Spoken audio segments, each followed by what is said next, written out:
I don't know. Like, I've been playing on Arena now for the past year and a half, so I don't really remember my highest trophy counts. I remember one time when a set came out, I decided I was going to try and make a run at it. I got a bunch, obviously, but, like, the person who was in the lead at that time, which was somebody else, I don't really remember who it was, still had way more than me. Like, after, like, 3 weeks, I had, like, 50-something, and they had, like, 80-something, and I gave up. That was, like, maybe a couple years ago.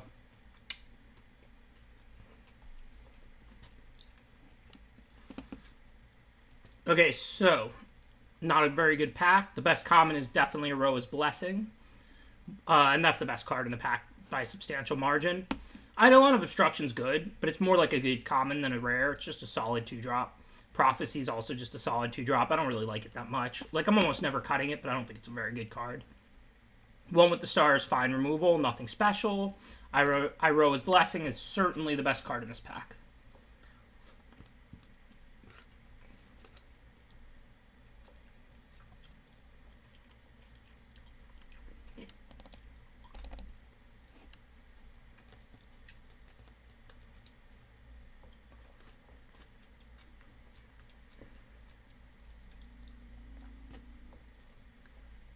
Hey, thanks, Mordu. Appreciate the resubscription. Thanks to everybody who just subscribed already, given I was gone for 2 weeks and I just popped back on. Always appreciate the support. So yeah, there's no red cards to take out of this pack. We're not going to take Nyxborn Brute. The rare is missing. The uncommons suck. Sea God Scorn is not very good. I don't like that card at all. The commons aren't great. Lampad, Thirst for Meaning, Omen of the Dead. This is a very, very bad pack. Yeah, this is a gross second pick. No need to sugarcoat it. I agree, Fantista. These are fine cards, like Lampad, Black Omen, Omen of the Dead, and Thirst for Meaning. But those are cards I want to be taking, like, 6th pick, not 2nd. Thanks, Fallon. Yeah, it's good to feel better. I don't know. I think Thirst is probably the best card here.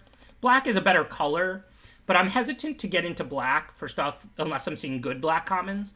Because I feel like with black being the best color in the format by a lot, it's generally pretty hard fought over. So, like, if I'm seeing Final Deaths and Myers Grasps, of course, I'll be happy to play black. But if I'm second picking Lampad, I'm a little hesitant to do that because black tends to get overdrafted at your table. Alright, so now it's a pretty easy Omen. Omen of the Forge isn't great, but it's solid. It goes with our first pick removal spell, our only really good card so far. And I mean, it's probably the best overall card in this pack. It's not much better than the other cards. Like, Chainweb Arachnar would be my second choice out of this pack, I think. Funeral Rites is fine. Blessing is fine. These packs have been pretty bad so far. Hey, thanks, Hiz. I hope to do that. I hope to do a lot more streaming during this thing. I hope everybody's safe, everybody's healthy. I know that, you know, some jobs you have to leave your house to work, some you can work from home. I know everybody's kind of in a different situation with this.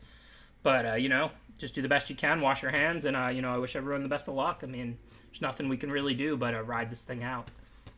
Okay, so this is a really easy pick. Careless Celebrant.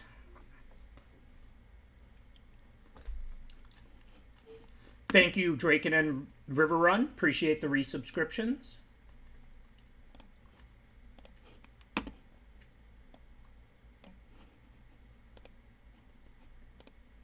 I'm not sure what the deal with the quest logo is. I actually don't know if I can move it. Like, I would think so, but whenever I try and grab it, like, it doesn't actually go anywhere when I move it, so. But yeah, Careless Celebrant's good. It's nothing special. It's you know, it's a very solid 2-drop. It can trade with a 4/4. On rare occasion, you get to 2-for-1 someone. But basically, it's not going to get blanked. It's always going to get you at least a card's worth of value. You can't go wrong with Careless Celebrant as a 2-drop. So I would rather be black-red than red-blue. I mean, we're not blue. We have one blue card, Thirst for Knowledge. The thing is, we're not seeing black. Black is super deep, super awesome in this format. We've gotten, like, no black cards. I'm actually kind of tempted to take this Nessian Wanderer here. Because, I mean, maybe green will be open. I don't know. We haven't seen a lot of green either, but a 5th pick Wanderer is a nice card. And we have 2 red enchantments. I mean, the pack's pretty bad. Birth is a good card in control decks, but red-white tends to be pretty aggressive. I don't really like Birth in that deck. Hey, Brendan Morales. Yeah, I'm doing all right. I feel pretty much completely better, so thank you. I appreciate it.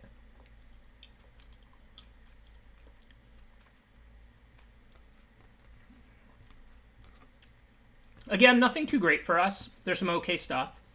Cetacean Training is pretty good in red-green. It can get you to that 4 power to trigger your 4 power synergy stuff. Transcendent Envoy is a nice card in white-red. It would lower the cost of Blessing from 4 to 3. White-red tends to be very aggressive, so you really like cards like Envoy that can poke in the air every turn. Mogi's Favor is another solid black card, but like I said, I'm not avoiding black. I end up black in a lot of my drafts because it's the best color and the deepest, but I'm not moving to black for this mediocre black stuff. I want to at least be seeing some good black commons.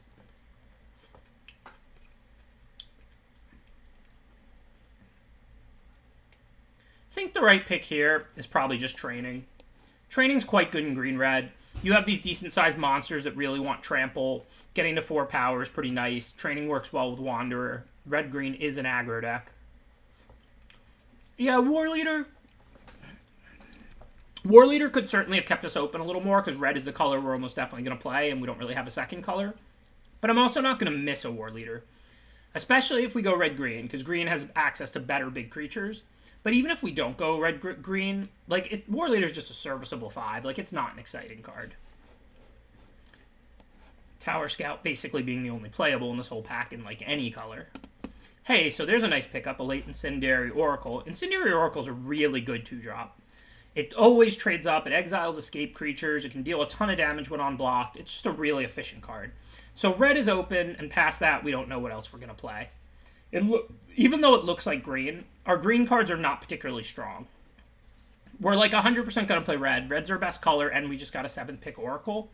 Past that, I have no idea what our second color is going to be.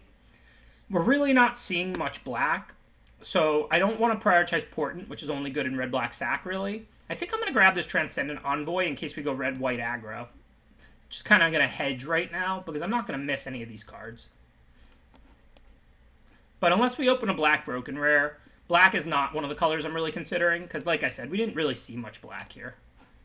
I think it's basically going to be red-white or red-green, even though we have only a lone Envoy. We saw other Envoys, and I could easily see playing a few white cards as a support color with a red deck. This pack went really poorly, but the packs were pretty bad. Hopefully the next packs will be better. I took the Brute over Will. It's good with Cetacean Training. It's pretty good in red-green. It wears... Nixian Brute wears Cetacean Training really well and Warbriar Blessing really well. So I've actually been kind of impressed with that card in red-green.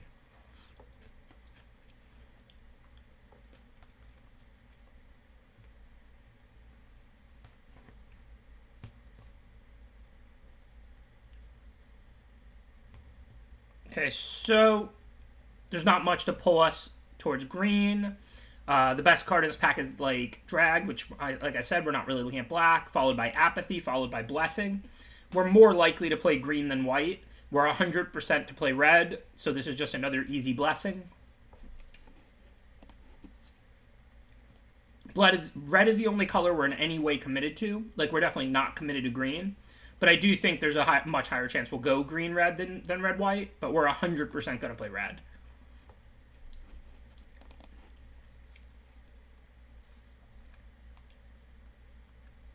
Okay, similarly, even though this pack is loaded with black, we expect to see some good black this pack because we didn't pass any in pack 1. We don't expect to see it again in pack 3. So this is just an easy Oracle. It's not an exciting card. It's not something I want to be second picking, but it is a very nice common. Similarly, I'll keep taking good red 2-drops. I never mind filling that slot. I've kind of come down on the Rage Hound a little bit. Like, don't get me wrong, I'll play it, but I don't think it's very good. So if I can fill my 2-drop slot with Careless Celebrants and Incendiary Oracles, I'm always happy to do that. As far as the rest of this pack, yeah, like the white cards look decent. Caryatid is good in green-red, but this is just a clear Celebrant. Again, we're not really being pushed towards green or towards white at the moment. We're 100% to play red, so we just keep taking these cards. Okay, now there's no green cards we want. There's no red cards we want. So we can grab Leonin of the Lost Pride. If we do go Boros aggro, it's a fine 2-drop. Again, these packs have been pretty weak. I'm pretty unhappy with my deck right now. Just an overall low power level, even though the curve and synergies are fine. Thank you for resubscribing, Zigmeister and Storm Templar. Really appreciate the support. Yeah, this has been a really awkward draft. Like, Not awkward, just low power. We just haven't seen anything. We're clearly supposed to be red. Red has been wide open. We haven't really seen a single other color consistently.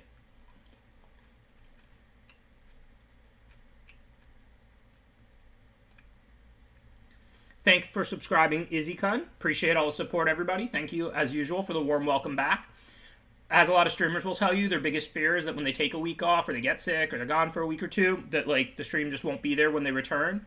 So it is always like, you know, just really comforting and really just great to come back and, you know, see a bunch of viewers right away and, you know, 15 people or something have already resubscribed. Thank you, everybody, for understanding and support. So there's a couple cards to consider here. We could take Hero. It's pretty mediocre, but we do already have double Blessing to target it. We could take Omen. I'd rather have Omen than Hero if we end up red-white. I'm not going to take Grove Dancer. That's more of a green-black card than a green-red card. So I think I'll just take Hero because I have double Blessing already. Whoa, and speaking of warm welcomes and generosity, thank you for subscribing, Shimmermore, and thank you, the Draken, for gifting out 5 subs, making 40 subs gifted out in the channel. Thank you for the incredible generosity, Draken. So now we got to take a look at Storm's Wraith and Incendiary Oracle. 2 very different cards. Storm's Wrath is definitely way more powerful. It does kill, like, every creature in our deck. Now, when you draw it, you know you have it, so you can always sandbag one creature, let the opponent overcommit a little bit. We do have 2-drops creatures pretty well filled. We're in pack 2, and we already have 4 red ones. Not that we wouldn't want another Oracle, because we would.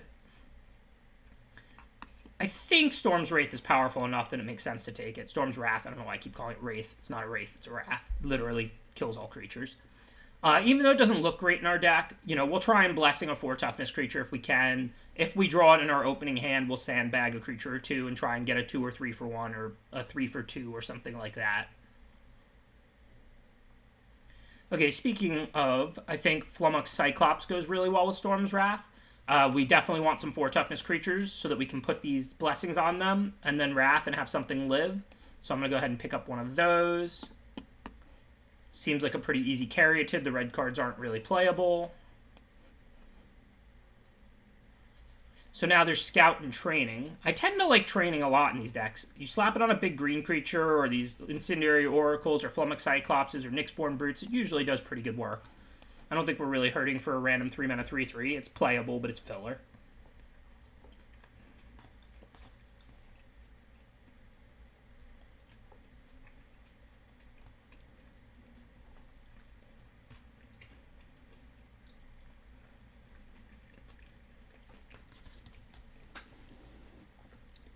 Wrath is better than green-red. I agree with that, Ixo.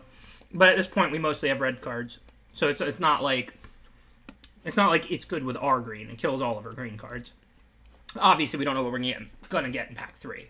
But we're mostly a red deck at this point.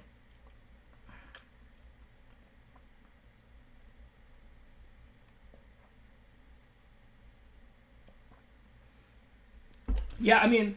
Devour, you do have to be both blue and black. Like, you're never splashing that card. So, like, it's possible there's just not even a blue-black player in this pod, right? There's certainly someone playing blue and someone playing black, but you do have to be playing exactly blue-black. You're never splashing that card. You're not playing that card in 3-color decks. It is a really good 2-drop, but sometimes you'll see a gold card like that, just table and go 14th pick, because literally there's only 8 players and there's, you know, 10 color combinations. I mean, it's possible nobody's even playing blue-black. That may also have been the pack with a bunch of good black cards, as Organic Chicken points out. And if there's only one blue-black player, they might have took Gray Merchant over it or something like that. I really like Devour. I found it to be really strong. But again, you're not splashing into green-black ever. So you have to be a 2-color blue-black deck, and you're not taking Devour over like Mire's Grasp. So if that was the pack with like Mire's Grasp, Grimrit, Timurit, Gray Merchant, I could understand how it would still be there.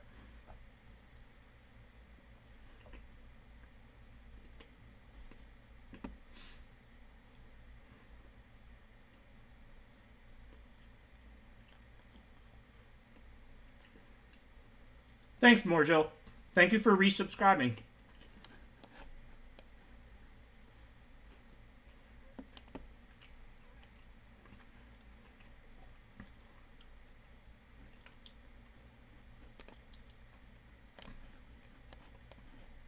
So we're 100% to play red.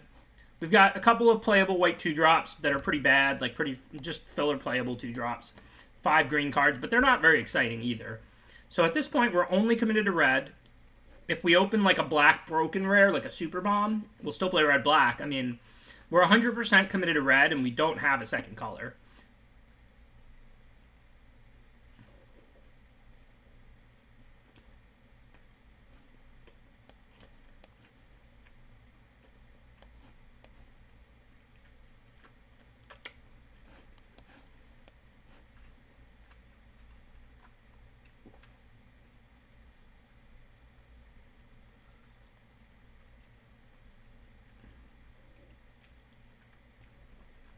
That's the number of cards they've drafted in RHS. So, like, when you got your last pick pack 2, you've drafted 30 cards, so you have a 30 next to your name. If you have a 26 next to your name, then you've only gotten 26 picks so far. There's still, like, 4 cards in the pack, you're saying. Okay, well, we don't have to make any decisions. Pick one here. While Tectonic Giant is not, like, an S-tier rare, it's more like an A-tier rare, it's still a good first pick. You're happy to open it. You're happy to first pick it. Like, you're not happy to first pick an Aroa's Blessing. You're not sad when you first pick an Aroa's Blessing. Aroa's Blessing is like an average red first pick. It's the best red common. Tectonic Giant is a broken rare, but it's not like... It shouldn't be banned from Limited. It's not like S tier. It's like A tier. But it's the color we're definitely going to play, and it's a really nice card. So that's an easy first pick. Speaking of easy picks, you always like a double Uncolored Temple. And I value them quite highly, but not over Aroa's Blessing, not over good quality removal. So this is just another easy pick. The best card in this pack is the one color we're 100% to play. Just grab Blessing. Well, now we have to do a little thinking. Haktos, I think, is pretty broken. Sometimes it just trades down with a 3-drop, but a lot of games it single-handedly wins the game. We have pretty good removal, so we should be able to clear the cards that they have that can block it. And if we ever roll a 4, we can play Storm's Wrath. That might be kind of incredible, right? And the double white won't be an issue. Our red cards don't require that much red mountain mana. They don't do anything for number of mountains in play. So we could still very easily just play like 9 mountains and 7 Plaids. But we do have more green than white. There is a Careless Celebrant, a fine red card in the pack for us if we stay red-green. Sorry, yeah, anything but 4 to play the Wrath for a sick combo. Not when it's 4. I said that wrong. Good correction. Yeah, we have a lot of 2-drops. Our deck, especially if we play red-white, I think I want to take this Haktos. Haktos can be pretty broken. Alright, so I'm going to move the blue out because we're not going to get any blue broken rares. So we're definitely down to only red-green or red-white. Because the reason it could have still been blue or black is because we might have opened Kiora's Saga, and we don't have a second color, so if we open something S-tier, something like Kiora's Saga, then I'd still play red-blue just for a card that broken. Now we're pretty close between red-green and red-white, and those are the only considerations because we're not going to get Kiora's Saga 5th pick. Alright, so this pack doesn't really have any good red cards at all. Leonin is fine. Is Flicker good for us? If we go red-white, it's good with the Blessings. Not much else. It's just a solid playable. So this pack doesn't really offer us much as a whole. I don't know. I guess we just want a Leonin of Lost Pride. I think we're moving towards red-white for Haktos, unless we see some broken green card now. Given it's pack 3, and we don't have a single escape card in red-white, I think this Sentinel's Eyes is pretty good. I mean, even if we have to put Sentinel's Eyes on the same creature's Blessing to let it live through Wrath, that could be really strong. And, like, your first escape card has pretty good value. Otherwise, there's, like, Aspect, there's one Uncolored Temple. I think this is a pretty clear Sentinel's Eyes, since it's our very first escape card and we're here in pack 3. Alright, so now I'm going to grab Thrill of Possibility. I like the first copy of this a lot to mitigate Flood and Screw. I never want to have like 5 of these in my deck, but honestly, I've been pretty happy with even 2 to 3 in this format. You're just not under that much pressure. You can afford to pay 2 mana. Okay, we're probably going to take Sunmane over Final Flare, but let's take a look at our deck. Sunmane and Final Flare are pretty close. They're in consideration. We don't need Envoy. We have tons of 2-drops. We have a few auras. It's nothing special. I like Sunmane a lot, though. It can wear Blessing and hit for 3 every turn. Lifelink, kind of build your own Baneslayer. Final Flare is pretty good removal, but we have triple Ero's Blessing, which already does 4. So yeah, we definitely want Sunmane here over Final Flare.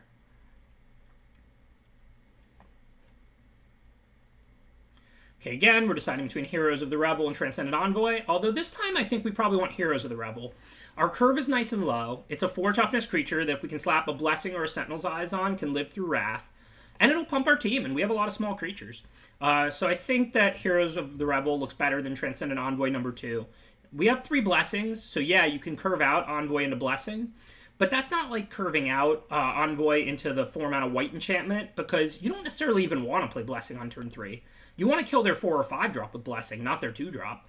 I'm not saying you'll never do it if that's what you drew. I'm just saying curving out into your Blessing on turn 3 instead of playing it on turn 4 is not necessarily exciting at all. Thank you, Wild Shadow. Appreciate that resubscription. Thanks for your support. I'm back, Fathers. These cards don't matter. Given all those blessings, I think we definitely want a hero. 2-mana 2/2, but we can target it 3 or 4 ways. We've got the Sentinel's Eyes and the triple blessing, so it could work out to be a pretty good 2-drop in our deck. Don't think these cards really matter.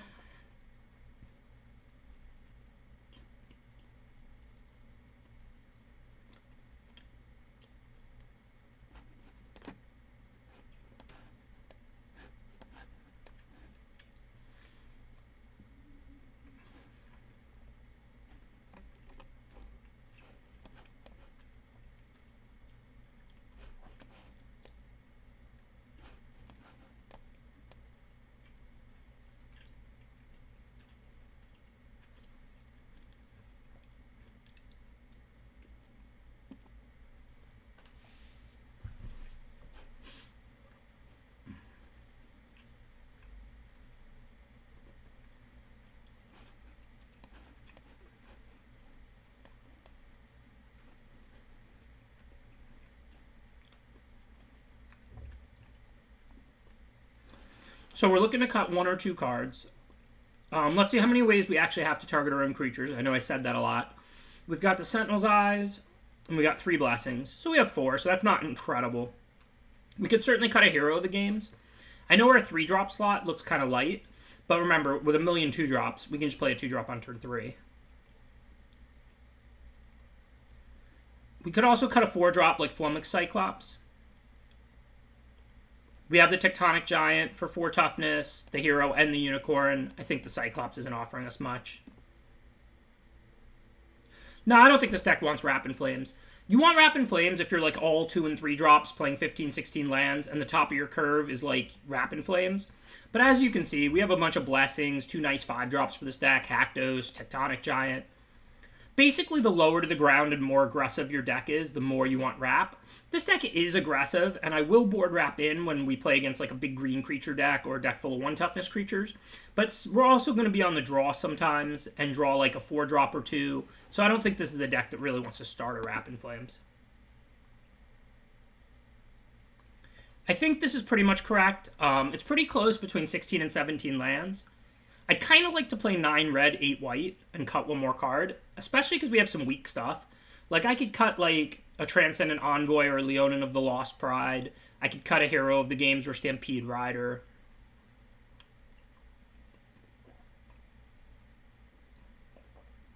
Very good point about the Wrap. I do have 4 heroes in my deck, so maybe we do want to play the Wrap so we can target our own hero or 2 and pump our team. I don't make a lot of tokens, though. I mean, I have a fine creature count at 17, but I don't have Reverent Hoplite. I don't even have a White Omen, so I'm not sure. You do make a good point, though. Yeah, I'm pretty much feeling 100%. Like, there's still, like, a little bit of, like, you know, mucus in my throat and stuff, but I don't have, like, headaches, body aches, fever, any of that anymore. Yeah, I think it's really close. I think that's a really good point about Wrap, that we do have Heroes of the Revel, double Hero of the Games, and Hero of the Pride. I will definitely be streaming more. I'm, like, involved in the Channel Fireball coverage for just their 24/7 stream they're running. But so are a lot of people. So as the schedules come out for that, I'll see. You know, they know when my normal stream is. They won't be scheduling me Tuesday, Wednesday, and Thursday from 3 p.m. Eastern to about 8 p.m. Eastern. But, like, depending on whether they give me, like, 16 hours of that or 4 hours of that a week, on top of my normal stream, I will be streaming more, but it'll probably mostly be that. So I'll post in the Discord and I'll tweet about like when I'm going to be on air, and that will be standard. But you know, like standard's still a pretty heavily played format. I'm sure some of you have some interest in standard, even if it's not as great as limited. If they give me like hypothetically no hours or 4 hours one week, I'm probably going to stream more than just Tuesday, Wednesday, and Thursday. I'll probably stream on the weekend too. Normally I play poker on the weekends, but the casinos are very rightfully closed because, I mean, the poker room is like the easiest place in the world to transmit a virus. So now that I'm home all weekend and can't go to the casino and play poker, which is not like, it's not like I do that for fun over streaming. It's like that's my primary source of income. But since I can't do that, I will be streaming on the weekends. But if CFB is giving me coverage, I'll do that. If not, I'll fire up my own personal stream. So just, you know, check Twitter or Discord, wherever you follow me, and I will definitely let you know my stream schedule. My normal schedule is set. I'm healthy. I'm back. I'm barring unforeseen circumstances. I'll be streaming Tuesday, Wednesdays, and Thursdays from 3 p.m. Eastern until whenever I sign off. And then any Channel Fireball coverage I do, I will post in the Discord or tweet in advance so you know like when I'll be on if you want to check that out. Yeah, the YouTube stuff will be coming. I'll probably make new YouTube content now that I'm feeling better. I know I had been promising that and hadn't done that. It's largely because I got sick. But now that I feel better, I'll probably make some new original videos. But also, when you say more YouTube content, there just wasn't YouTube content because that's all the streams going up, and I haven't streamed for the past 2 weeks. So now that I'm back on streaming, the streams will be right back on YouTube like they always are. And I'll probably make some new content because I'm sitting in my home feeling healthy and bored and just want to work, want to make content. And other than that, like I said, I'll update you on my schedule and everything. Thanks, Cam. Appreciate the subscription. Thanks for all 15 months of support. Also, thank you, Michael D. McGrath. Appreciate the new subscription. Hope you're enjoying the stream and you'll stick with us. All right, so here we have to make a decision. We could certainly play 16 or 17 lands. It's pretty close. We don't need to make land drops forever, but we do have a lot of nice 4s and 5s and 1 thrill. We can also sink mana into these, like, Incendiary Oracles. If we go to 17 lands, I want to cut one of these weak 2-drops. Because I don't want to draw, like, 5 lands and, like, 3 2-drops and, like, 1 4-drop. That's just too low-powered of a hand. If I'm going to play 16 land, then I don't have to cut anything. And also, Wrap is on the table. Yeah, I think Envoy would probably be my cut. It does lower the cost of these 3 blessings, but like I said, there's not a ton of value in that. Yeah, we could also cut a Leonin. We do have tons of 2-drops. Can't cut any of the 4s now. The 4s are all uncuttable. The 5s are cuttable, but they're pretty nice curve toppers for a red-white aggro deck. We have a lot of enchantments. Hero looks pretty good. Unicorn looks pretty good.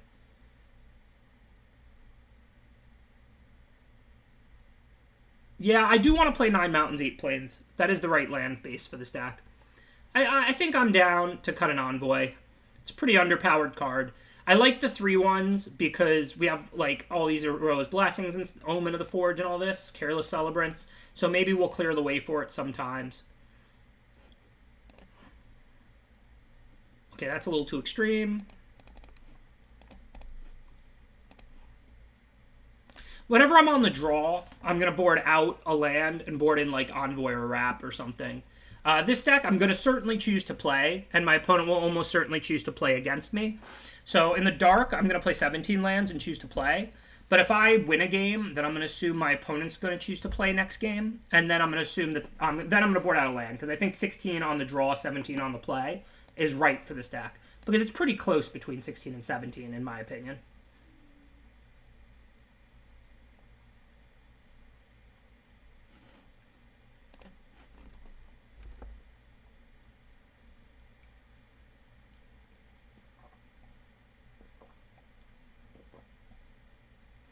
I'm feeling pretty good.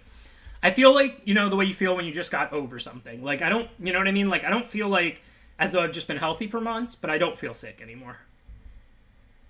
I would probably take Banishing Light. I think Drag is actually better than Banishing Light, but Banishing Light's super splashable and Drag's double black.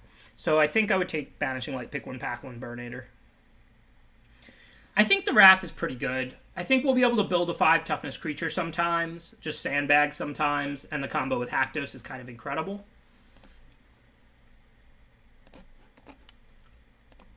Okay, clear keep, of course.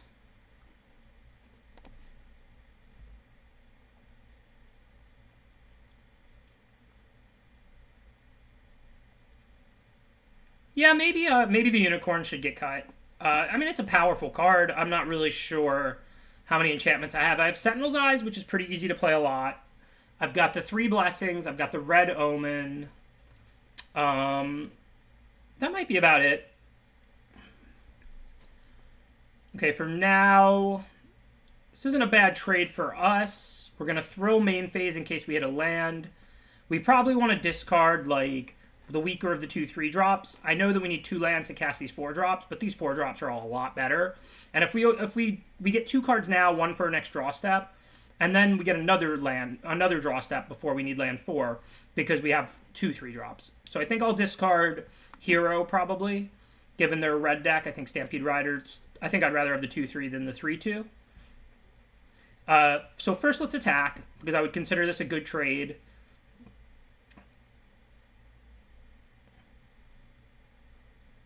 You're welcome, Mathis. Yeah, to each their own, but I've never really gotten to playing music while you stream.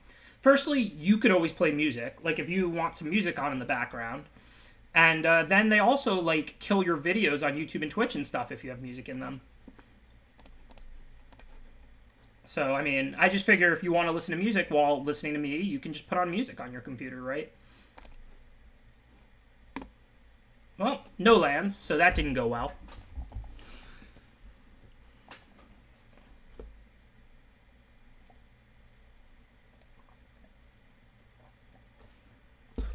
Probably not winning this game unless we draw land. There's a start. Okay, so we can't attack. We have 1 3 drop, so no decisions this turn.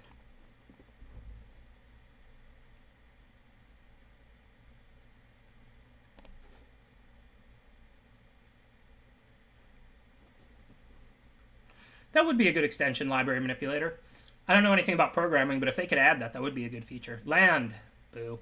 Well, that's a decent card. We're going to have to remove Annex before we play it, or they're going to get a fistful of 1/1s. But if we do remove Annex, even if we 2 or 3 for 1 ourselves, maybe we can wrath the board and then we'll have a handful of gas.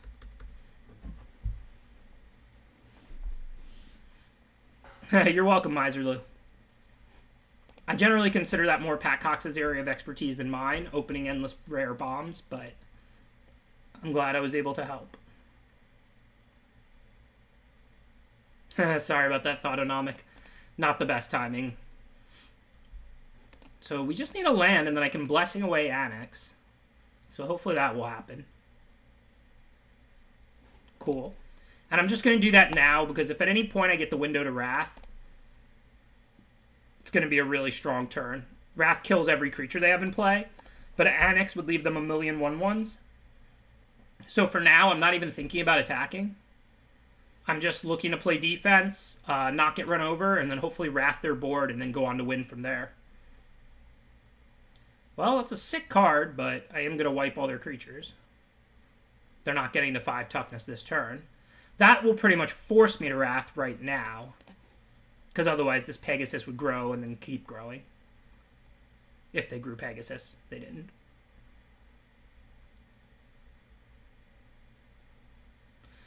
Hey, thank you, Overwrote. Appreciate that subscription. Thank you for the support. So yeah, I'm not going to be greedier than this. Got to wrath away this board, so let's attack first, because my creatures die to wrath too. And then hopefully they don't have much follow-up. Heliod's tough to beat. I thought we would be in good shape post-wrath, but that was before they cast Heliod. Now it really just comes down to if they have creatures. Of course, I have some decent stuff of my own to play, and I can kill 1 creature with a Blessing.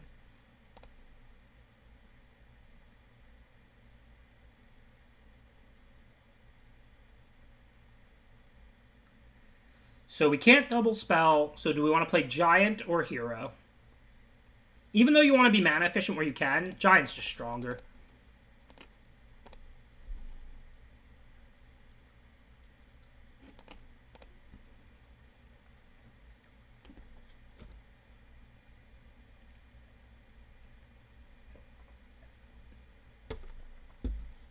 Well, we can kill that Pegasus with Blessing if they don't have anything else.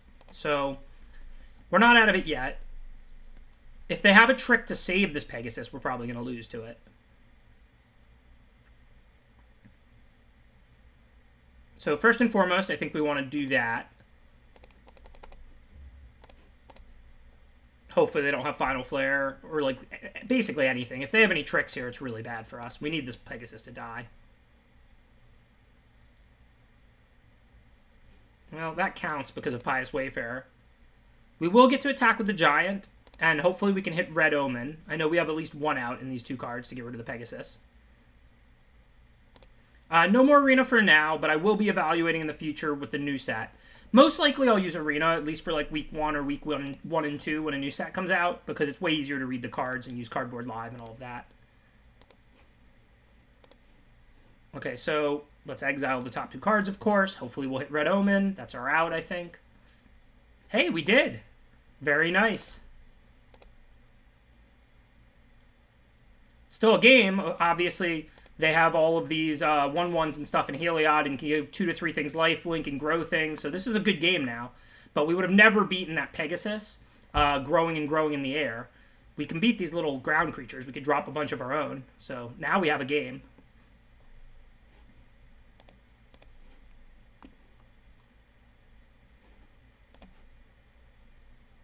Probably splashing for like a final death, but who knows.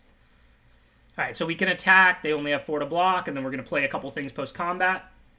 I actually think I might just deal 3 to them with Tectonic Giant at this point. No, because of Heliod. Because I was going to say, if they take the 4 here, which they probably will, or they're chumping with a 4/4, they're already down to 8. So really, they're pretty low. The but is that they can give lifelink to this 4/4 and gain 4 right back. If not for Heliod, I would deal the 3 to them. But since they do have Heliod, I'm still going to exile. Okay, we want to play Blessing here for sure. Take out their only good creature. It's pretty nice. Can't play it until our second main. That's still a pretty nice hit, though. We have to play it this turn, right? Until the end of your next turn. Oh, so we could play it next turn if we wanted to. But then they'll grow the 4/4 to a 5/5, so we don't want that. So I think what we want to do here is actually put it on the Leonin. Even though you generally want to grow your Giant because you don't want them to be able to kill it, in this case, they have 3 1-power creatures out. Well, 4. So making Leonin up to 2 power is pretty exciting. 2 toughness is pretty exciting. Yeah, it could be Rise to Glory. Could be Rise to Glory. Could be Final Death. Who knows? Yeah, the UI is hard on Moto. It looks like an Excel file. But it works. We're playing Magic. That's the important part. I agree Arena's much better looking. If Arena gets 8-person drafts, 3-round drafts, ranked best of 3, I'll never play Moto again. Obviously, Arena's a better program. But right now, Arena doesn't have something like ranked best of 3, 3-round drafts with humans. Arena has the opposite of all of that. So even though I like Arena the program better, I like what's available to me on Magic Online a lot better. Okay, so for now, I don't think we're afraid of anything. If they want to double block this Leonin, that seems fine. So I think we just attack, and then we'll see what we hit off the Giant, and we can always play a couple creatures post-combat. Yeah, Crocs is not a great splash, because you're not going to have 2 black to bring it back, and the front half does almost nothing. You know, now that they can't gain a large chunk of life, and I have plenty to play, I think I am just going to deal 3. Drawing cards is awesome and usually better than damage, but they're really kind of low, and I already have tons to use my mana on because I was mana screwed early in the game, and then I also have the Omen to scry and go get more. Like, I really don't need to flip 2 cards here. I'm not looking for anything. I think I would rather just cast the cards from my hand and drop the opponent's life total quicker.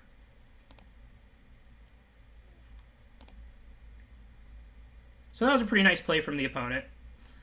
The only way they can kill the Giant involves a lot of blockers on it, but they can do it. Looks like they're going to elect to chump it. No, they're gonna gang up on it, which is totally reasonable. The Giant is super scary. Like, I have more to play, so I'm actually kind of happy about this. But they, of course, don't know that. And this block is totally reasonable. Clear my board, try and win with your Heliod and your 1/1s.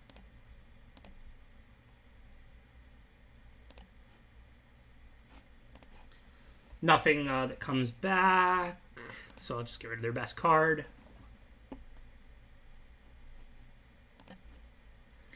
So they're only attacking with 1/1s, so I need to have like a 2 toughness creature out, but it doesn't really matter which. Oh, no, they have a 2/2. So we're going to be playing Leonin and one of these two.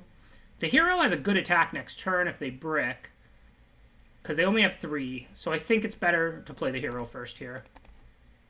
It also uses 7 mana, which is pretty relevant, because if we draw a land next turn, or something that we can't cast, like that costs 4 mana or more, we can crack Omen to set up our next draw or two.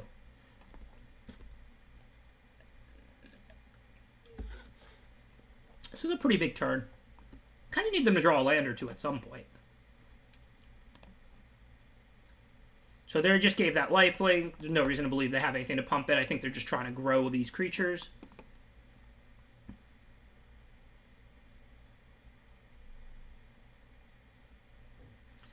Now, I pretty much consider any of these trades to be good trades. So I'm going to go ahead and send my 2 creatures. Can't send the 1/1 into a 2/2 lifelink, of course.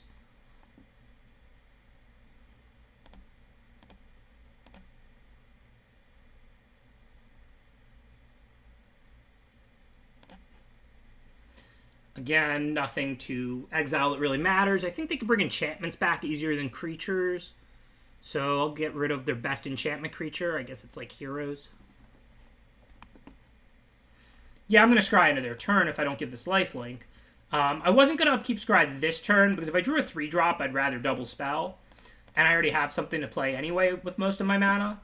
If I had drawn like a 3-drop this turn, I'd empty my hand, and then I'd upkeep scry. Yeah, Haktos could be sweet.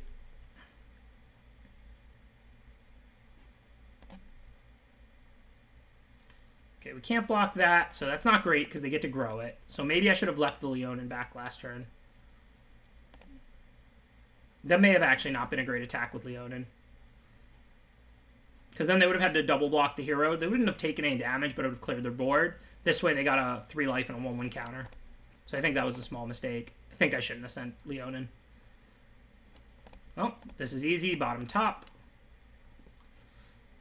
These have 0 casting costs, so Haktos will be protection from them, right? So no real decisions here.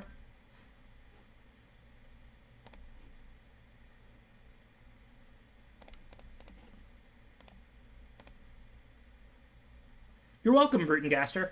Thanks for tuning in. Appreciate the support. Congratulations also on making Mythic. Janice MTG. Thank you. Glad to be back.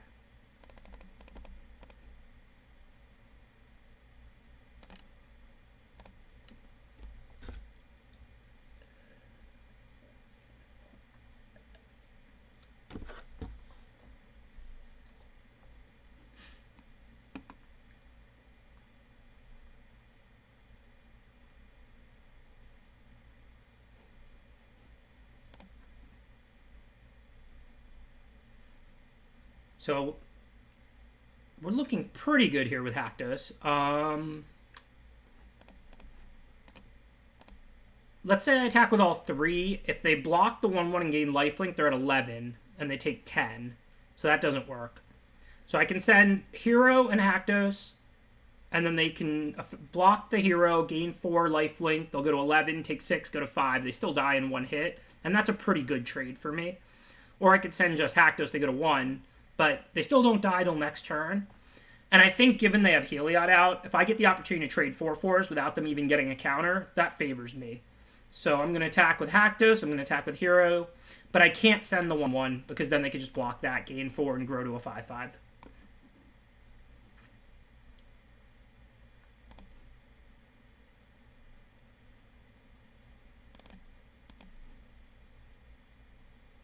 If they had a couple more points of life, so that this would extend the clock by a turn, I wouldn't send the heroes, because this is around an even trade. Now, you definitely want to make even trades when your opponent has Heliod out, because that creature could later trade and put a +1/+1 counter on a different creature, whereas now it's just going to put a +1/+1 counter on Heliod, which doesn't matter as much. This Heliod should never turn on.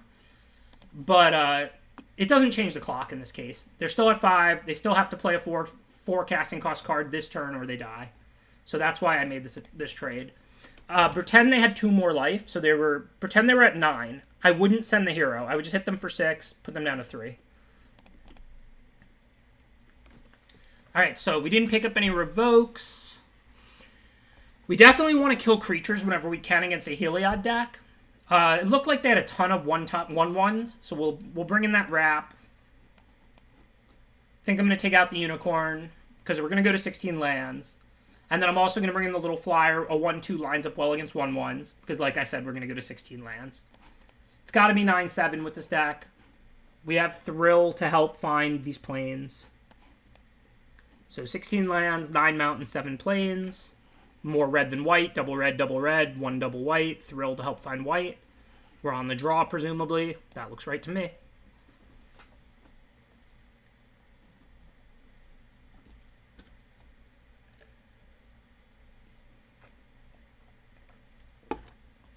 So against another aggro deck, given we're going to 16 lands here on the draw, I wanted to get another 2-drop, especially one with 2 toughness that can block 1/1s. Or poke them in the air in a stalemate. So, but I still wanted to board down a land because I don't want to get flooded. So what I did was switch the 5-drop for a 2-drop, and then also boarded out a land for Wrap in Flames here. I'm going to refill my teacup. Be right back.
Also, I got some dessert in addition to refilling my water cup. One of the greatest things of all time for anybody not familiar. What's not one of the greatest things of all time is this hand. We do have plenty of cheap red cards. Should I keep this on the draw? I know you're going to say no.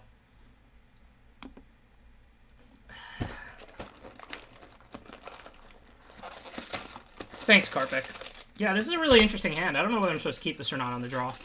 I mean, with one land, I have Omen and Oracle, and then one more, I have 2 3-drops.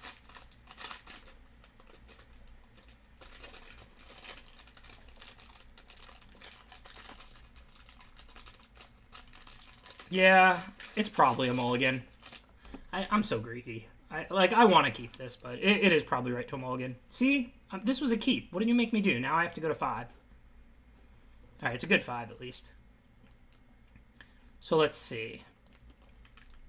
We're not going to put back Giant, which means I don't want to put back lands. So I think I'll put back, like, Blessing and, like, Leonin, probably. We have a lot of 2-drops. This gives us 3-drop, 4-drop. We're 1 land away from a game-winning card, potentially. And then hopefully we'll draw another 2-drop over the first couple draw steps.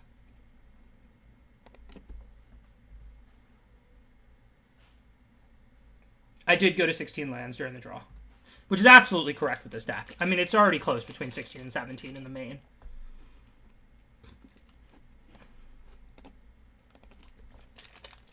Thank you, Mijas Sosa. Appreciate the subscription.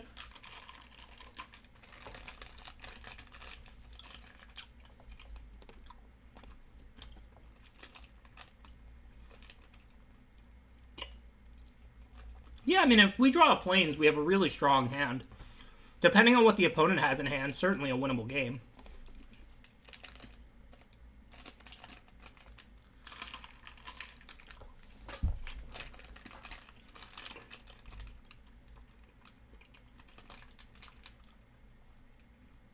Haktos is a pretty funny card because it's super broken, like 3/4 of the time, and then 1/4 of the time it just does nothing and sucks. Not really how I would design the cards, but you know, world doesn't revolve around bad. We wish it did, right? Alright, if I draw a land, I'm going to be able to use all my mana, and if not, I have Leonin to play, so I'm going to go ahead and put the Sentinel's Eyes out now.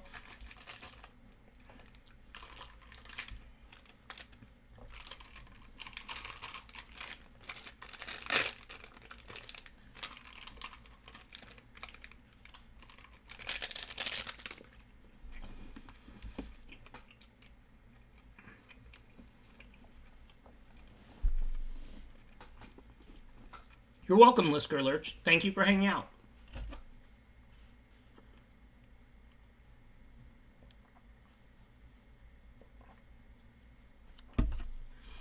Okay, so clearly we can attack with Oracle. If they want to kill it, they double block, we pump. If they don't double block, we don't pump, we just play Leonin.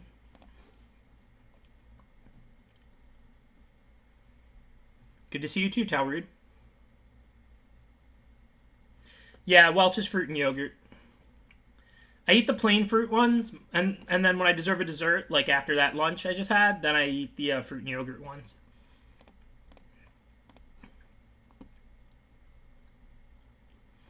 Okay, so we're not pumping because we have a 2-drop to play. Yeah, they can ping it off, but who cares? Can't really stop that. They'll have to sack something.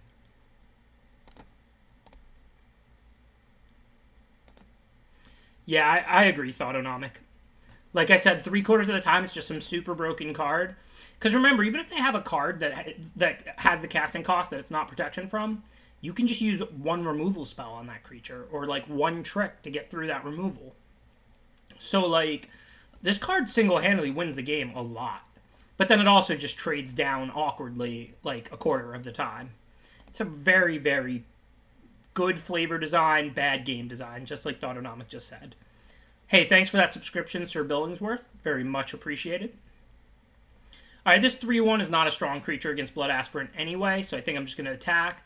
They might have the White Omen here, but I don't really care. Like, I can't really expect this Leonin to do much. In fact, I probably should board out a Leonin. I do have Sentinel's Eyes, I do have Wrap in Flames, but when I'm on the play and I want to bring a land back in, if this goes to game 3, I'm going to probably take out Leonin, not Envoy.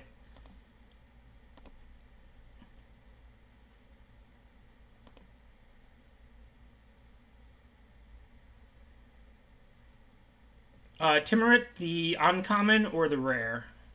Janice.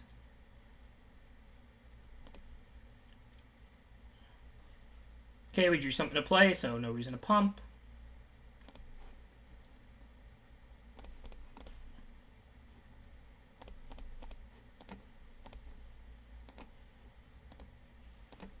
Yeah, Leonin's not good against all their ones. But remember, we also have 3 Hero's Blessings, and Sentinel's Eyes, and Wrap in Flames. So, like, we have a lot of ways to turn it on again.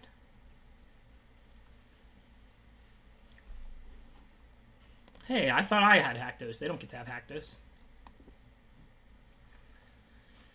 Alright, well, we definitely want to activate this now. Send the Heliod's Punishment to the graveyard while they can't sack it to the Blood Aspirant. We don't have any 3s this turn, but we'll have the hero next turn. For now, we can't attack on the ground. We're going to take at least 2 plus 6. If we attack with the Envoy, that's 8. We can go to 6. So I think I'm just going to poke them for 1 and then play Tectonic Giant. I think it makes more sense to play the Giant than the Haktos because we might want to look for a 3-drop, like in case they kill this one or something. And the Giant does see 2 cards when it attacks.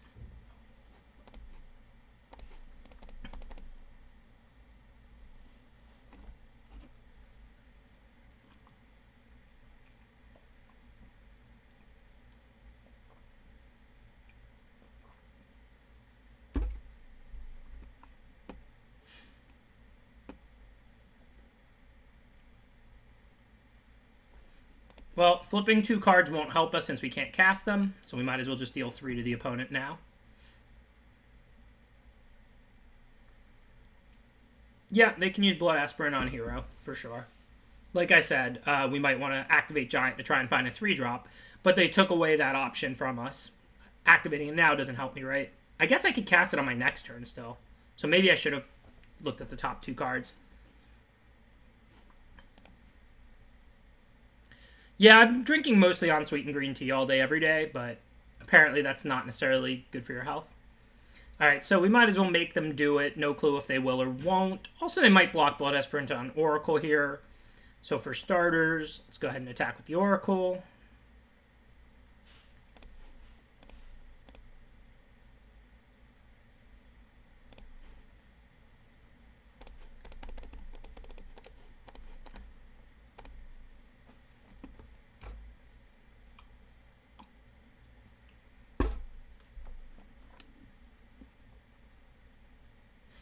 Oh no, I appreciate it. Thank you to everybody for all the concern. I mean, I feel good. Like I said, I feel like somebody who just got over a cold or flu, but I don't feel like sick. Like I don't have body aches, headaches, I don't have fever, I don't have any of that anymore. I don't feel like, like I want to go play basketball. Like I feel like someone who just got over a sick, but I feel fine now. Thank you for asking.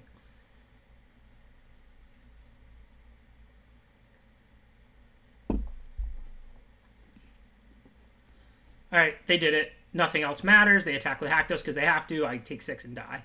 Let's get to game 3. So like I said, on the play, definitely want that land back in. Take out like a Leonin.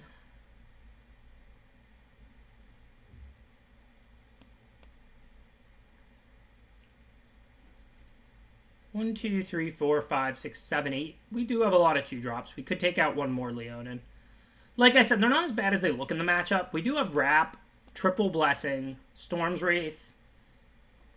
We have a lot of, and Sentinel's Eyes. We have a lot of ways to clear those 1/1s or go over them. It's not to say we don't want to board one more out. I'm not really sure.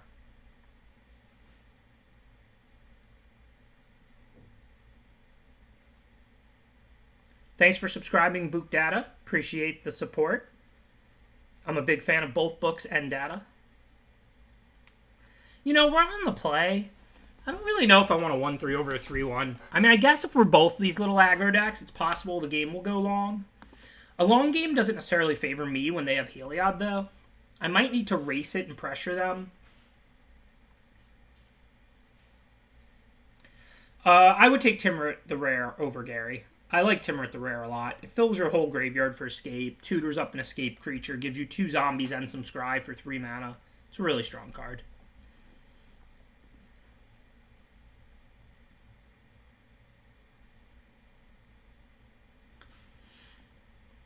Alright, I'll try one of these Oreads. It is a mana sink, and we are on 17 lands. Definitely got to play. Well, not excited about this 5-lander, but we're not mulling it on the play. This is a deck that can use its mana, like I said. Hopefully we'll mostly draw spells. We do have 21 non-lands and 12 lands to draw every turn.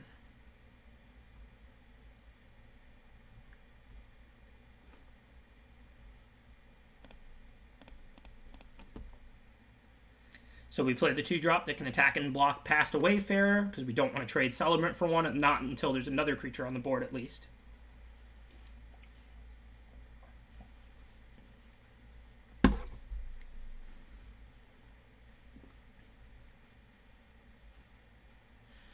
Oh yeah, Heliod is on my banned from limited S tier, totally broken list.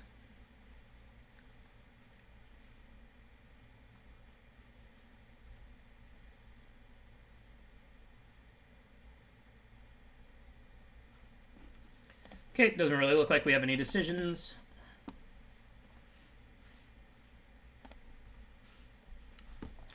Thank you for still subscribing still. Very much appreciated. Glad to be back in action. I look forward to a lot of streaming this month, since I don't plan to leave my house much. Yuck. There's the card we didn't want to see.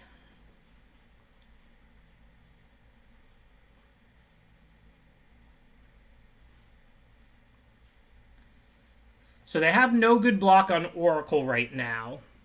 I can hold the hero back to block the Wayfarer. I don't need to do that because I can play the Celebrant and the Oread.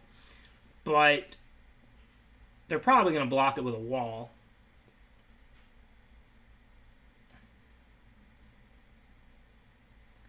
I guess I don't really need to have either of those creatures back. Well, I don't want to trade the 2-1 for the 1-2 if possible. So there's not a lot of upside in sending the hero. Let's say I send the Oracle. They block with the wall. Pump, pump. I've got the hero back to block the Wayfarer. Oh, they're going to gain life, and then this is going to grow to a 2-3 on their turn. So there is that.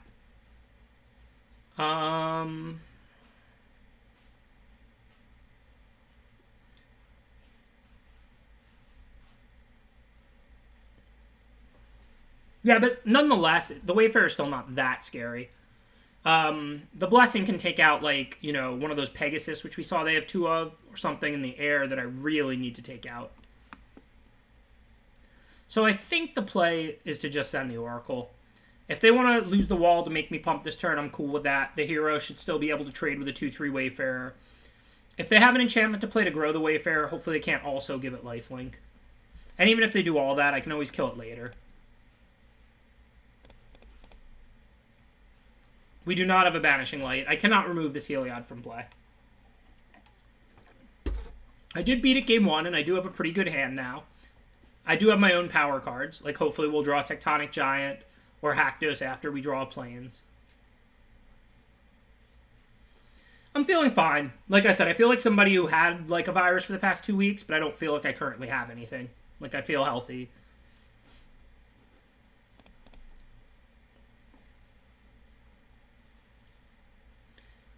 So, with that sequence, now I think I probably do have to kill this Wayfarer, because they're giving it lifelink, it's going to grow to a 3-4, and I can't risk it growing to 5 toughness. That said, this punishment will fall off. I'm not under that much pressure, so it's not the worst turn cycle for me.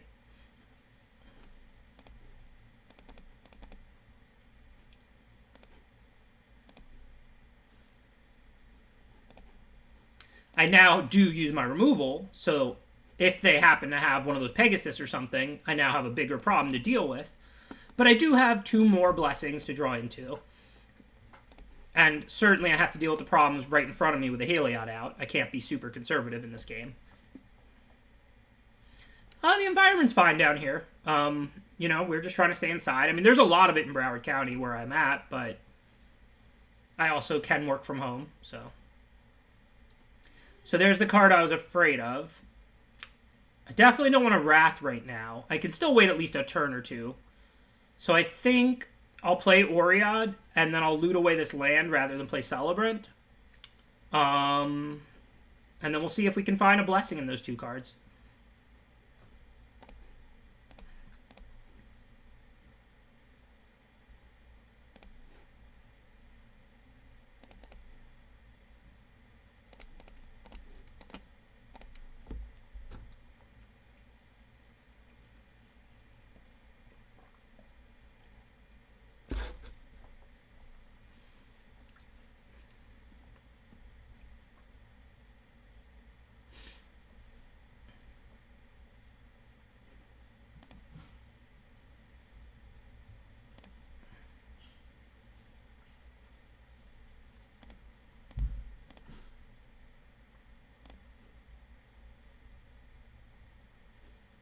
This is why I wasn't in a rush to use Blessing on Wayfarer, but after they had the answer for Hero with Punishment and the 2 to give it lifelink, I couldn't let that grow to a 4-5 or it would be a pretty big problem itself.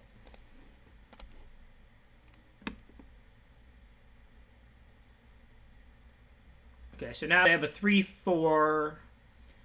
So they're not stopping Oracle, but if that grows next turn, it's pretty bad for me. But I really don't want to sweep the board right now. That looks abysmal for me. So I'm kind of caught between a rock and a hard place. I mean, I could what? I could play Celebrant and loot, and then if I need to sweep the board a turn or 2 later, I can deal 6 to the Pegasus, 2 from the Celebrant and 4 from the Wrath. So that at least gives me options. So I think first and foremost, we'll attack with the Oracle, and then we'll play the Celebrant. I think that'll be the plan. Later, Genis. I'm getting to loot away another mountain before Wrath, and I have enough lands to cast everything in my deck anyway. So, I mean, I'm giving them a turn to play things, and it's not really that big of a drawback. I'm gonna loot away. I'm gonna Wrath away my own Celebrant, but I'm also getting to cycle this mountain, which is pretty much a dead card.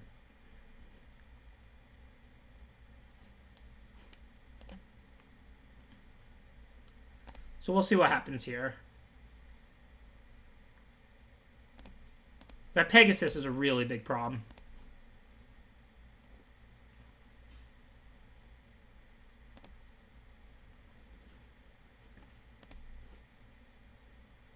Oops. Did I take off a stop? I thought I hadn't ended their turn stop. Did I just click through it? Well, I just clicked through it. I'm sorry. I meant to Oriad away the mountain into turn. I apologize. Yeah, I meant to remove Hero and Oriad. I just clicked through it. I apologize. That was not what I intended to do. Pretty punishing right now. Sorry.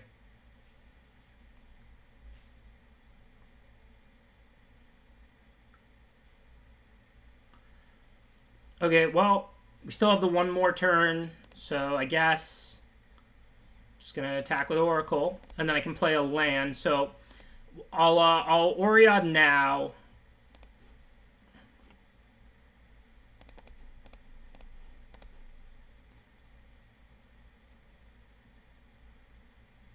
Don't think playing that really helps. It is a chump, but it's not really where we want to be. And I want to dig to my more broken cards. So I'm going to play the land, and then the plan here, we'll do what we meant. We'll loot away the Envoy, and then we'll take off the Heliod's punishment, and then we'll attack with everything. Well, except maybe the Oriad. And maybe I'll send that too. We'll see. Yeah, Wrath kills Pegasus if they don't have anything. I mean, they could have a White Omen. They have two of those, and they haven't played one yet. So that's kind of scary.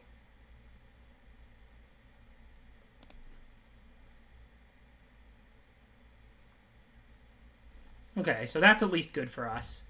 We get rid of an additional Pegasus with the Wrath. We definitely are going to loot away a 1-2 here. We're trying to dig up Tectonic Giant and Haktos. We don't need this Transcendent Envoy. Alright, so now I think we can just attack with everything. The Wrath will kill the Celebrant, or if they block the Celebrant, I can still put the 2 on the Pegasus. So pretty much we're just going to blow up the world now. I mean, it's not the best. It's 4 of our creatures and 2 of theirs, but we don't really have a choice. I usually do it main phase so I don't forget. It's a good habit, Ixo, to do it main phase.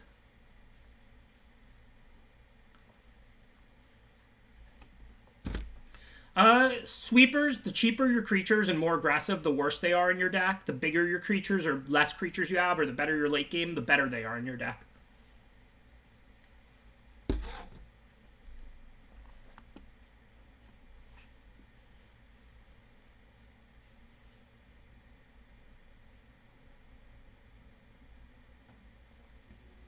Hopefully they don't have a Karametra's Blessing. I mean, we haven't seen one yet, and it's game 3. It's a solid playable. It's almost an auto, including any white deck.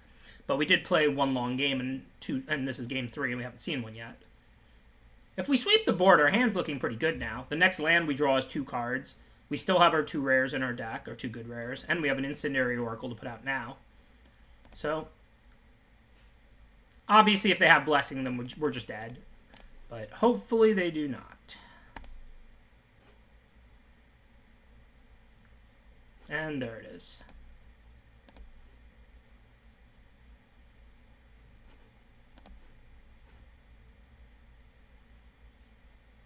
Nice to be streaming a draft, Hare Krishna.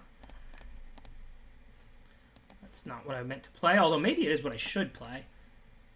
What is an Oracle going to do for me now? Assuming this Pegasus died, I was definitely going to play Oracle, but now I guess I'll thrill. I don't think I really have outs. Like, I know I can play this Pegasus next turn and chump. I just don't know how I win. Like, I don't have a Dreadful Apathy. Haktos and Giant aren't going to work now.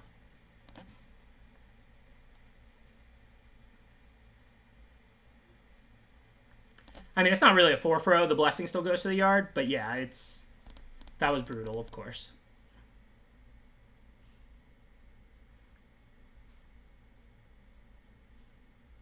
Oh, they're gaining life to grow it. Good game. So let me see what my next couple cards are. Yeah. We might have won that game, actually, if I didn't misclick through that turn, because I would have had the Red Omen, and then I could have finished off the Pegasus when they blessinged it. And then all they had to play after was a 4-2, which I could have put out ground blockers for. Oracle even could trade with. That sucks. I mean, I'm not saying I would have won. Heliod would have still been in play. I would have had a long road ahead of me.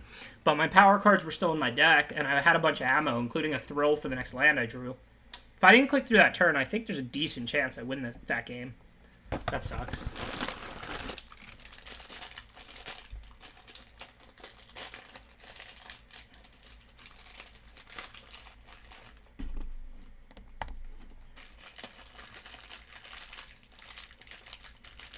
Sorry about that, McWin sauce. But yeah, after I already queued, then nice finish anyway. Perfect opener.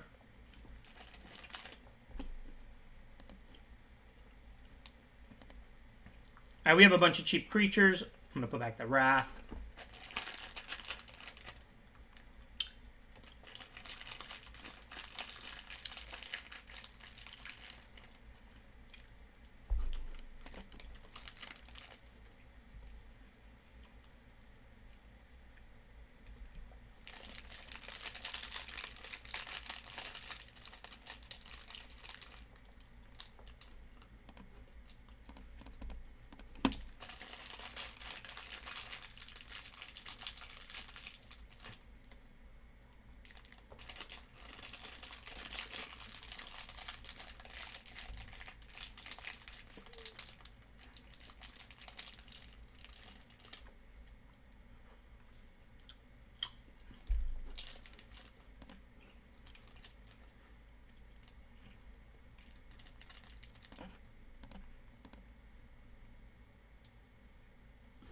I don't think Storm's Wrath removes Indestructible. It just does 4 to Planeswalkers and creatures. So, the reason I just paused, I would normally rather play 3-1s than 2-2s on an empty board. But I was checking that my mana, because next turn, let's pretend I had 3 plains and 1 mountain. Then it would be important I played Oracle this turn, so that I could still play both 2-drops next turn. Since I have 2 mountains and 2 plains, then I can play the one that's better to put in play this turn, knowing next turn I can double 2-drop anyway. I agree, Slappy McGee, I agree. McWinsauce, what did you play in the PTQ? Was it a limited one or a standard one? If it was standard, what did you play? Oh yeah, Heliod never has to turn on to be broken. That's why Heliod and Klothys are like the only S-tier gods. The rest of the gods, their static's okay. Like, they're powerful, but if they're just an enchantment, you're not getting that much for your mana. Of course, if you can turn them on, they're incredible, but they're not that easy to turn on. Heliod and Klothys, you don't have to turn on. They're just great. Okay, I don't really see any decisions here. Kunaros is certainly a good enough creature to Blessing away. And I don't want to trade a 3-1 for a 1-1, but I'll gladly trade a 4-2 for 2 1-1s. So we'll try and Blessing Kunaros here. If it works, then we'll attack with the 4-2.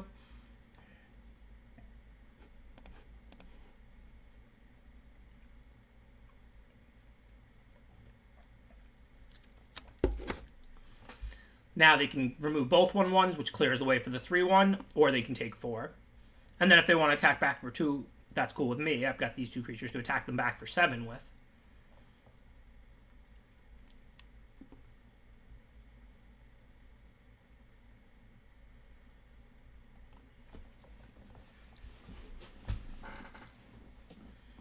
Yeah, you can, Ixo, but it's still not that powerful. Like, sometimes your opponent's an aggro deck, and you just can't pay 2 life left and right as your creatures are dying to draw cards. And you don't impact the board when you play a god, so, like, you fall behind, generally. That's why Heliod is just so incredible, because it gains so much life that it doesn't matter that you fall a little behind when you play it. And it costs the least mana, too. Like, really, Heliod is just it's a good design for Constructed, it's a bad design for Limited.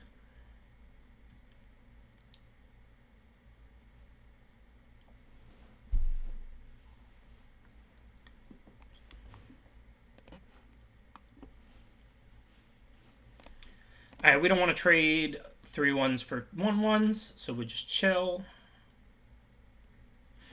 Assuming they don't do anything surprising, we'll be able to attack with the oracles. Again, if they want to trade both 1/1s for a 2/2, I'm cool with that.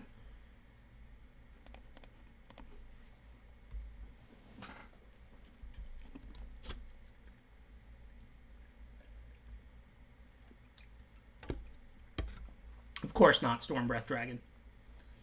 Dream Trawler is super egregious.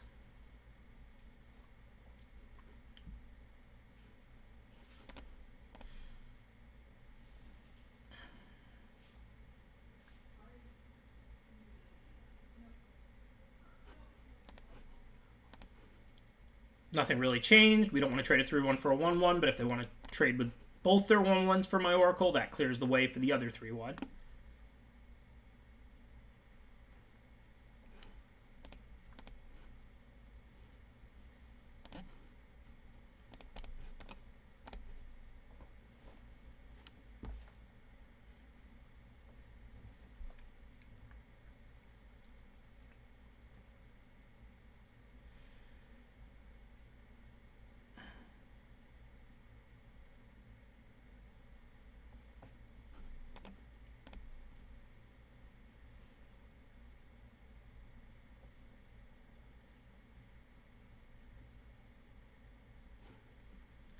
Well then, Hactus, how you doing?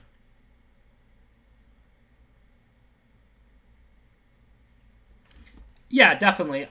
This week I'm on the schedule for Friday night. I believe same time as last week, 7 p.m. To 11 p.m. Eastern. So I'll be on the CFB channel Friday night after my stream on my channel Tuesday, Wednesday, and Thursday. And then I don't think the schedule's out for the week after that yet. What do we get? Protection from everything but 2. Sounds good. I don't think there's any real 2-mana white or black. Oh, no, there is Mire's Grasp. Though, if they were holding a Mire's Grasp, they would probably have killed an Oracle with it. But we'll see. Hopefully they're not holding any 2-drops. Hey, Mulligan to 1. Nah, I just got sick. You know, like, I know with everything going on in the world right now, you know, it's a scary time to get a cold. Honestly, my symptoms were pretty mild. I have no idea, of course, you know, like cold, COVID, flu, whatever. There's tons of COVID around in Broward County. I was at the Hard Rock all the time in February and early March. But at the same time, my symptoms were mild. I had like a very mild fever and a little cough and like... So I just, you know, took it easy for a couple weeks. Drafted nonstop on Magic Online. And I feel better and I'm back. So, glad to be back. Glad to be feeling better. Glad to be back.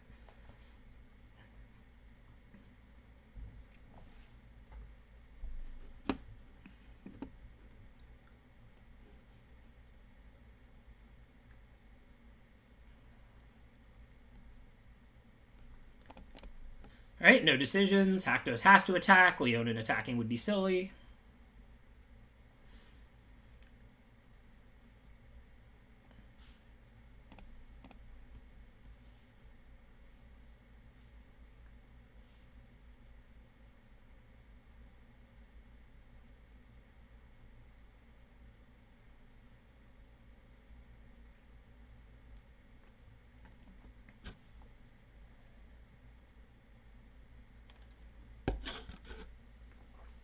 Well, it's definitely not a Johnny the Cat King because I already lost round 1. My opponent had a Haktos and a Heliod, and I mulled to 5 in game 2 and clicked through a turn in game 3. I wouldn't say... I mean, almost no deck ever is a favorite to 3-0. I do think my red-white deck here is pretty good. Like, it's probably, you know, 2-1 most of the time type deck. Yeah, I'm holding the 1 Plains Ixo because of Thrill. No real need to keep 2 lands in our hand, because if you do Thrill, you might draw, like, 2 spells or whatever. But I can never play the last land once I have enough in play, because of Thrill of Possibility. The thrill of top-decking Thrill, and then thrillingly drawing 2 spells, and thrillingly getting rid of 1 land.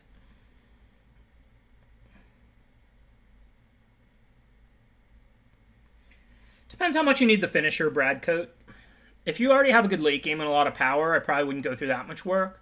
But if you have just like a super defensive grindy deck and you could really use the ultimate win condition, then sure, go for it.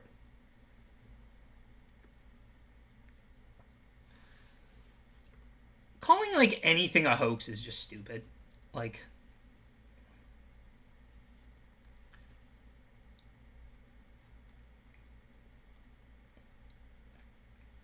How about instead of calling things you don't like a hoax, we just have a real serious conversation about exactly how much to do about things? It's not like you have to do the maximum about everything. There's opportunity costs and costs built into handling things like climate change and COVID. But how about serious grown-up conversations about exactly what the best way to handle them is and not calling things you don't like a hoax?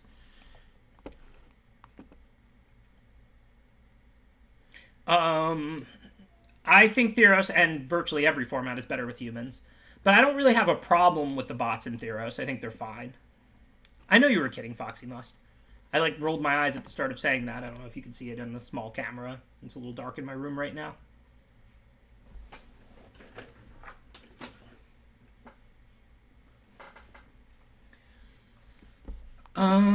Okay, no real decisions. Sun main attacks. Haktos must and can't be blocked. But other than that, can't do anything.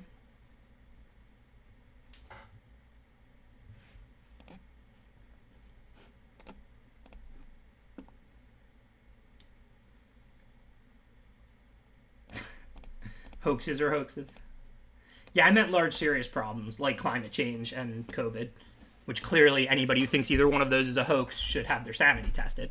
That's not to say we should do the stone max possible about things no matter what. There's costs. Like, how about real, difficult conversations involving reality and stuff, right? Not like, oh, I don't like this thing, so it's a hoax.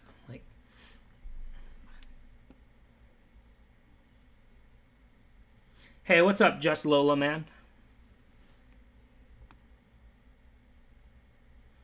Oh, well, thank you to your wife, Foxy Must. Nurses are the real heroes in this. Nurses and doctors and healthcare workers of all kinds. I mean, I can't imagine having to work around people who are just sick, constantly. I'm sure they're taking the protections they can, but, you've got to be afraid that you're going to get sick every day. So, big thank you to your wife, Foxy Must. I know Pro Mike Sigarist, his wife, is also a nurse, I think, or at least a healthcare worker of some kind. And they're dealing with that. I think that they're separating at night. Sleeping in different rooms and stuff. It's just crazy. The whole situation is crazy. But in my opinion, the healthcare workers and nurses are the real heroes here.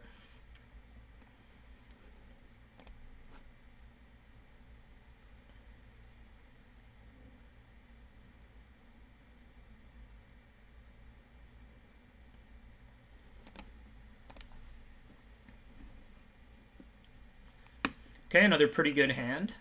A lot better than that seven non-lands we drew last game, but I guess I can't complain after we win. Some people can. I bet LSV could still find a way to complain after winning.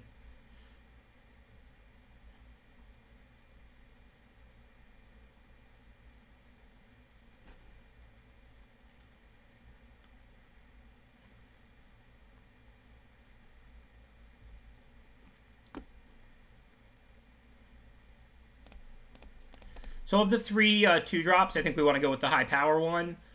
Even though they can block it with the Envoy flies. So if I force this trade, I'm okay with that. Otherwise, I'm at least threatening as much damage as possible.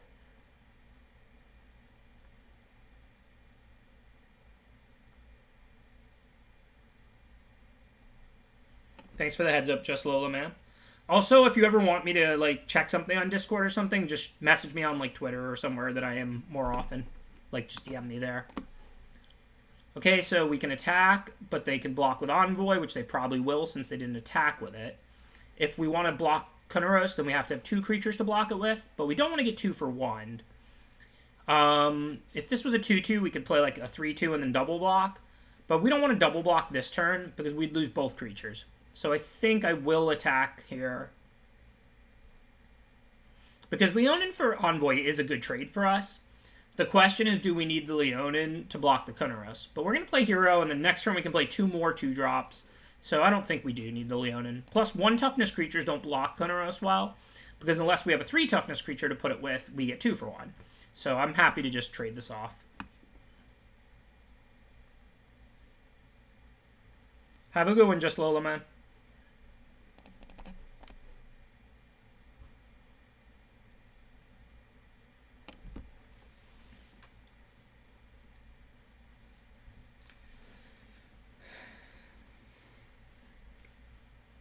That's great, MTG Army. I mean, it sucks that you had to, halt your care, but obviously, in this very time of crisis, it makes more sense to be treating people sick with COVID with the gear and stuff. Dental care is very important, but it can most likely, in most cases, wait a few weeks or a month. So that's great. That's good to hear. It's smart. I mean, it sucks that you have to do that because we're underprepared and undersupplied, but it is smart to hear that that was done. I actually had been seeing my dentist, and I had an appointment that they also canceled and rescheduled. Similar reasons. They're just not taking clients necessarily right now unless it's like emergency dental care, not like routine, checkup type stuff. Okay, so we don't want to double block with a 1 toughness creature. So I think what we do right now is send Leonin, but we hold the hero back. This way we can then play Oracle and Careless Celebrant, and then we can double block Kunaros with Oracle and Hero. And then if they don't have anything, we only lose one of our creatures.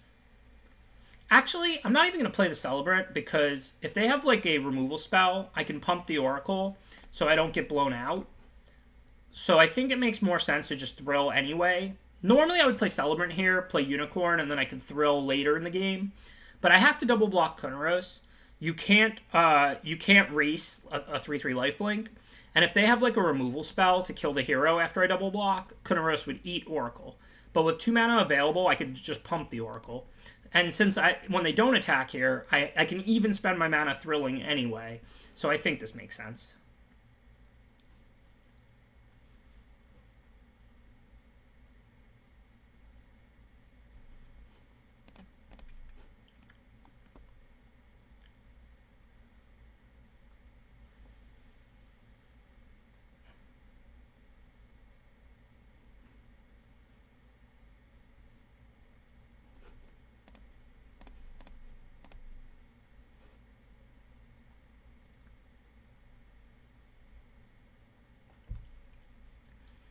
Alright, so what do we want to do here? Careless Celebrant's a great blocker on Lamia. Kind of want to put down 2 creatures. I don't really want to play Sentinel's Eyes this turn, because one turn when I play that on Hero, it could be a really incredible attack for me. So I feel like it's either play Unicorn or play Celebrant and Oracle. If I play Unicorn, what's my block on Gravebreaker? Because I can't just race a 4/4 lifelink. If I double block it, I'll lose 2 creatures. I don't really want to trade Unicorn for it. So I think this turn we just play our 2/2 drops. Yeah, and even if Lamia isn't searching out anything of use, you still can just bury a land, because once you have 5, you don't usually need any more lands. And while that's not as strong as searching out a good creature with escape, you are thinning your deck, and you are putting a card in your yard to use towards escape. I didn't play the Eyes because if there could be a turn where I play it on Hero. Like, if this game stalemates, I'm going to play Unicorn, then I can play Eyes on Hero, tap their best blocker, pump my whole team, and have a truly incredible attack.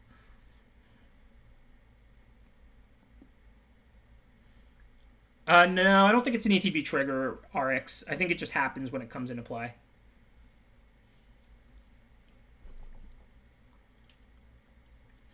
So that's not great. I took this line because I could block Lamia with Celebrant. Now I can't block it this turn, so they get to hit for 5. I could chump if I want to, but I have enough life. There's no need to do that. And either way, they're going to gain 5, but I can't kill it because it's indestructible. No, I didn't play the land because if they have discard or something, I want to discard Sentinel's Eyes and Mountain. And this turn, I'm planning to just play Unicorn and pass. I want to be able to attack with the Unicorn too on that Alpha I talked about. An Aspect is a card that could easily be in their hand. They've missed land drops. They're holding probably 3 spells, maybe 2 spells in a land they drew this turn or something. And if they made me discard 2, I really didn't want to discard Captivating Unicorn. It's a pretty powerful card. Whereas I could have discarded land and Eyes. And I didn't want to play the Eyes this turn. I wanted to see if I draw another creature removal or another way to target the hero, and then play the Eyes. So that I can attack with the Unicorn also. Remember, they have 1,000,000 life. That 1 Alpha is not going to kill them. It's going to be a nice turn, but it's not going to kill them. Thank you, Finir. Appreciate that subscription.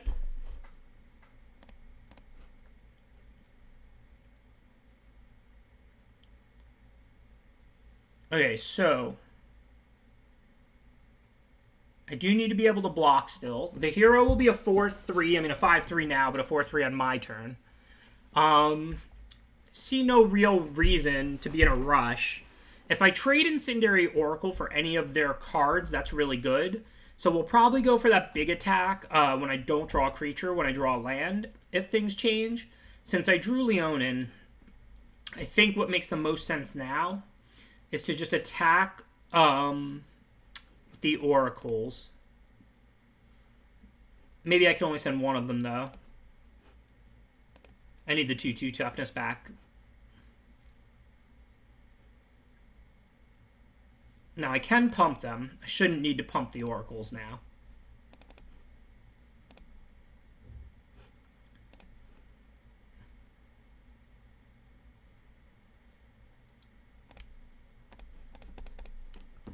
I've just been enjoying these 3-round drafts with humans. That's why I've been choosing MTGO.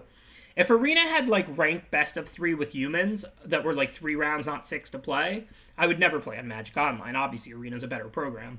But, you know, the humans are better than bots. I'm sick of playing 6 rounds or dropping halfway through my drafts. Like, the best of 3 on there's not ranked. It's just basically all the little things. Yeah, Rise and Kunaros, not a combo. Thank you, Nightmare. Appreciate that subscription.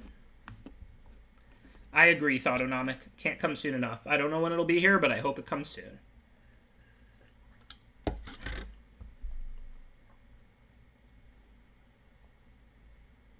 I'm feeling okay, yeah. Like I said,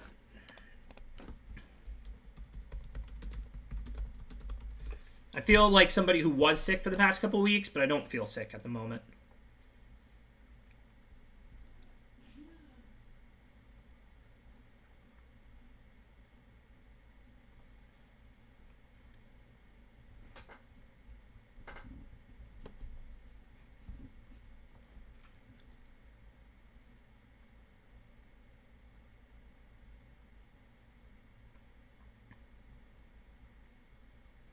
Well, that's perfect. Now we can kill their best blocker, like, say, Lamia.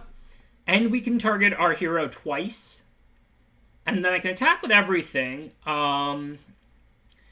If they block nothing, I could take exactly 10 on this. No, it's only 9 on the swing back. Okay. And that's if they block nothing. And I have the hero untapped. So, yep. Time to move in. It's party time, y'all.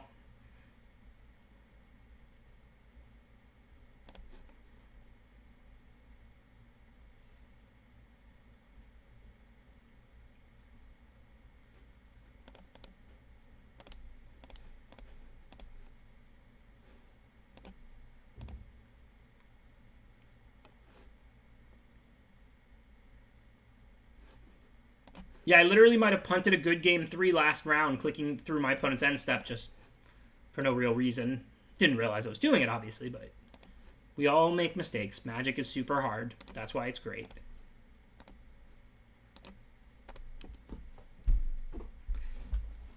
This is the disgusting turn we patiently waited for. You are correct, Thoughtonomic.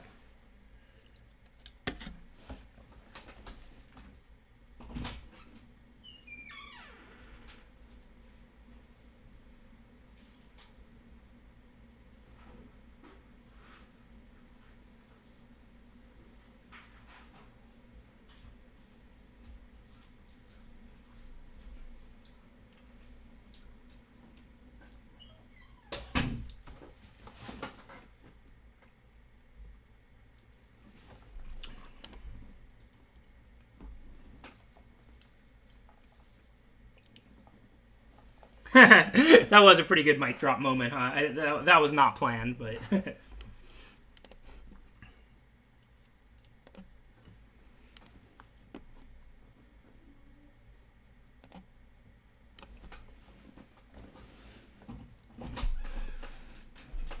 Go ahead, Reptar.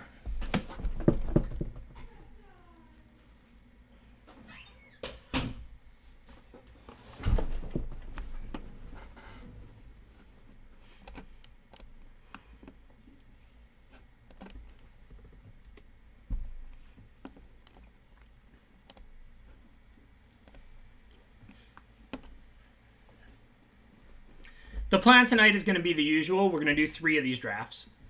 Just regardless of how long they take, we're just going to start and finish 3 of these drafts. Thanks, Obo Mobo. That was a good game. They just conceded. I guess they didn't have anything else to play. I mean, after that turn, they made 3 trades. They still finished at like 10. The Sentinel's Eyes comes back. We had 3 creatures left. They had 0.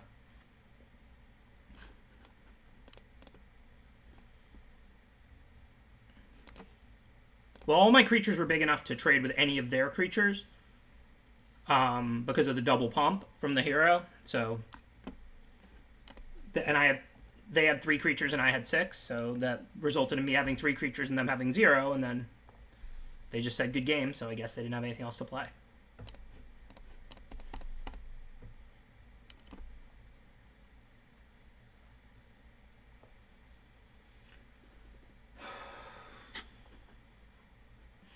So this is a good trade. I mean, they might have something, but they might not.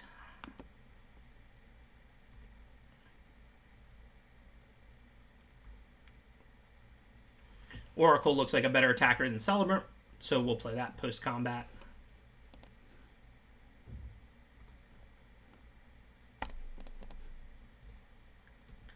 Probably should leave a white up open in the spot because Blessing is a lot more played than Infuriate.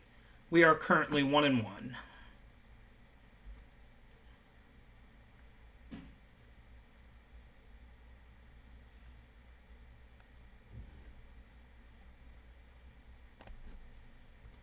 All right, easy attack. If they block with the Chimera, we're happy about that trade and we'll pump. If not, we just play our 2 creatures and pass back to them. We're going to have to pretty much draw all spells and some nice ones. I mean, we're not like that far behind on board. We have the 3 blessings to draw into. Tectonic Giant and Haktos. Thrill of Possibility. So we have plenty of decent draws. Obviously, if we draw another land or just a random rinky-dink 2-drop, we're probably going to lose. But if we hit any of those 6-7 good draws, this could be a good game.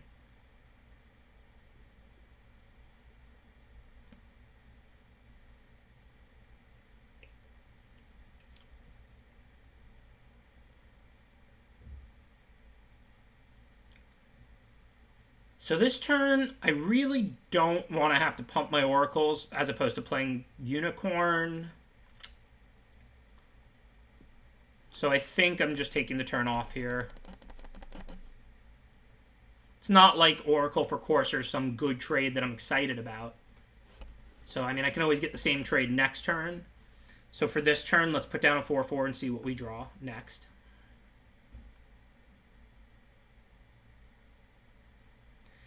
I'm actually wearing basketball shorts now that I'm not really leaving the house much instead of sweatpants. I mean, I still wear the sweatpants occasionally, but you know, Dylan did tweet that, you know, one thing that helps when you're working from home and all that is to, you know, put on your pants and everything.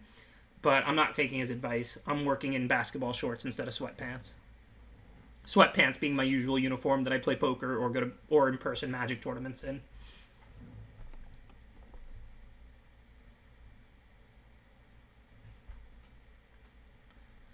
I do like Arena more, but, I mean, if you're a consistent watcher of my stream, then you're probably going to get used to the Magic Online interface. I wish that there were overlays that worked for this, and I wish that Arena had human drafts and ranked, and best of 3 wasn't 60,000 hours per draft, but I don't make the rules, you know? Just do the best we can. So let's see. These aren't really good or bad trades. They're pretty even. But I've got the Careless back to block. So I think it is right to push here.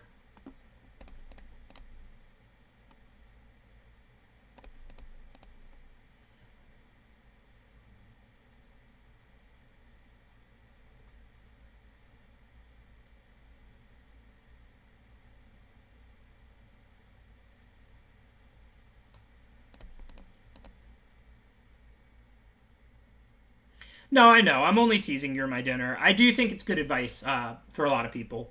Obviously, like, I don't dress up. Like, when I dress up to take Rachel on, like, a nice date or something, that means wearing jeans and a t-shirt. Like, you know, for work, I wear sweatpants, like, because casinos and convention centers are usually kind of cold. So for, like, Magic tournaments and poker, I wear sweatpants and a t-shirt or a hoodie. For, you know, a date, I wear, like, jeans and a t-shirt. And in my own house, I usually wear, like, basketball shorts and like a t-shirt or tank top. I'm whatever dressing up is, I'm the opposite. That's clothless design. I'm just super dead, right? Say I block the 5-4, 3, 9, 14, 17. Yeah.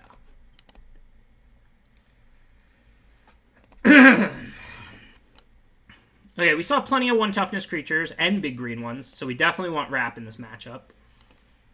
Probably don't want to change much other than that.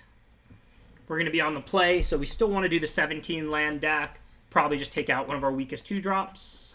3-1 didn't look like it matched up that well against them. Oop, can't keep this.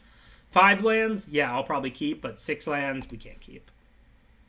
Oh, this hand sucks, but we're not going to 5. Do we bottom Leonin or do we bottom Mountain?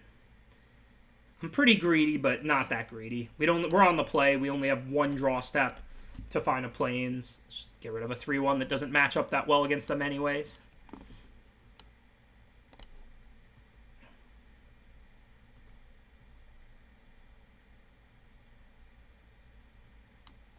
Okay, I'm not going to omen that because we have Wrap. That's Walking Dead. It'll die sooner or later, hopefully, if we draw 1 land. Maybe we'll get lucky and they'll play another 1 toughness creature. We'll draw plains and Wrap their board.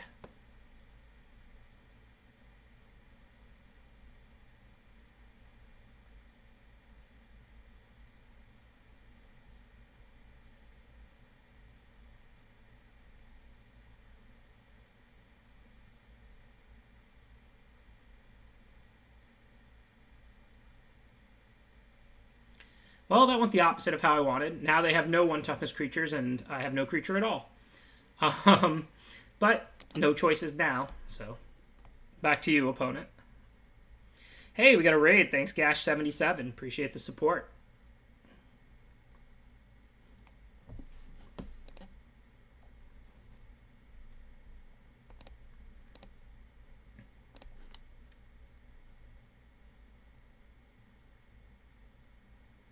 So we could omen them in case we want to sack it. If we draw a land, if it's a plains, we can cast Leonin and then we can Blessing it. If we draw a mountain, we don't really have anything we can cast. 8 plains and 6 mountains left in our deck. So we're around 60% for the land to be a plains. I don't think I'm going to omen them. Let's say I go to 8 and I omen them, then I go to 4 and I sack it. Maybe they'll play a 2 toughness creature. Maybe we'll just draw plains. My hand's just not that powerful. With Wrap potentially being a dead card, I just really didn't want to spew Omen 2. If my hand had been like, you know, Tectonic Giant or something, then I'd probably Omen them. So I can't lose the Leonin, but a 1-1 is good enough to omen now. Small creatures would likely already be in play. Yeah, I know they're going to die to Wrap potentially, but taking a lot of damage. I can't block with the 3-1 because I have to put Blessing on it. So I am trying to save damage here.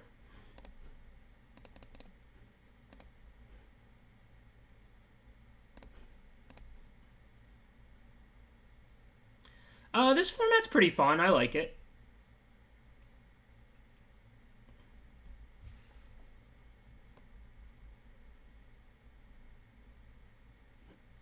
What are they doing? There's not a lot to do in response here. I mean, there's not any green or white instant removal that they can play. Alright, that's not ideal, but it's not horrible. What else are they doing? Well, that's an instant removal. Okay. Oh, can't do anything about that.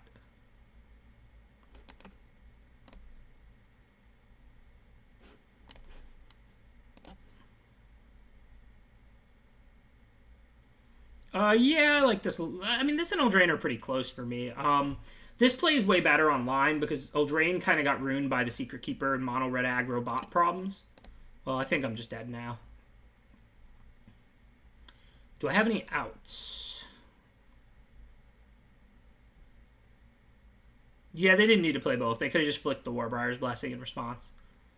But no worries. I'm completely dead. So some pretty unfortunate draws this draft. Hopefully we'll do better next time. Let's get right back in the queue. Not going to be a hard first pick here. Setesian Champion is broken. A tier broken, not S tier broken, but definitely broken. I mean, look, you could call it S minus, A plus. Same thing with Tectonic Giant, however you want to rate them. But, you know, I usually throw S tier around for Kiora and Dream Trawler and Heliod and the Pegasus Lord. Not for stuff that dies to removal, or, you know, if you draw in the late game, you might not have any enchantments left in hand. But cards like this do win a lot of games. If you play Setesian Champion turn 3 and then on tap with it, you're probably going to win the game, like almost every time. Obviously, though, if you draw it in the late game, you might not have enchantments left in hand, you might not draw one for a while, you might just draw one land when you off the enchantment you do draw. And it dies to plenty of removal. Next best card in this pack is Gary, Gray Merchant. I haven't found Mono Black as draftable in this format as the last one. Partially, that's because Gray Merchant's uncommon now, and it was common, I believe, in Theros, the original. But Gray Merchant's still a pretty strong card. If you just have 2 black casting cost out before you cast it, you get a 4-point drain and a 2/4 for 5 mana. And then there's ways to recur dead creatures and all that. Alright, Nyx Bloom Ancient is like a commander card or something, I don't know, but it's not a limited card. It's a 7 mana 5/5 trample, that's not playable. Hydra's Growth's fine. It can win some games, sometimes they answer it, sometimes they don't. I never really want to be second picking it, although I might here. This pack's pretty bad, and Setesian Champion's pretty good. The rest of the pack, I mean, Incendiary Oracle is probably the best overall card, which, as I said, it's a good 2-drop, but it's a bad second pick, and it's not on color with a rare. Huntmaster is fine. Training is fine. Those are both cards I'm going to play any number of in a green deck with Setesian Champion, but they're also pretty unexciting. Yeah, there's another rough pack. I guess Hydra's Growth it is. Setesian Champion is at its best in green-white auras, but really it's good in any green deck. Should we play mono green? I mean, we don't have a second color yet. I don't love taking Colossus Design over, like, good, solid commons. But there's really nothing in this pack that I'm excited about. Like, Forerunner's fine. I'm definitely going to play any number of them with Champion, but it's still just kind of a mediocre 5-drop. I think I might take Colossus Design here. Try and do some kind of mono green machine, if that's what we're going to end up seeing. Sticking with that plan, here's a Huntmaster, and I mean, we have one color, and that's it. There's no cards that are good. I mean, Blessing is a little better than Huntmaster if we go green-white. Impending Doom a little better if we go green-red. Mono green machine. Well, looks like that's going to be the plan. I've yet to draft a really heavy green deck in this like this, I don't think. Maybe once. I'm not on stream. And listen, we don't have to play mono. We just want to prioritize green cards over non-green cards. Since we have 3 green devotion cards here, of course, being green, having green casting cost is an upside. But it's not like we need our deck to have 17 forests. We can play 11 forests, 6 plains, or 11 forests, 6 mountains, or whatever. So grab a nice card like Favored now when there's nothing really great green for us. We're going to be trying to prioritize enchantments. Green-white auras would be an excellent fit. And we're going to, of course, prioritize the green cards.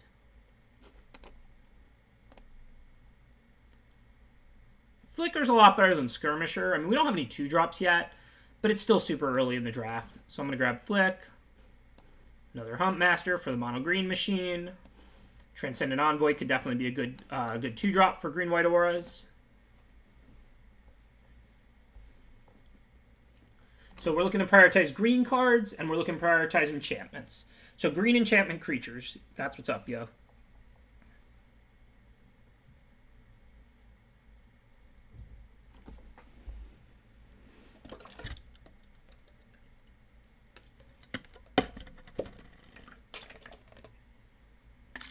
Yeah, Flicker's just a nice all-around card.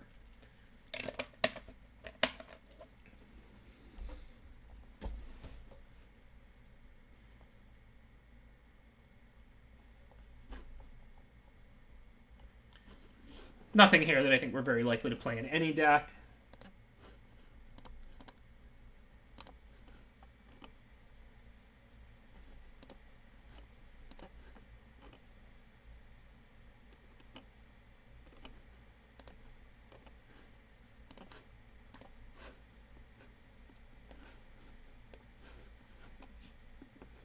Iced green tea, you know it.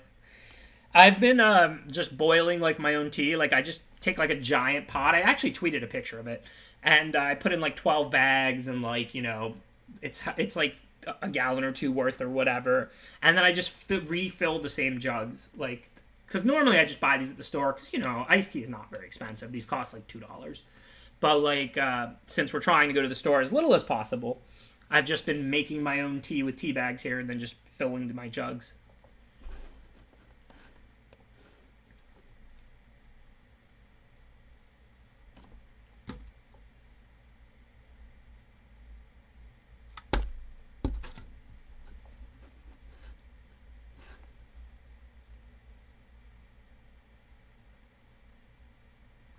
I will look into that. Right now, like I said, I've just been buying the like little bags of green tea that you would like make a hot glass with. But I'll look into what you're talking about, Chimfunks.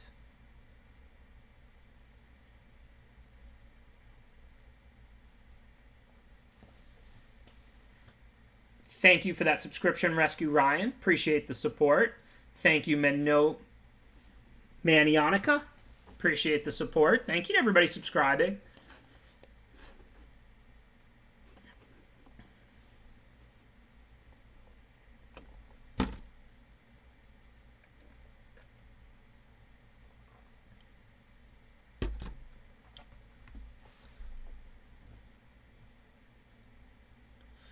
Yeah, well, I don't normally drink all tea every day. I mean, tea is my go-to drink, but I probably, on average, drink about, like, 4 glasses of iced tea a day normally. Again, the not leaving the house is kind of changing the options. I mean, if you want to talk about it, Thoughtonomic, Mage announced on Twitter that they're shutting down. I think that, the COVID economy shrink is going to devastate small and startup businesses all over the world who just don't have the cash to, have their business cut in half for multiple months. And, I think it hit Mage really hard. I know, they never said anything about besides being happy with my work for them, and I was very happy with them as a sponsor. I think they're just shutting down operations, basically. Don't know what the future holds. It's kind of a crazy time right now. And definitely, not jealous of people who, created a business over the last year or two and were really in the process of building it when things are tight and it's hard, Like big multi-million, billion-dollar businesses, they're going to take a hit, but they'll be fine. But, it's a really rough time across almost all industries for any startup or any small business. Yeah, speaking of the Olympics, those got pushed back till 2021, right? I saw they had delayed the Summer Olympics because of COVID. But we won't delay the Olympics here. We'll draft it. It's a very good first pick. It's a green enchantment that gives you a creature. It works with every card that we want. And it's just a really powerful card. You get a 4/4 and draw 2 cards for 3 mana.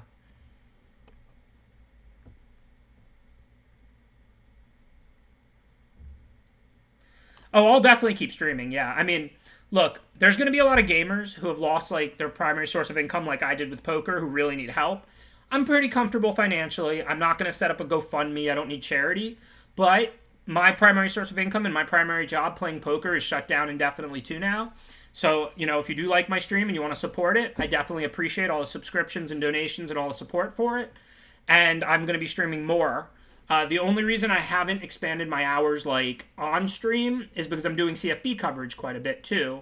Last week I did Friday and Saturday night on their channel.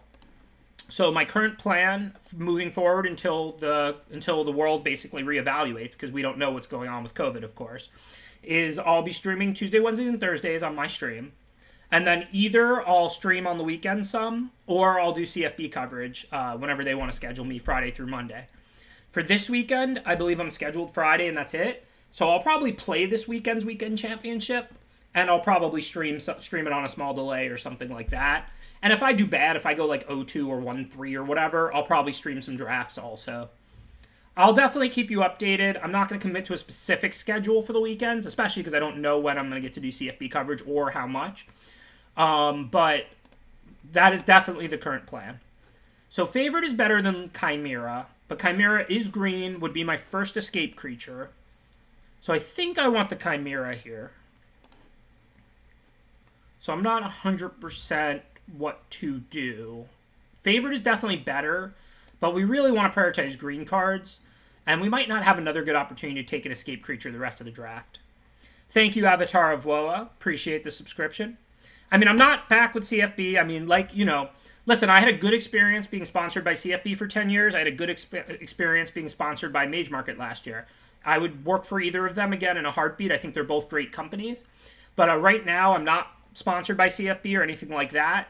They're using a ton of people for just rotating out a lot of streamers and big Magic names and personalities for the coverage. I'm grateful they offered me the opportunity. I'll take pretty much as much of it as I can get right now. So, you know, I'm doing that job for CFB, but they're not, like, sponsoring me at the moment or anything. Okay, what do we want? Probably one of these 3 green cards. I think probably Wanderer. We don't have a lot of 2-drops. And we're looking to prioritize enchantments. But not double white ones. Just go ahead and grab this green card. This is a Windmill Slam, Warbriar Blessing.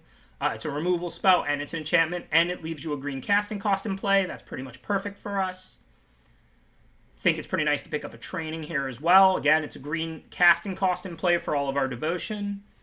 I didn't take Eutropia. I mean, even though we could switch to blue, I guess, and Eutropia is pretty busted. I mean, we do have Favored, and we have 3 playable white cards, but I guess I could have considered Eutropia. It's a good point.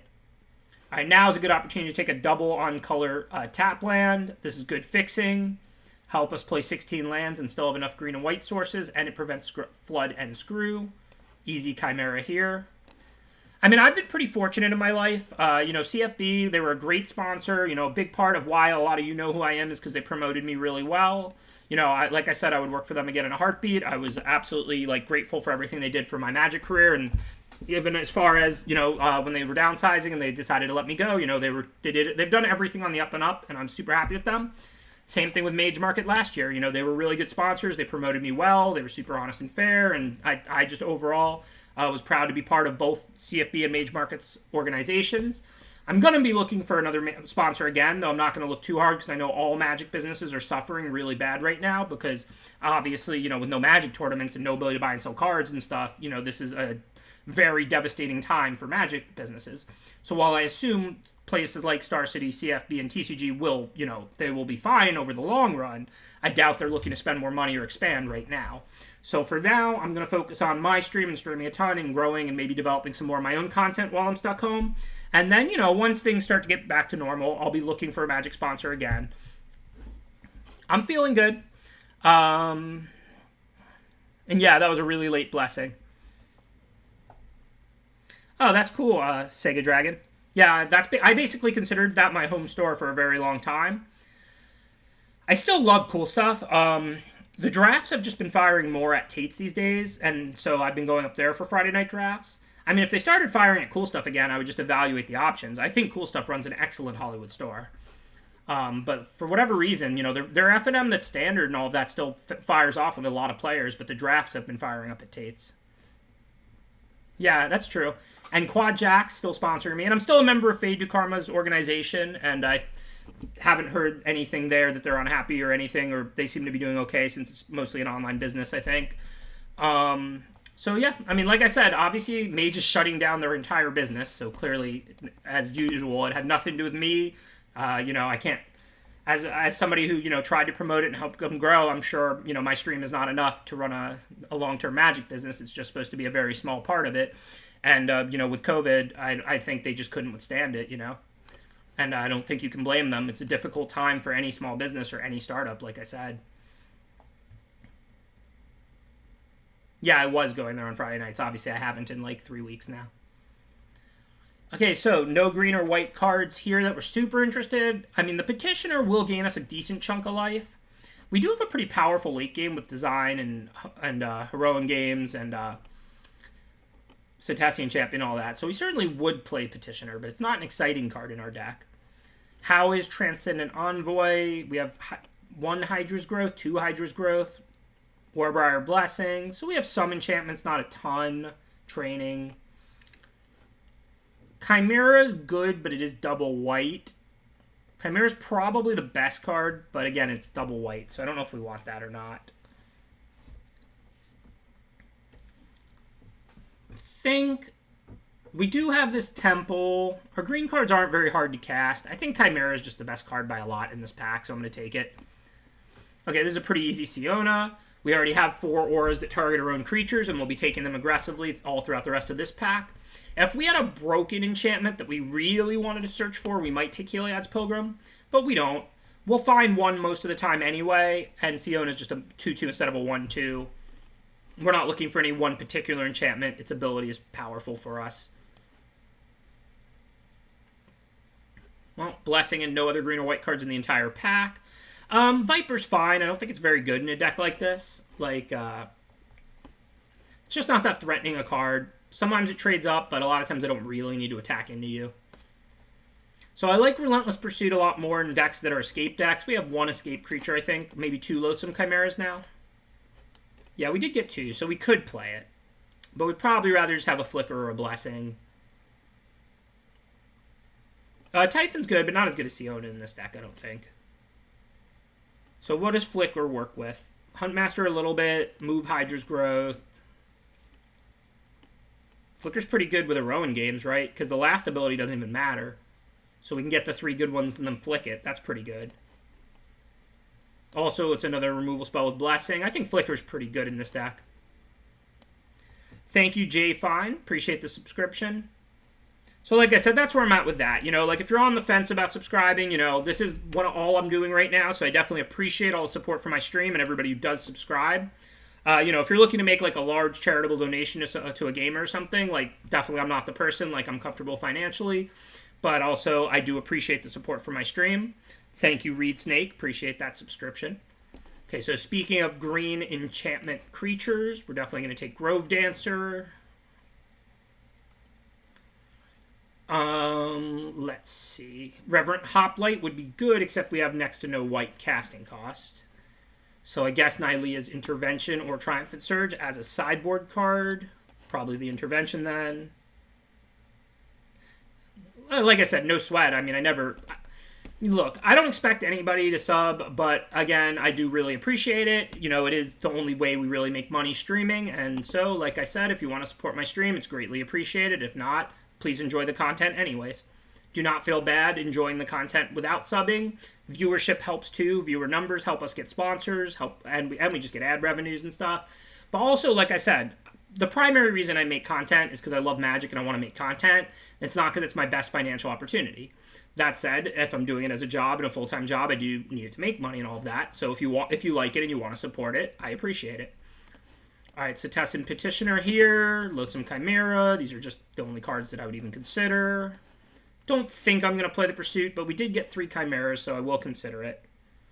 I haven't played online poker in a very long time. I mean, if this shutdown is going to go on long enough, I might consider it. But I haven't played online in years. Like, basically since 2010 when we got regular in-person games in Florida.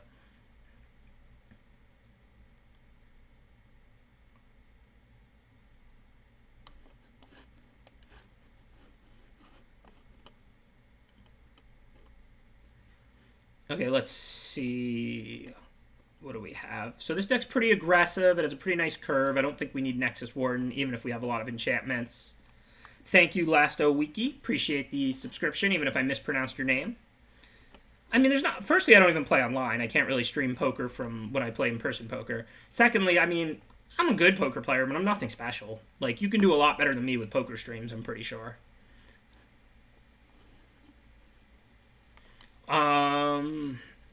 Okay, let's see. So we need 26 because we're counting this land. We're going to play like 16 lands. We have the Scry land. We have the Wanderer. This is almost certainly going to be a 16-lander. So we need to cut 2 cards. And we have the Birth, but that's an enchantment. We're not going to cut that.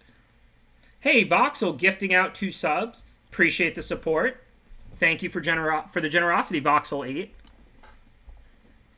Thanks. I'm not planning to play online poker, like I said. If this goes indefinitely, you never know. But I'm going to take this opportunity to try and make more Magic content, grow my stream more, grow my YouTube channel, make more videos. The only reason I didn't get started on that a few weeks ago is because I got sick. But, so, you know, my plan now is to focus on Magic while I'm stuck at home and I can do all the online Magic content from home. And then, you know, we'll see what that looks like when I'm done with it. Hopefully it'll be great. Y'all seem to like it, and I appreciate the support. And then hopefully another Magic sponsor will take notice and pick me up, and we'll see what's up. Okay, so we have to cut. Oh, thank you also. Hole in One. I do really appreciate the subscriptions. So that's 26. So we got to cut 2 cards. Like I said, 16 lands because we have Birth, which is a land, Wander, which will find lands, and a Scry land. I don't plan to. Call me Clint. I do appreciate the support. Even if, like, you know, I don't get picked up by a Magic sponsor and, you know, it doesn't feel like it's a full-time job, the Magic Online stuff, it will still be a part-time job. The Tuesday, Wednesday, Thursday normal scheduled stream is not going away anytime soon. Poker games are better on the weekends. I'm happy to stream part-time and poker part-time. So, at a minimum, that stream is going to stay regardless of the Mage going under. You know, like I said, y'all support my content incredibly well. Everything's good with me and Fade to Karma.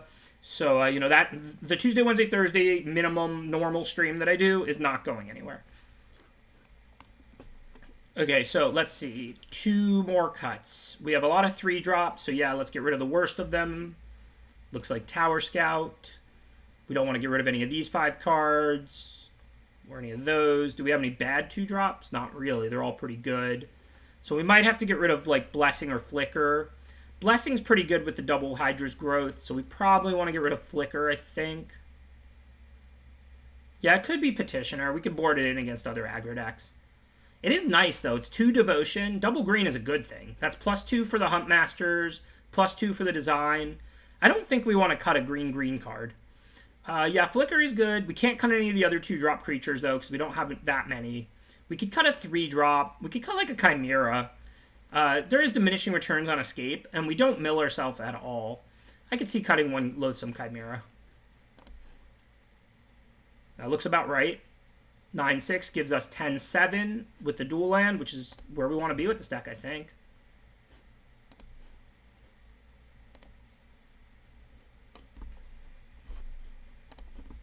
And honestly, thank you for that subscription, Albert Chu. Very, very much appreciated. Like I said, I'm really passionate about it and really love Magic. You know, like, so I mean, I don't mind. Like, my goal is to grow my stream and grow my Magic content to the point where I never play another hand of poker again. But in the meantime, like I said, if you like it and you want to support me, it's very much appreciated. But I'm just gonna have to do what makes the most sense, you know, for a job. But for now, while I'm stuck at home, I'm not really worried about looking into online poker for a month or 2. I'll just, you know, focus on growing my stream, making more content, streaming more, and just doing everything I can for Magic Online and see where it goes. Have a good one, man, leggings. All right, so this is a total play for stack. We have almost no removal. This is a total mulligan. Most of our creatures are green. We definitely can't keep a hand without green mana on 7 cards. This is better. So we're going to obviously keep the 2 land in the Cetacean Champion. So we can put back Chimera, Hero, or Huntmaster. We probably just want to put back Huntmaster. Even though it's the most powerful card after the Champion, we only have 2 lands. We might get stuck on 2. We want to play the Hero first, so we can play the Grove Dancer after the Champion. So we don't really want to put back either 2-drop. Chimera, just as effective of a blocker and buying us time as that Huntmaster is. So it's a clear Huntmaster to put back out of this hand. Pretty easy Thoughtonomic. If you just, like, you know, read a couple basic books and just think mathematically and logically at all times, you can just start playing, like, the lowest stakes, like 1-2 in the casino, and you'll be fine. Like, you know, obviously you'll have to get good, so you won't make a living year 1, but you won't lose a lot of money if you're smart with a math and gaming background. And you just learn to play the right way. And you play low stakes, where you're not going to play against any good players. Okay, this turn is scripted. We're going to play the Champion. Even though the Chimera hits a lot harder, we want that Champion out now while they can't kill it. You know, they may take it out with a Warbriar's Blessing or, you know, a Dreadful Apathy. We're going to at least get cards off it. Like, if they Apathied it here, I'd play Grove Dancer and draw a card. So like I said, let's start with the Grove Dancer. Let's get our cards here. Get this out of Warbriar Blessing range. Even though it looks like a pretty bad turn, there's now, again, no commons, no uncommons, no nothing they can really play. We're out of enchantments in hand, but, you know, we have plenty in our deck, and we're not under pressure. We can always attack later.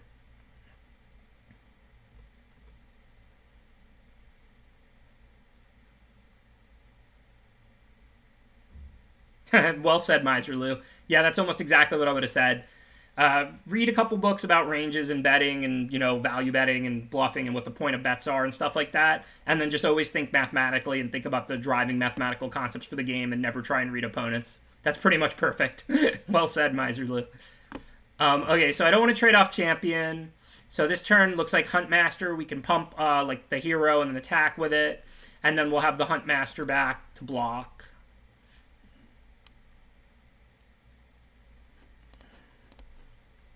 And if they want to trade Typhon for hero, I'm happy about that. And if not, we get in a nice hit, and we have the 4-3 to trade with their 4-4 or 3-3.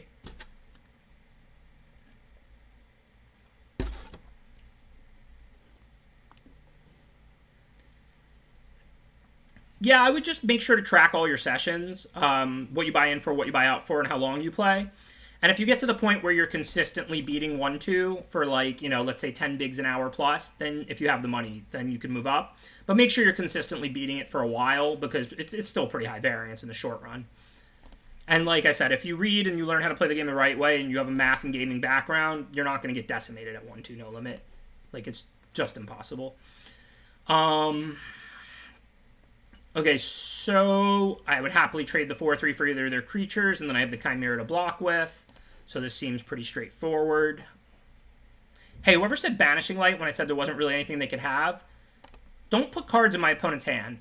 I don't need them to draw the card that actually answers me. I said there was nothing and they had nothing. You announced that Banishing Light existed, and look what happened the very next turn. Cut that out. Whose side are you on? You're watching my stream, not theirs.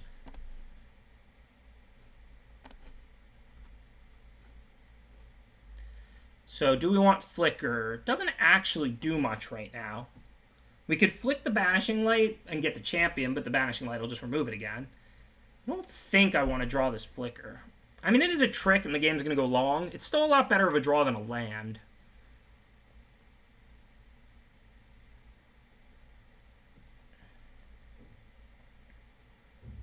Yeah, leaving up white represents, like, Blessing. Obviously, I didn't have it, but yeah, that's probably the one that you should leave up. If you're a green-white deck and you're going to leave one mana open, you should leave a white up, because there's no one green trick, and there is a one white trick for both me and the opponent.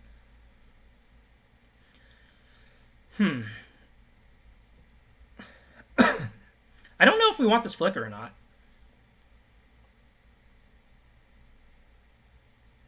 Yeah, we could flick Grove Dancer at some point. Or hero. It's enough better than a land. I guess I'll leave it on top. We're not really under any pressure. Attack with the Chimera. We have plenty of blockers. And we have plenty of mana to leave it up. And then if they don't do anything, we can mill ourselves with Grove Dancer.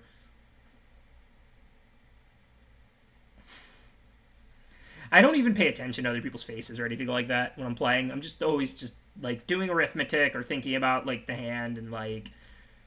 Never, like, I barely even pay attention to, like, my opponents.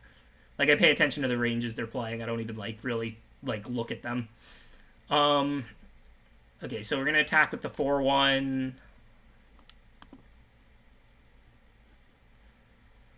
If they block, it's fine. They're nowhere near bringing back Typhon. We'll mill ourselves a couple times and bring back the Loathsome Chimera pretty soon.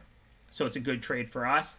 We could also flick one of these Typhons if they bring it back as a 7-7 someday, to then have it be a 4-4 again. So I think topping Flick made a lot of sense.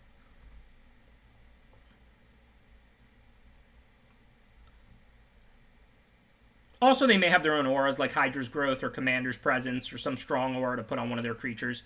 Even if they just go for a Warbriar's Blessing or Cetacean Training, I'm pretty happy to flick it in response to that. Hey, there it is. See, I call cards that we almost want them to have, not the cards that actually beat us. So you may say to yourself, Ben, do you need to answer this training? Why are you flicking here? It draws a card. There's no guarantee Flicker was going to trade for a whole card.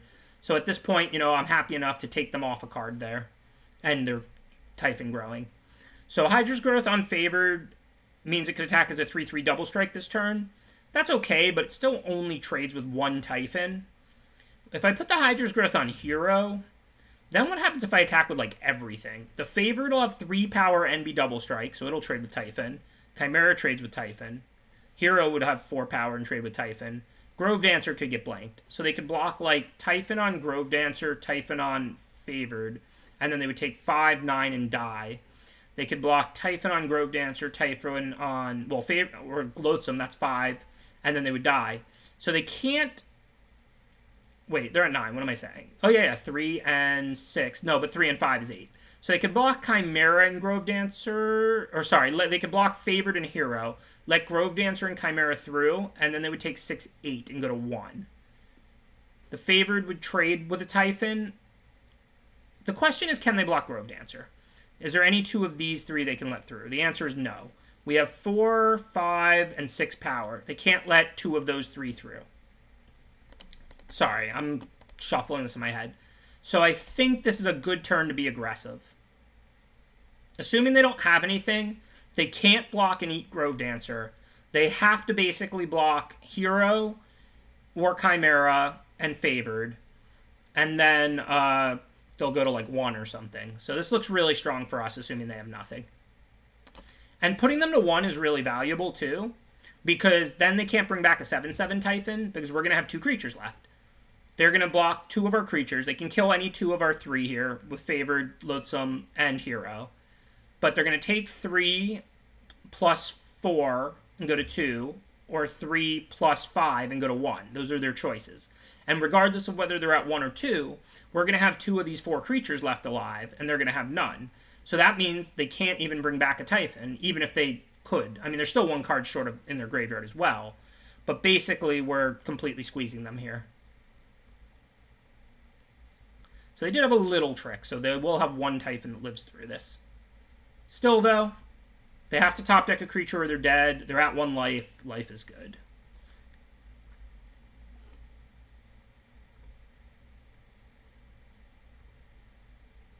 That's awesome, Obo Mobo. Good reminder, Scourge. Alright, so Intervention kills Flyers. We don't want that against green-white. We're going to be on the draw against another deck trying to attack us. We saw they had multiple Typhons. So things that line up against 4/4s poorly are not necessarily things we want. Our deck actually lines up pretty well against 4/4s. Like, the worst thing against a 4/4 is a 3/3 or a 3/4. But we already cut the Tower Scout. We're certainly not bringing it in.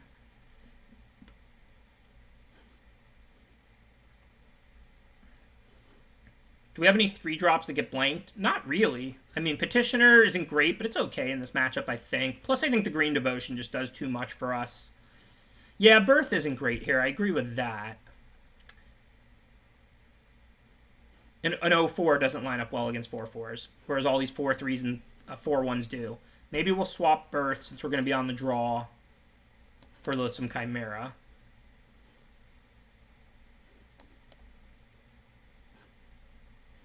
Good call. I think that's right. I think that's all we're going to do here on the draw. Wings could be a way to break a stalemate, but we also have a lot of power. Maybe on the play, but on the draw, I don't think I can expect to play Wings against a deck that's trying to attack me. I might board it in on the play for Game 3 when we get to be the aggressor. No creatures, but both kinds of lands. I have no idea whether I'm supposed to keep this. I probably am. How many 2-drops do we have? Not that many, right? We have like four 2-drop creatures or something.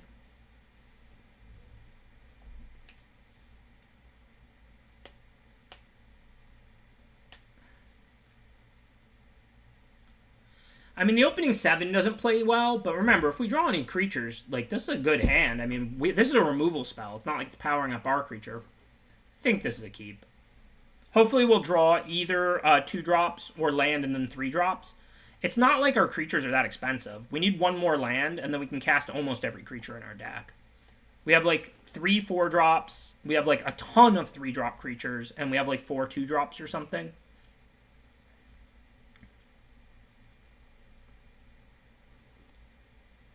I don't even think of myself as, like, a gambling man, so to speak. I just hate mulliganing. Going down a card is such a big disadvantage in Magic. Cards is by far the most valuable resource. I mean, sometimes it's the right play, of course, but I'm pretty hesitant to mulligan Forest Plains on the draw.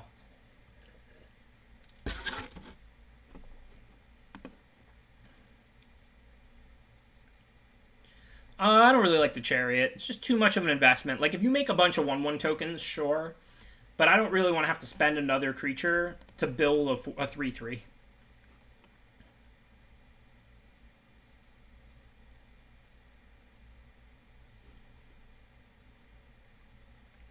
this isn't going well, but it's not like it was going to be going well if we mulliganed. I mean, we played a 3-drop. They just had an incredible start. So I guess we can play Wanderer, and then we can use Blessing to take out, like, either one of those, assuming they don't have another trick. And then we can try and turn the corner from there.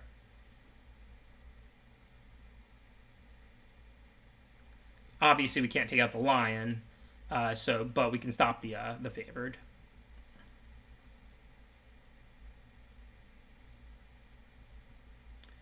Alright, not the worst. So now we can play Hydra's Growth, get that extra point of toughness so we can block the Lion. Hopefully we'll find a land here. Not the one I was hoping to find, but not bad nonetheless. If they don't have anything, then we're okay.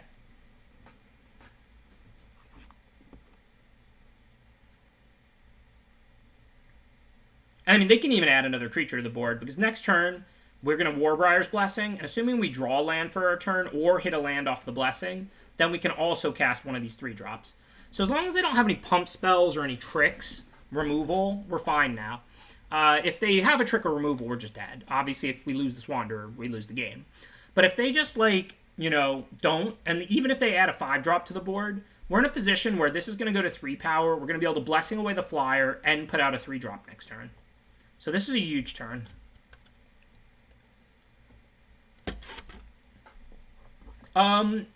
Wings, the more aggressive your deck is without flyers. If your opponent has removal, it's bad. If your opponent has good ground blockers, it's good. I would consider it on the draw, on the play in a matchup like this, but never on the draw. Imagine if I had wings in my hand. My opponent's here trying to attack me. They're trying to overrun me.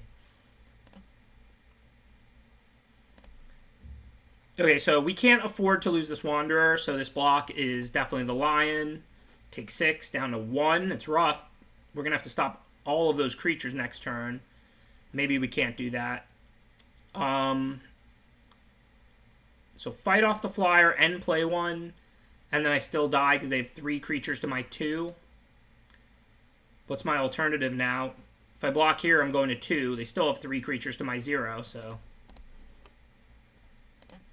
not much we could do here. Oh yeah, we could Blessing twice, but aren't we still short 1 body?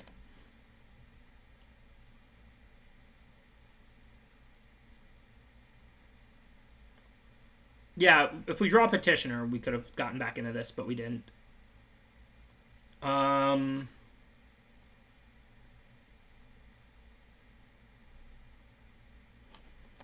don't think there's anything we can do, but I don't really care about showing them that, so... I'm going to go ahead and chill, leave my mana up, because if I'm tapped out, then it's too easy. Maybe they'll only send the flyer because they're afraid of White Omen or something, in which case then I can flicker the Blessing, kill the flyer, and then maybe if I untap again, I can stabilize.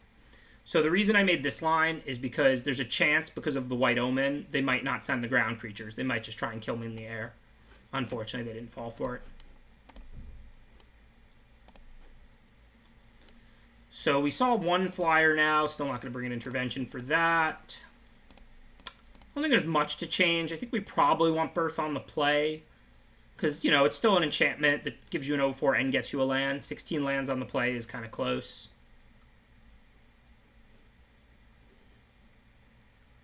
Don't really have much to take out. Just going to swap one of those for one of those.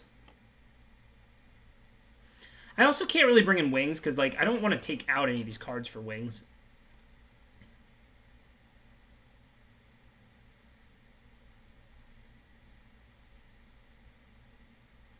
The Blessing itself doesn't become a blocker, Hardcore Henry. So, like, the Blessing stops 1 creature, and then when I flick the Blessing, that kills an additional creature. So no matter what there, I was 1 blocker short. But I think the play I made was right, because there's a decent chance an opponent wouldn't send on the ground there. Because if I White Omen, I get to just put a 1/1 in front of the 3/3 and then eat the favorite of Erois. So, like, they might just send the 2/3 flyer in that spot. And then I could have flicked the Blessing, ate the flyer, and then possibly untapped in 1. We are not drawing well today. I even went, like, 9-6 instead of 8-7 on the green-white split. Well, we got to mull this. Alright, well, that looks good. I'd like to not take mulligans every other game. Okay, we're definitely going to bottom Huntmaster. We're looking for an enchantment, especially an aura, to put on the champion, because then we can protect it with Blessing.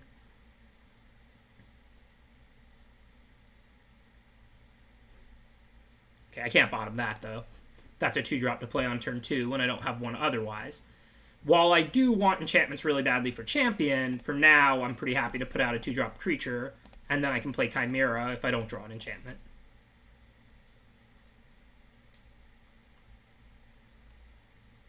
Yeah, they have one Banishing Light, which we saw. That's it.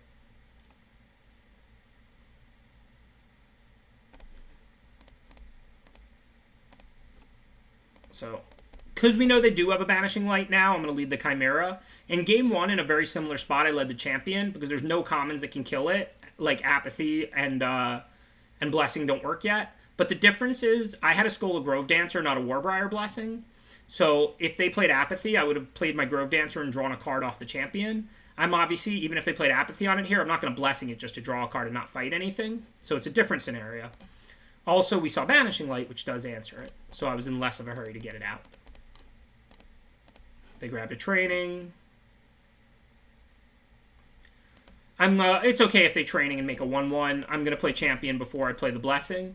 So now I have to play Champion. I know it looked like a really good turn if I would have went Warbriar Blessing on the hero and fight the Siona, but then I wouldn't have an enchantment to play after Champion, and who cares about dealing them 2 extra damage? If they spend their turn Banishing Light Champion here, I can still make the same play next turn, and it's exactly as good. If they don't, now I can play the Blessing, and the Champion's already in play whenever I play the Blessing. Of course, if they have Sentinel's Eyes and Banishing Light, then none of that works. Okay, so let's see. So that went as poorly as possible. I would definitely trade Blessing for Siona. I know they have a Training in hand. So I think I don't want to trade 4/1 for 1/1. So I think this turn is pretty easy. I'm just going to attack with the hero. Even though it's a really bad turn mana-wise if they block with Siona, like, I get to Blessing and kill Siona with Blessing, which is good for me. If they take it, then post-combat we play Favored, and then we have the Loathsome Chimera to block Siona, and then we have the Favored to put Hydra's Growth on, as well as Warbriar's Blessing and protect it with Karametra's Blessing.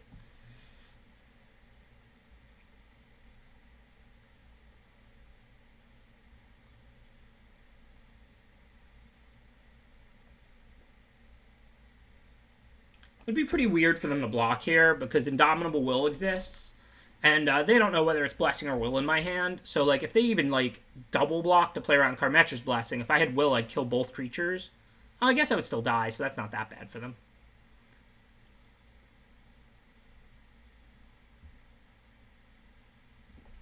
But, alright, so they made the block. It's not unreasonable because they'll get back Sentinel's Eyes. But we're also happy to kill Siona, knowing they have a Cetacean Training in hand, and they were going to get another 1/1. Not really a great turn, let's say, but definitely an acceptable one.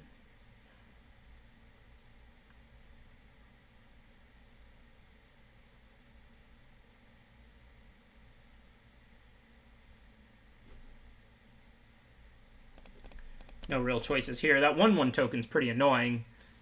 If I could force either 4 damage or Typhon for Chimera, that would greatly benefit me because it clears the way for Hero and Favored.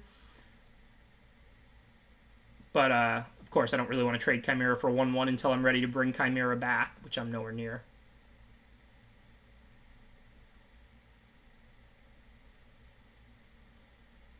So I could flick away the 1/1 to start attacking.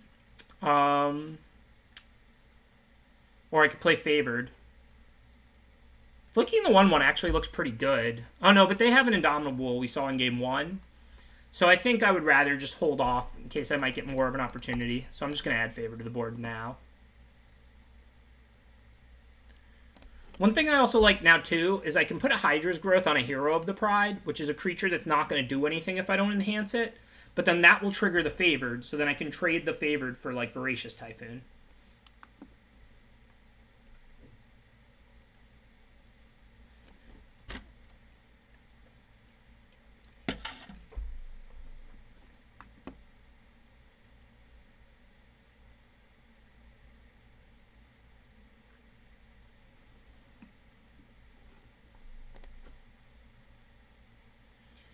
Okay, so the 4/1 for any of their creatures is a good trade, except the 1/1.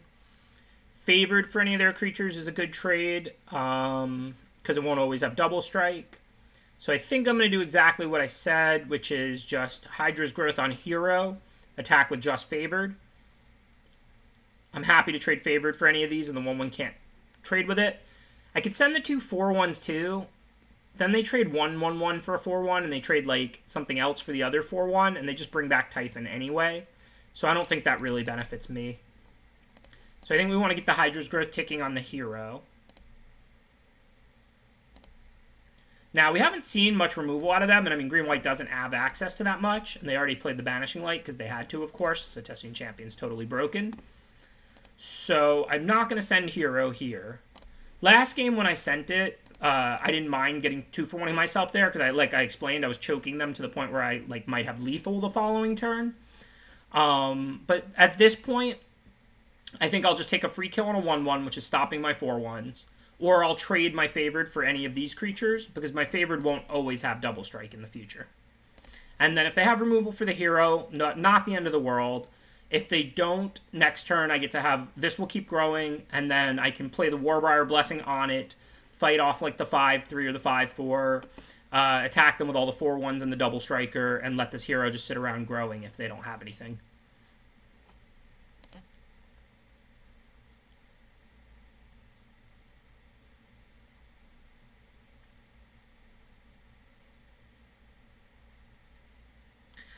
There wasn't any real need to do that, Penguin, because slamming Hydra's Growth at this point is effectively the same. I mean, they've had a few more draw steps, but it's not like I'm under massive pressure or anything.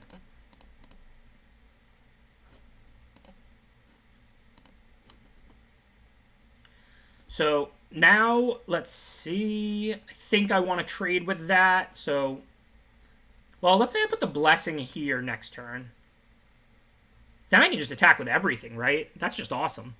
This will grow to a 4/3 because I'm targeting it, so it'll be a 4/5. So I can fight off the 4/4 Typhon. This will be a 3-power double strike. These will have 5 power, so yeah, we're not blocking here. Assuming they don't have a trick in hand, this is just amazing for us. And we're still going to have Flicker available if they have their own trick or something. There are some things Flicker doesn't work against, but assuming they don't have anything, this just works out incredibly well for us.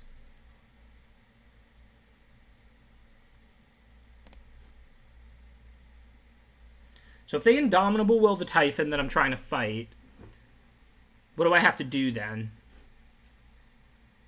Just flick their Typhon, probably. So that's not great for me. I mean, I have to fight that. It's the only thing I can fight and live through.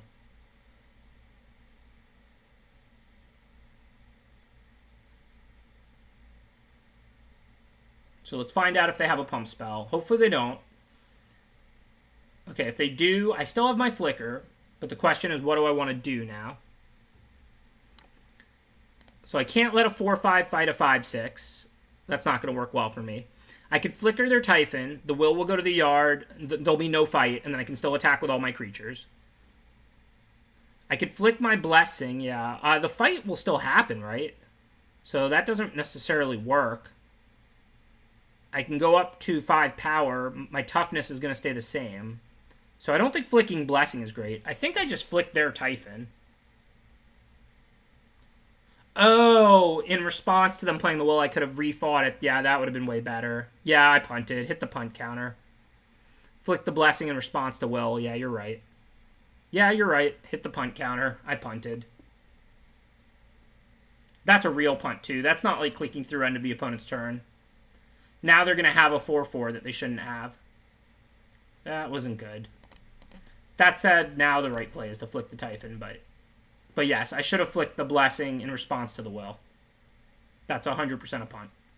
Good job as usual, chat. Okay, I assume I can attack with everything. Well, maybe not, because if these two creatures live, I'm dead. Can they afford to block only one of mine? Let's say they block 5, they take 5. Let's say they block 6, they take 5, 10, 14. No, they have to block at least 2, so I can attack with everything.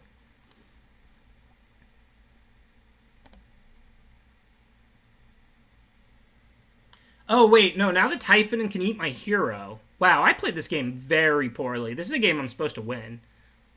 I'm punting like left and right. So now it's Typhon on hero.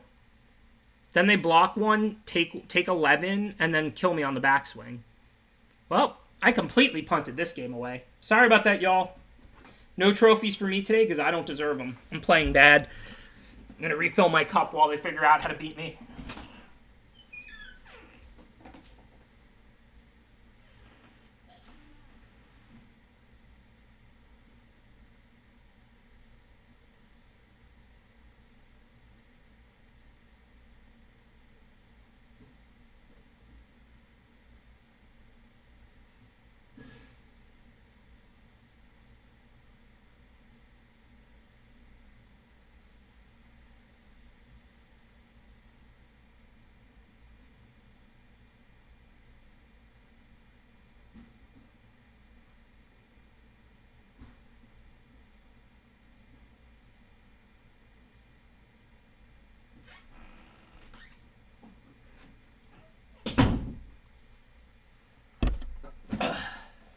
Oh yeah, that was a really nice punt right there. We 100% win that game. If I just flick the thing in response, we kill the additional 4/4, and then we target our hero again, so it gets up to 5 power, and then we attack with everything, and they're not dead, but they might be dead actually. It's an extra pump, but even if it's like a point short, they lose all their creatures. They have to block 2 of my creatures, both their creatures die. So we either lethal them, or we have 2 creatures or 1 creature to their 0, and they're at like 2 or whatever. So that was 100% like a game that I just win if I play right. Oh yeah, you're right. You don't target when you reattach. Yeah, you're right. But it would still be 2 creatures to 4 then, so the original attack that I figured out would have worked. So yeah, they weren't lethal, but they would have to lose their creatures, not have a lethal backswing. So the end result would have been what I figured out at the start of the turn, that like they would go to like 3 or whatever, and like they wouldn't be able to swing back, kill me on the backswing or anything. So that was like that was about as pure a punt as you could ever get.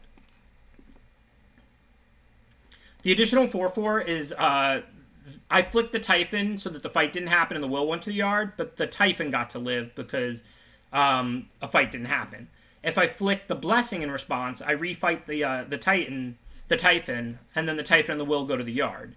So the end result is they have the 1 less blocker, and then it works out the way I said at the beginning of the turn. They can like eat my Hero of the Pride, but then I trade off with their other 2 creatures. They go to like 3 or whatever, and I have 2 creatures left to their 1. So like they weren't lethal, but like it works out really good for me, which is what I figured out at the start of the turn, and then totally punted. Thank you, Dr. Smiley. Appreciate the subscription. I figured it'd be more like riding a bike. I didn't think 2 weeks off from streaming would mean that I wouldn't be able to play and stream well, you know, at the same time, but maybe it's the case. I am punting today.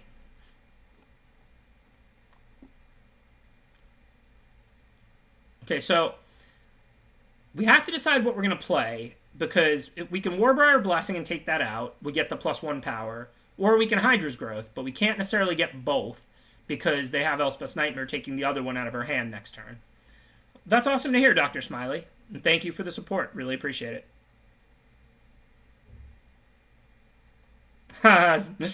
It's pretty funny, negative binomial. I was sick. Okay, so what do we want to do? Do we want to play Blessing, and then we get to leave up Flicker, which is nice, but they can take Growth out of our hand or Flicker? Or do we want to play Growth so we get that going? Typhon's not that scary against us. I mean, we do have Chimera in hand. Oh, that's awesome. I mean, I love that. I'm somebody who always hopes to get featured every round in Grand Prix. This way my match is on camera, and then I can go back and ask people questions about my plays and all of that. Anytime you can get free coaching, right?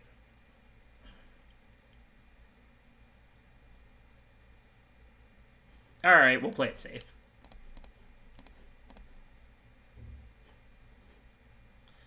The only thing is, like, they could have Myers Grass, but they probably don't because they didn't kill the hero. And whatever, they just probably don't. And then Final Death still requires 2 more lands. I mean, not that if I get to hit for a couple of damage and then get 2 for 1 by Final Death, that's very good for me, because it's not. But maybe they don't have any more lands in hand. Maybe they don't have Final Death in hand. I mean, they've already played 2 things. Like, the odds that they have a turn 5 Final Death here are not super high. but Blessing does make some sense. It does keep the creature as a 2/4, which is pretty nice. Now they have to either take growth or flicker.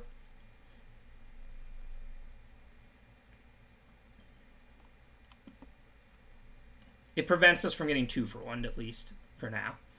So they chose not to take growth. So that tells us they probably have a way to deal with it. I don't really want the Chimera to go to the yard this turn, though. So, I mean, the only card they could have was what? Well, they could have Libation if they're playing that. Otherwise, it's Drag Down. There's not much that can kill Chimera, though. Like, there's what? Like, Drag Down, that's it, right? If they play Libation, I'll sack Hero. Eat to Extinction. Yeah, but that exiles anyway, so they can do that at any point. So I guess it makes the most sense to just play Chimera, because if they have Drag Down and I Hydra's Growth, then they kill the Hydra's Growth Hero. If I had like a weaker 3-drop to play, I would play that over Chimera this turn, because I don't really want Chimera to get exiled by Elspeth's Nightmare. But Drag Down's an uncommon. If they have Libation, I'm sacking Hero. If they have Eat to Extinction, that exiles Chimera anyway. Sure. I mean, they got rid of my graveyard, but they're going to have to deal with what's in play. So then I'll get enough cards in my graveyard. Well, never mind. Okay, well, we're out of other options. So now we're going to slap down that Hydra's Growth and hope they don't draw land 5 and have Final Death, or have, like, Libation or Drag Down. I mean, we're out of other options here, so.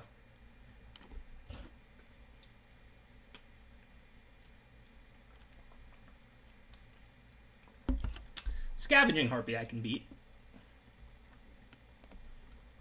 Still, though, we know they're not holding land, so they're probably 1 land away from a Final Death.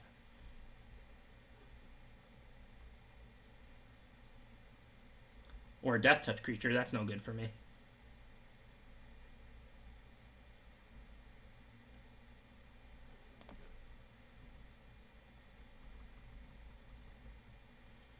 So we need a Karmetra's Blessing. That would be a really good draw. There's that Final Death, which we thought they had because they chose not to take Hydra's Growth with Elspeth's Nightmare.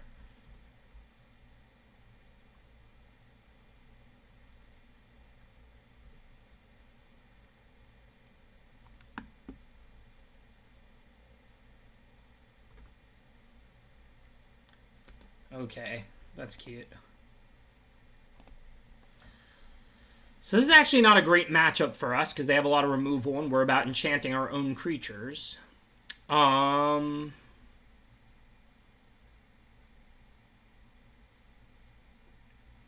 saw Mogi's Favor, so I don't really want another Chimera. Tower Scout seems solid against them. It's a decent-sized body. Lines up well against 2/1s and 3/3 Death Touches and stuff like that.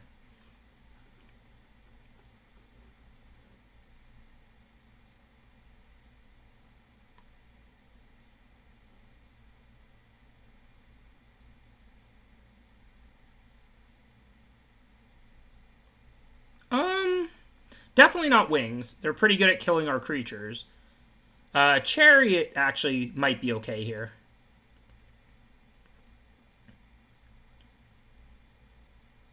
And we can take out, like, Design. It's pretty bad against Death Touchers and removal spells and Elspeth's Nightmare and all that. Do we want Chariot?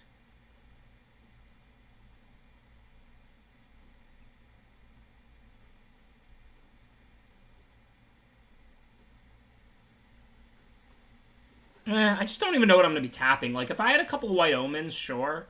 But, like, I'm just tapping real creatures for Chariot. Like, I agree Chariot lines up okay against them. But I just don't think it offers us that much. Hey, VOD boy. No, I know. I agree it lines up kind of well against them. But again, we have to tap a creature to turn it on. All of our creatures are pretty real. And it's not an enchantment. I'm glad to be back. Thank you for subscribing, IJST. Appreciate the support. Assuming that's your birthday, congrats on turning 30.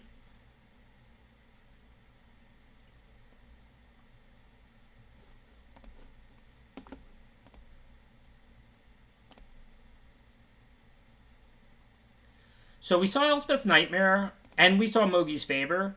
So we definitely can't play Rowan games here, because then they'll kill our 1/1 token with either of those cards, and we saw Mire's Grasp, and then we won't give +3/+3 to anything. The cool thing about Rowan games is you don't have to pump the token. You can pump a different creature. But we definitely want to get out other creatures against them. If they Mire's Grasp or Mogi's Favor that 4/1, now they don't have it for later. So let's get out... I meant to click on the Huntmaster, and then I think I clicked on the Rowan games. Luckily, since I tapped 4, it didn't just let me cast it. Sorry for that little scream. But so we want to have at least one other creature out when we play the... Iced Tea in Dutch is 1999.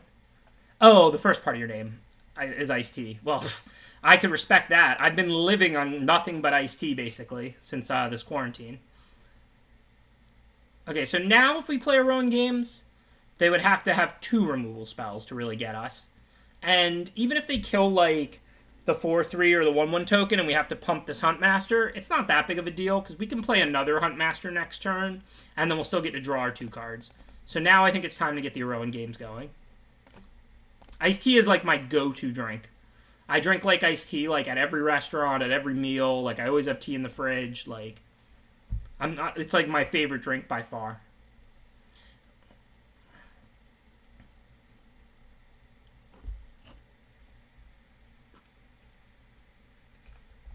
Yeah, we can flicker the games potentially also. But we don't want to. We want to flicker it 2 turns later after we get 2 cards out of it. Like, yeah, if they killed something, we could flick the games, get another 1/1. But, like, that's pretty bad for us. We're missing out on additional 4 counters, additional draw 2. Yeah, without sugar. I actually used to drink sweet tea all the time when I was a kid. And I was very slowly gaining weight because I have a pretty good metabolism and a pretty small build. So then when I was around 24 or 25, I realized that I was pretty much going to have to stop drinking sweet tea and just switched on sweet. Okay, so if I trade one of these for one of their 3/3 death touches and I don't play another one, I won't get to draw 2. So I think this turn we're just going to have to chill, play this game nice and slow. If they attack with both Hierophants, then they don't have them back to block. I'll just double block one. I don't really care about these little small creatures right now. Like, they're fine. If they want to hold them back, then I'll draw 2 cards and try and overpower them. I drink literal on sweet all the time. I never have sweet tea. I never put any sugar in it at all of any kind. I get on sweet tea in restaurants. I brew my own tea. It's unsweetened.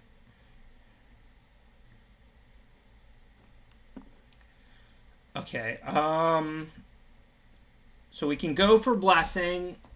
If they have Final Death, though, we're going to get blown out a little bit.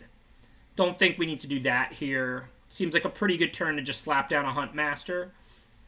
Then we can attack with some little creature like that's not doing anything otherwise. Along with the 4/3 and the 4/4. Now that we got our 2 cards, we're not really afraid.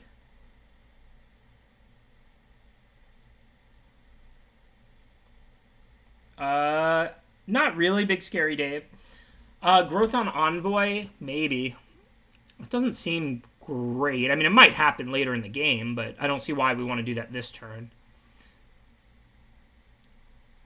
We're mana short of being able to leave a Flicker. Granted, we want to Flicker Rowan games next turn anyway, so I think this turn is pretty much definitely Huntmaster, Pump Wanderer, because that's the one we care about less than Hero from this position. And then we just offer trades. We get to attack with 3 creatures that any of these trades are good for us. If we clear that Hierophant, that allows us to attack with these smaller creatures. And now the plan would be flick the Rowan games on my next draw step. I guess maybe I'll flick it during my upkeep, because who cares about the gold coin? So if I flick it during my upkeep, I can get the 1/1 counter then, the 1/1 token then, and then I'll draw a card and get the 3 counters from it. So I'll probably want to flick it during my upkeep.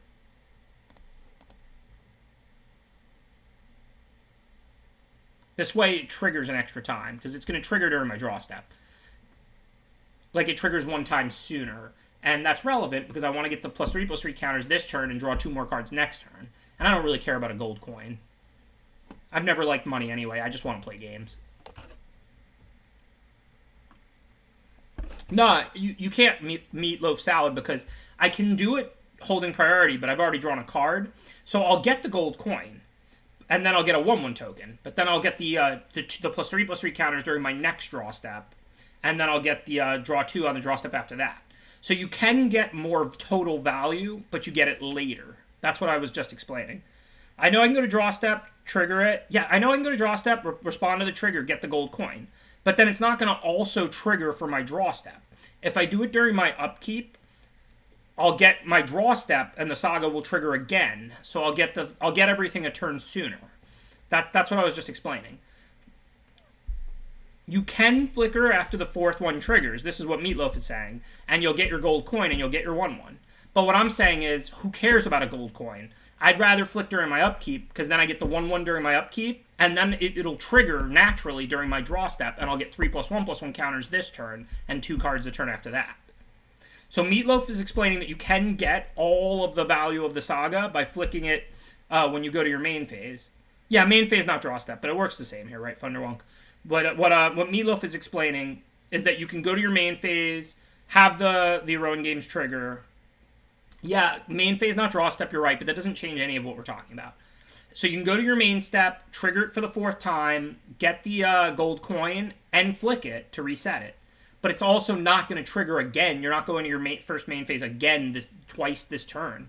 So what I was explaining was I want to do it during my upkeep or draw step, not main phase, because I don't care about the gold coin. I want to flick it so it'll come into play, get its first counter during my upkeep. Then when I go to my main phase, I'll get the +3/+3 counters this turn. So it speeds everything up by a turn if you do it before your main phase. And what you're giving up is the gold coin, and who cares about the gold coin?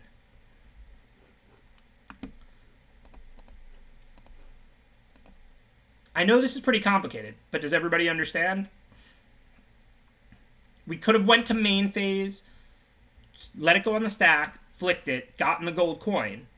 But by doing it during my upkeep, now watch what's going to happen. I'm going to go to my main phase, go to Chapter 2, and get the 3+1/+1 counters a turn early. Which is way more important to me than getting a gold coin right now. Now we can play Envoy, then Blessing for 1 mana. We don't really need to take out that Piper, but we're pretty far ahead. And we have 2 growths. Think we want to do this while it's safe. They have so much removal. You're welcome, Anders.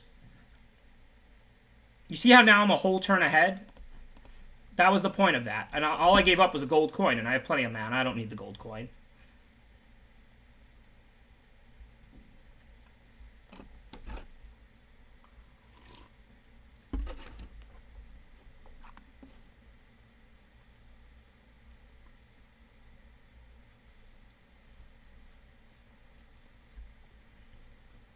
Yeah, I know. Hold the door. The Kill Piper play was aggressive, but if I didn't do it, they could Elspeth's Nightmare the Blessing out of my hand. It's an extra chump blocker, and I'm really pressuring them right now. We already knew that, this turn they were going to replay the Hierophant that they bought back with the Omen. And I still have a Hydra's Growth to slap on my flyer. So I just felt like I wanted to use my mana. This is a game where we're turning all our creatures and pressuring them. And I didn't want them to be able to take the Warbriar's Blessing and leave me 2 Hydra's Growths. So that's why I did that. If they didn't have Elspeth's Nightmare out, I would never have played Warbriar's Blessing last turn. I would just hold on to it so that I could kill a real creature way later in the game. But they could just take it out of my hand. And I mean, I figured we're super pressuring them at this point. Let's just remove a blocker. Let's just, make them take a Hydra's Growth, which does way less at this point in the game, and just dump it all out there. Yeah, like Napolster said, practically a time walk. We were playing a pretty high pressure strategy at that point, not a long game. As you can see, we overran them. And remember, they omened back Venomous Hierophant, so we knew their next turn they were just going to play a Death Toucher that stopped one of our creatures and take a bunch of damage, right? It's pretty hard for them to stop all these 4-power creatures, to blank them. So if their turn is just Removal Spell or Hierophant, we're running them over in 2 turns there. So we didn't see any more flyers. I mean, they have, the Harpy, who cares?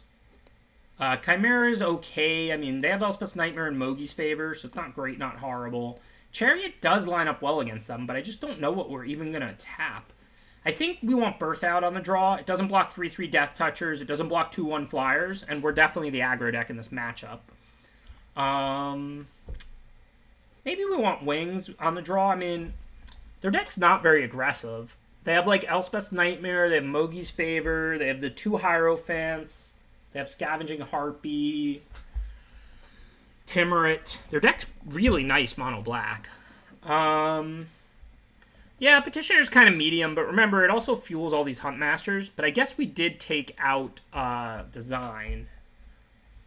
I think we want another threat. Just any threat that can trade. It's pretty good against them. And it doesn't die to Elspeth's Nightmare. We could take out Petitioner. I agree that it's pretty medium in this matchup. Is there anything we want more? I already brought in the 3 mana 3/3, which is good here. I mean, again, Chariot's decent. But what are we crewing it with? Random creatures that we drop, I guess? Yeah, we could certainly end up flying over those 3/3 Death Touches on the ground. Alright, I'll try Petitioner out for Wings.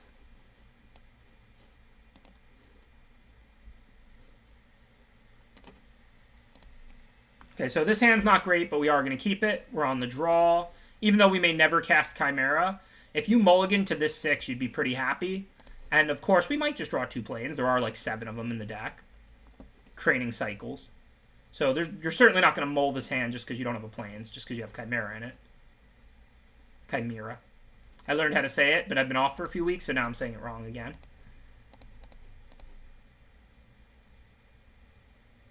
Yeah, Hydra's growth is not great in this matchup, but I like that we put in the Wings so we can put it on a flyer.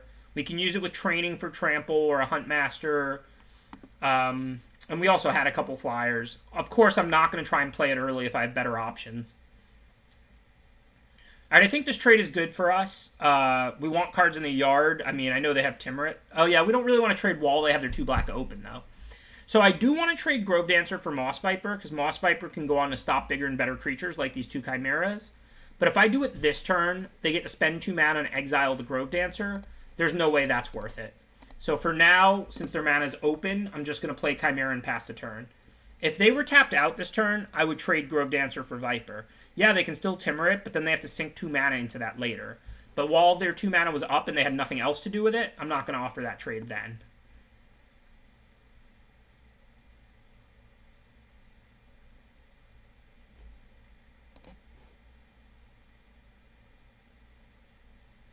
Okay, well, like I said, this is a trade I think is pretty good for me. This 1/1 Death Touch can do more. So now I am going to offer this trade. So if I Rowan Games, if they have Elspeth's Nightmare, I get wrecked. They already used Mogi's Favor. They have a Mire's Grasp too. I think it's just too risky. I think I have to hold on to that for the long game. I mean, they can't bring back Mogi's Favor this turn unless they have something else to do. So the 4/1's a pretty good attacker right now. Nothing wrong with them exiling it. I just figure I'll make them spend their 2 mana later, like because they might have other things they'd rather do. Their 2 mana was available at the time, so it just didn't seem like an opportune time to let them spend their 2 mana. All right, so we're definitely going to discard Forest. What else, though?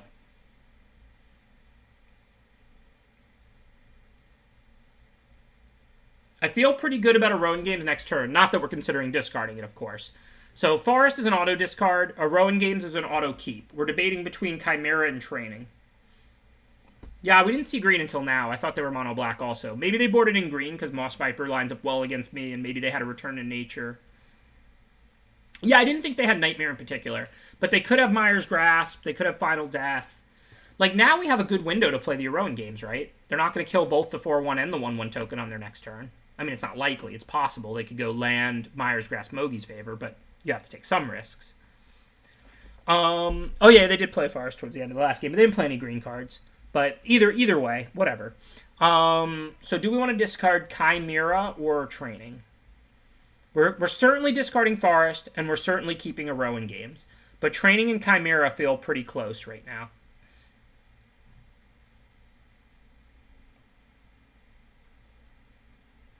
We have 1 white, so we only need 1 more planes to play the Chimera. And we might get to draw 2 cards off the Heroin Games.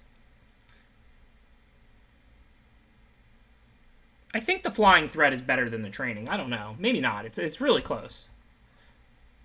Yeah, Training draws. But again, we have to discard Forest. We're going to keep Heroin Games, of course. So we have to discard either Chimera or Training.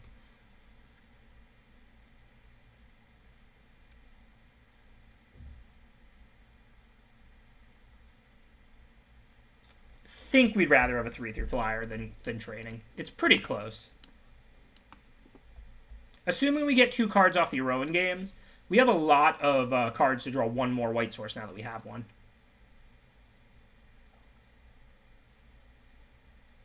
Not sure why they didn't attack. Are they gonna block?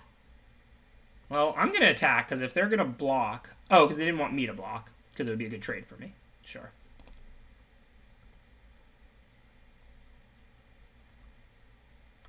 And then, do we want our Heroin Games or Chimera now that we did draw the play-ins? If they have Mire's Grasp and they top deck a land, we get pretty owned if we Heroin Games. There's nothing for them to Elspeth's Nightmare, so I think Daybreak Chimera is the right play since we did draw the play-ins. Get another creature out first. This way, at least Heroin Games will get to do its thing. Oh, wait, I can just block. 2/4, doesn't have Death Touch. They get their 2 life, but no reason to take 2 damage. Okay, cool. That's a great draw. So now I think I'm going to attack with both. If they block, I'll just bring back Chimera, and then it doesn't die to Mogi's favor. They shouldn't block. And then I'll just Heroin Games and pass. I can't hold up the 4/1 expecting to block with it, because they could just Mogi's favor it if they wanted to do that. Good point as well, boss. We were going to get a gold off the Heroin Game, so even if we didn't see a Plains, eventually we'd be able to cast Chimera anyway. I think keeping Chimera was right there. Okay, no real decisions. Well, do we pump the Flyer or the Human Soldier?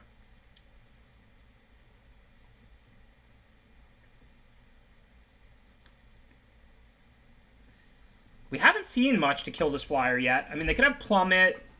They kind of have to deal with it anyways.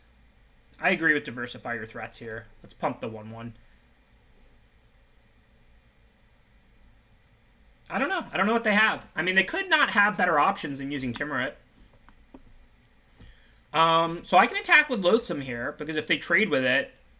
Oh, they could set a stop inside combat if they're savvy and get rid of it. But I don't really want to let them do that, I don't think. And I don't want to risk not drawing 2 off the first Heroin Games. So I think this turn we just got to be conservative. We'll just preserve our 4-power creatures so that hopefully they can't kill both, and then we'll get to draw 2 cards. And then we're going to flick and reset this Heroin Games and do it all again.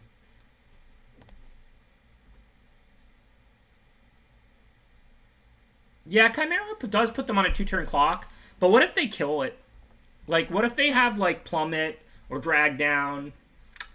It's just not really worth the risk. Like, we're in a pretty good position now. I think it's worth being conservative. We're about to draw, not only draw 2 cards, but we drew Flicker.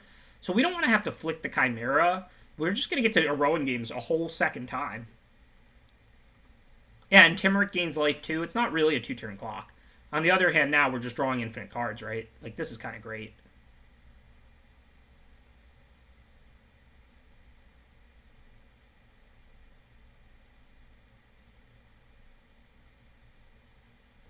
Okay, I think what I'm going to do now is probably Huntmaster the Chimera and attack with everything. I'm no longer worried about losing the 4-power creatures. I just drew an additional one, and this isn't going to go off again for a second time for a bunch of turns.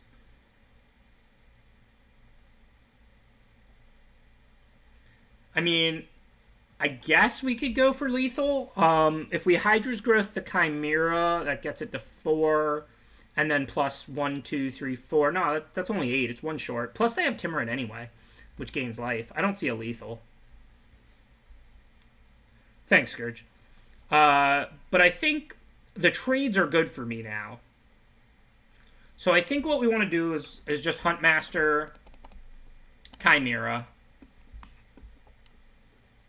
Yeah, if they tap their mana, oh yeah, we can flick Huntmaster, and that's way more than enough. Yeah, but I'm not gonna just do that, right? Like that. Then if they have the removal or something, it's abysmal. If not, I'm in such a good position. But if they block with Timurit, they might exile all 3 cards, and then I can just take lethal for sure. Which they have to do something, or they're dead on board. So like, let's say they block like this, and then they go exile a bunch of creatures to gain life. Then when they're tapped out, I can flick the Huntmaster and lethal them.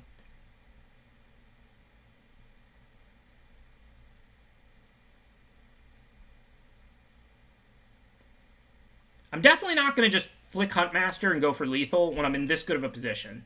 What if they have Plummet? What if they have Drag Down, or whatever it's called? I don't think that's the actual name. Drag from the Underworld.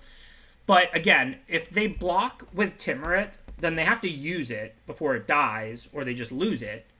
In which case, I'll then, if they tap out, of course, I would flick Huntmaster. For now, though, we're just in a great position. We don't want to give the opponent any blowouts. They had to block with Timurit to not die there. Now they can't even remove the Chimera, so we can bring it back. Like, why go for a situation where we lethal them when we're winning if they do nothing, and give them the opportunity to possibly win the game with removal spell? Imagine I do that, and then they kill it in response or something like that. Yeah, they should have activated it. Maybe they were ghosting, and they just knew I would kill them if they tapped out. I don't know why they wouldn't activate it. They could have removed 3 cards from my yard, gained a life, and made it much harder for me to bring back Chimera. But it's funny, because everybody always calls ghosting whenever anybody just plays around a common trick in Limited, which people play around all the time. That situation is way more likely they're ghosting, because why wouldn't they use their Timurit, right? They're not playing around Flicker in my hand to not be lethal this turn when they have virtually no outs anyway. They should certainly have removed my 3 cards in my graveyard with Timurit. One of them's a creature, so they'd gain a life. But also, I was going to bring back Chimera next turn. If they remove 3 cards, I have an empty graveyard except Chimera. I'm nowhere near bringing it back. So, like, to me, there's actually a really high chance this last opponent was ghosting. I mean, maybe they just realized they couldn't win no matter what and just gave up. But, like, they should certainly have tapped their 4 mana, exiled my graveyard, in which case I would have flucked for the win. But if I didn't have Flicker, I would have no ability to bring back Chimera for a long time, and they would gain a life. So, like, to me, that looks more suspicious than when people just play around a combat trick on turn 4 that, you know, is a common and makes sense to play around or something. Alright, so there's a 5-lander on the draw. It's not a good hand. We do have the Temple. Think I'm keeping this with a 16-land deck. We even get the Scry 1 right away. Bottom any land, top any creature. I'm not saying they were ghosting. I'm just saying, to me, a spot like that is more suspicious than when my opponent just plays around my pump spell that's a common, and it's totally reasonable to play around a common that I represent on turn 5 or whatever.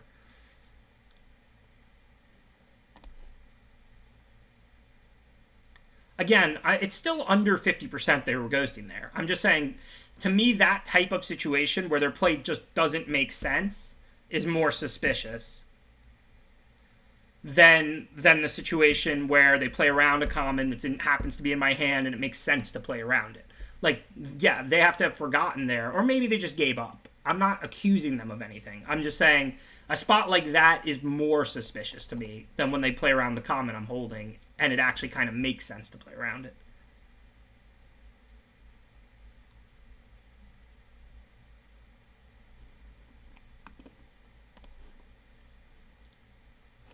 This is only when you target it with a spell, right? Not with an ability. So I can take care of that with Hero and Blessing if they don't have anything. Hopefully they don't.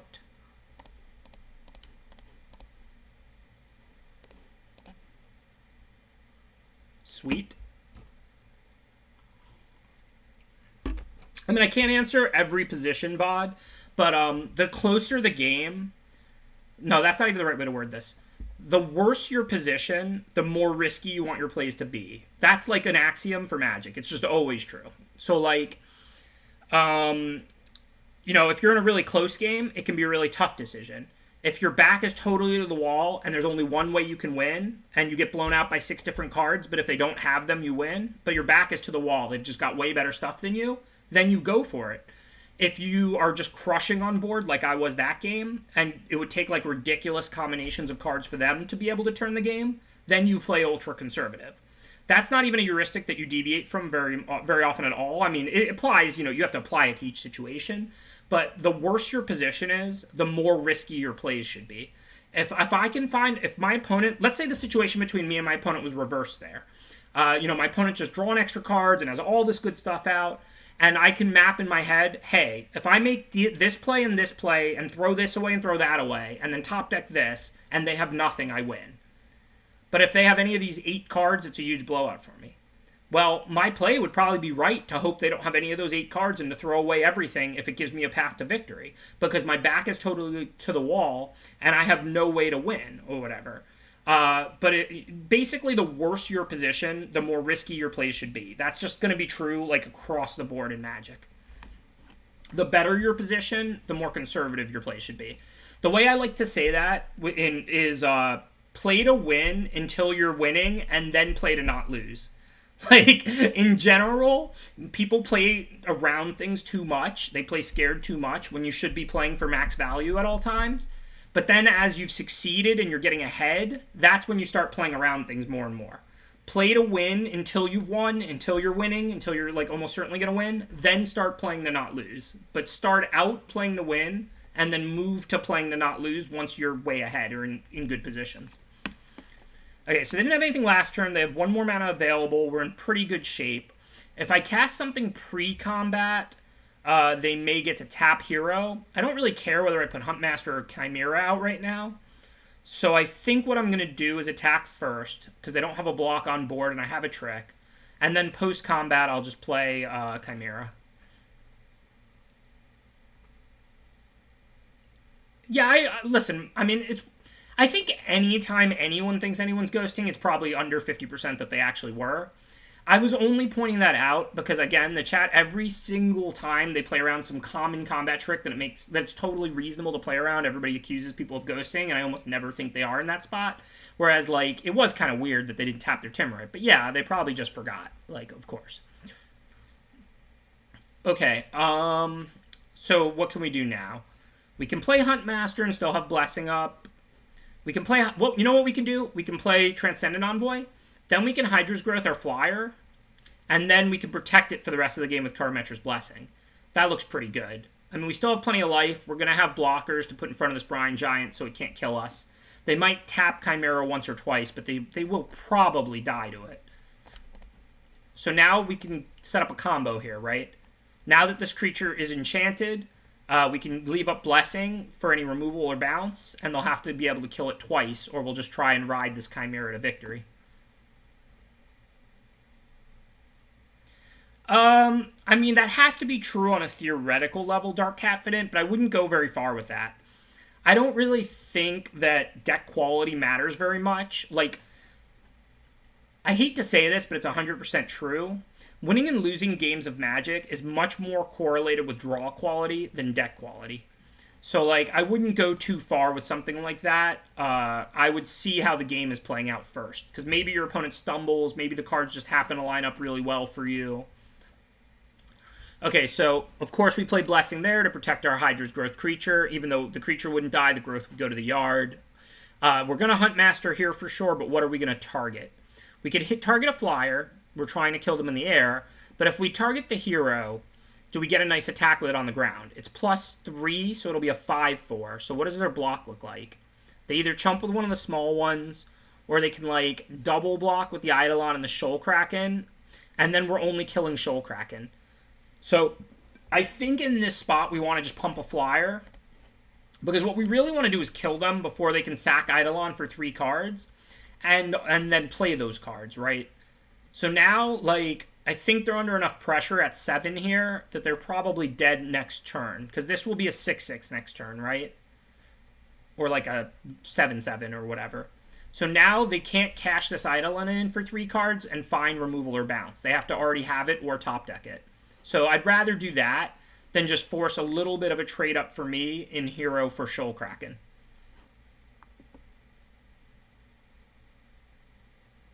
Hey, thanks, 6-Foot Gnome. Appreciate the support. I don't really appreciate the bad pun, but I do appreciate the compliment as well as the subscription.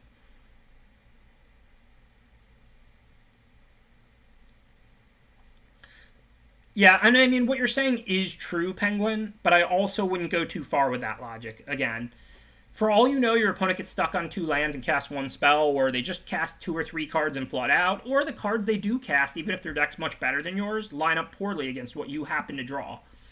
I think when people go to extreme measures, they do more harm than good most of the time. The best way to win a game of Magic is to play normal Magic and to have things line up well for you. Winning and losing in Magic is much more correlated with draw quality than play skill or deck quality. So if you just play normal Magic and things happen to break your way, you'll win a lot of the time. Maybe it'll only be a third of the time if your deck's bad. But when you start doing these desperate things, you just end up hurting yourself more than you're helping yourself most of the time. What you said is true, Penguin. Like, the logic there is correct. And what Dark Confidence said is true. Like, I'm just saying, as a whole, I would personally not think like, oh, my deck's bad, so I should mulligan very often. Or like, my deck's bad, so I should make super risky plays early. Like, I think that, you know, when you're in a bad position in the middle of a game, when things have already lined up poorly for you, or that's when you make desperate plays. That's when you take big risks. But at the start of a Magic game, I'm just looking for a reasonable hand. I'm looking to play my cards. I'm looking to see how things get going. If my opponent has a functional draw, or if they stumble, or if they flood. You know, once they've played like 5 spells and I know what the game is going to look like, that's when I'll start making much riskier plays, playing around things or not, and so on.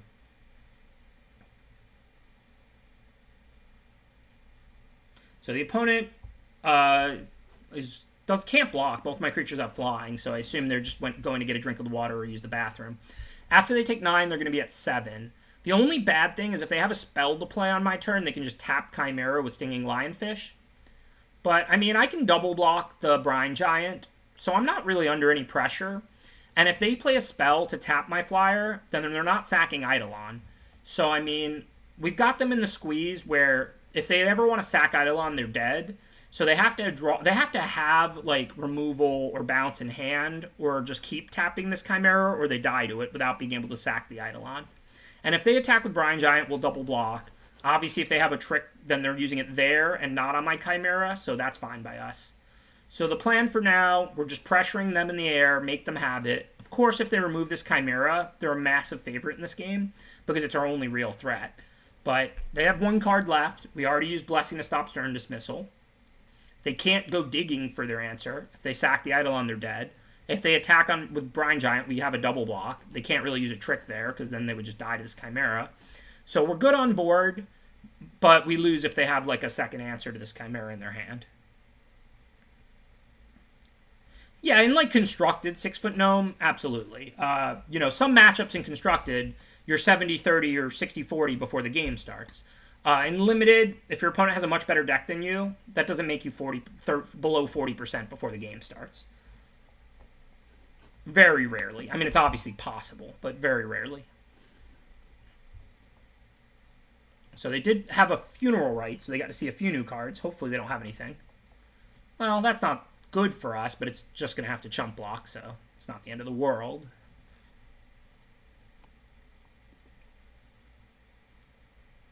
No, like I said, your logic is sound, Dark Catfident. I just wouldn't go very far with it. What you and what Penguin just said, they're true. I just think people are likely to go too far with it.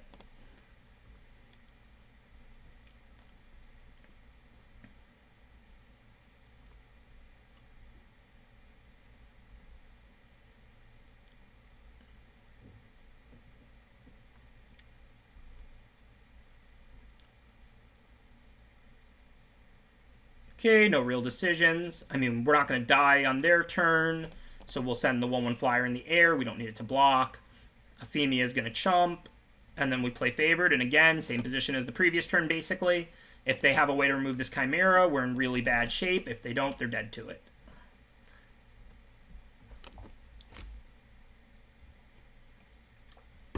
Yeah, that's fine, Penguin. Obviously, like, even if their deck's only a little better than yours, but your hand is so close that you don't know whether you want to mull or keep it, then sure, it can be a tiebreaker because...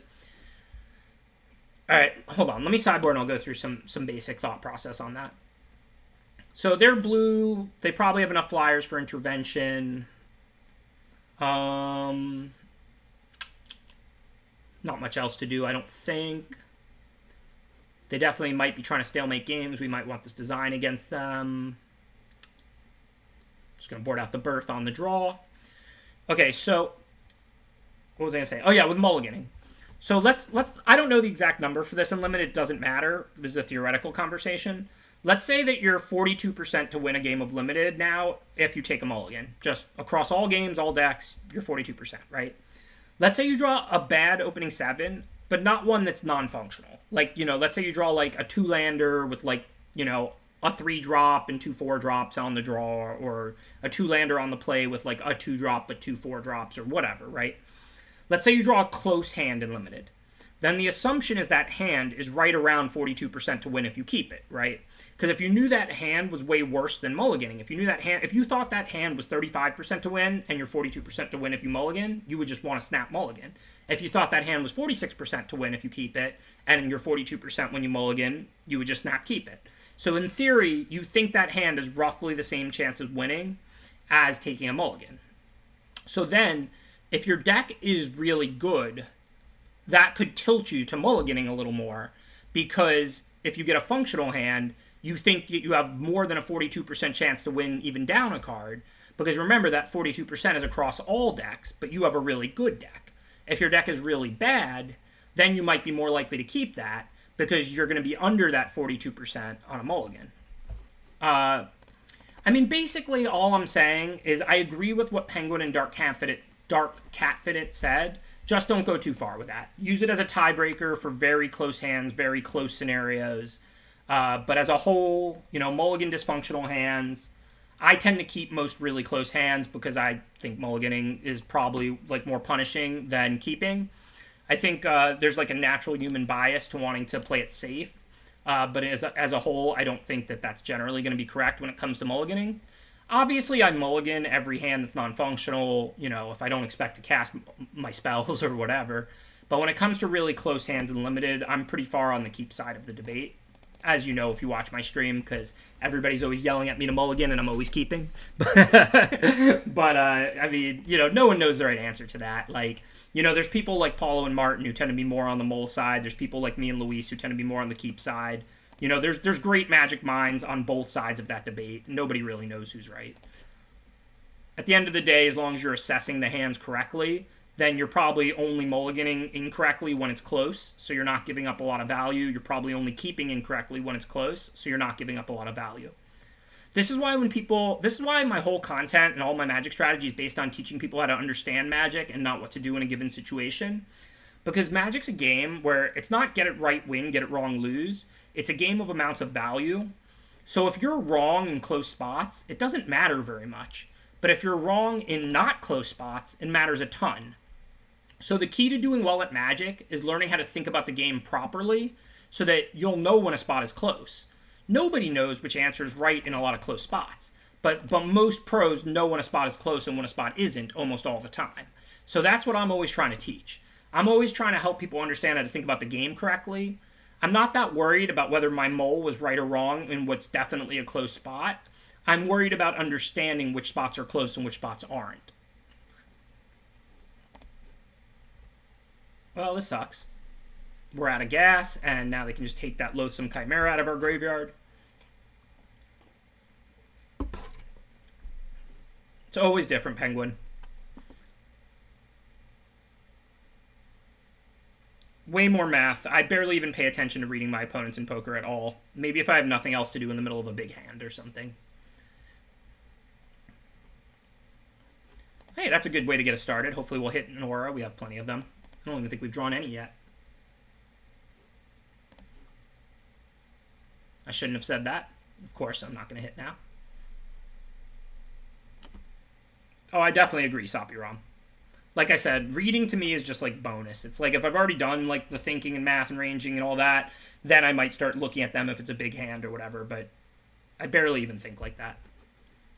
All right, so if I block, if they do nothing, I'm pretty happy with this trade, I think. And if they do something, then I can just flick my own Siona. Granted, if they play like Black Omen, that's not really a great like use of flick here for me. I mean, yeah, it gets reset Siona, and I get to look at 7 cards to find an aura. but I'm not exactly killing the Timurit with the Flick Trick or something. I think I need to block, though. I mean, I'm not winning this race. They have a comfortable life total. If they don't have anything, it's a good trade. Yuck.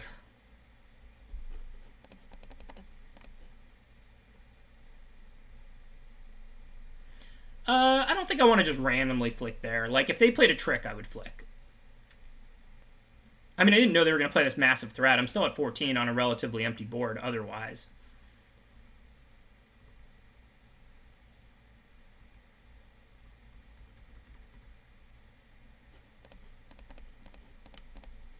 Yeah, we're probably going to lose to this Kraken. I don't think there was any way around that.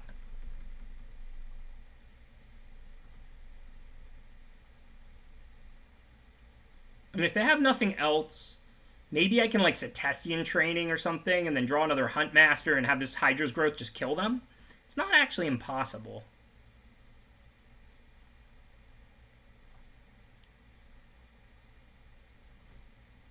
I'm not saying it's likely.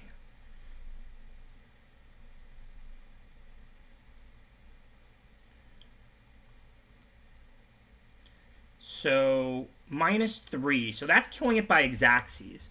So if I flick the Hydra's Growth, I get an extra counter and live, right? Yeah, so this is great. And then the doubling will go much faster. I mean, I'm still dead if I don't, like, draw a creature right now or something. Like, literally just dead this turn. But, okay. If I draw Warbriar's Blessing or a creature or something, I'm alive. And then my plan of Setessian training later might work. So I'm not going to play that growth because that basically tells them to alpha. Whereas they might be a little hesitant to attack with the Nadir Kraken right now.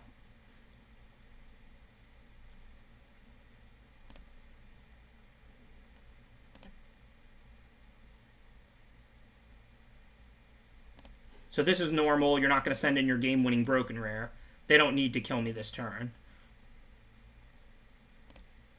Don't know if I have outs now. Setessian Petitioner, if that's still in, maybe.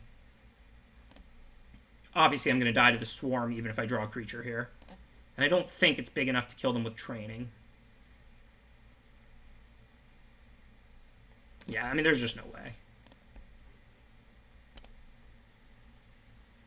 Okay, so, can we do anything about Nadir Kraken? Not really.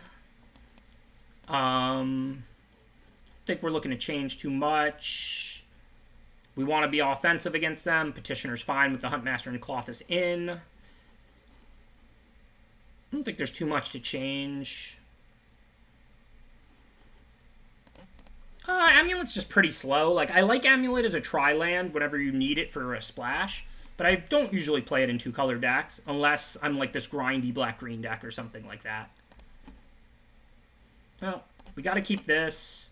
I mean, worst case, we can go get a Plains with Nylea's intervention. Hopefully, we'll just draw Plains on turn 2. Then this will be a really good hand. But yeah, I love Amulet as a tri-land, since it can get either of your colors or your splash, all for colorless. But it's pretty rare I play it in my two-color decks. Because you remember, you got to pay 1 to play it and 1 to sack it. So it's like a double tap land.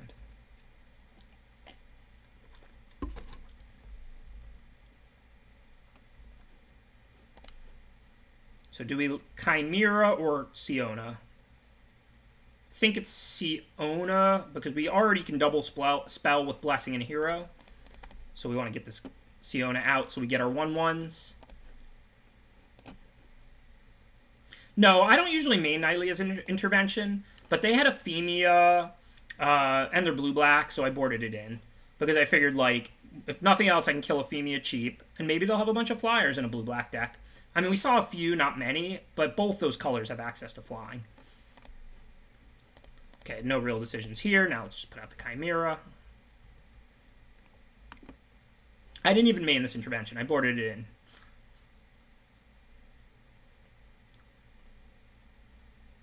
I actually might want this trade. So next turn, I play the Hero and the Blessing. Take out the Caliph. This is 1 in the yard, so it's 2 away from coming back.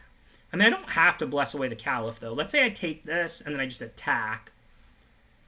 What does my turn look like? If I draw land, I can play Petitioner and Hero. That's pretty good. If I don't draw a land, I can play just Petitioner. That's medium. I think it's worth taking 1 to hit back for 4. So I kind of want to put the training on the Petitioner so it becomes a real creature versus Caliph. So I think for this turn, or the hero for that matter. So I think for this turn we attack because it's a good. It's either a good damage exchange or a good trade for us. And then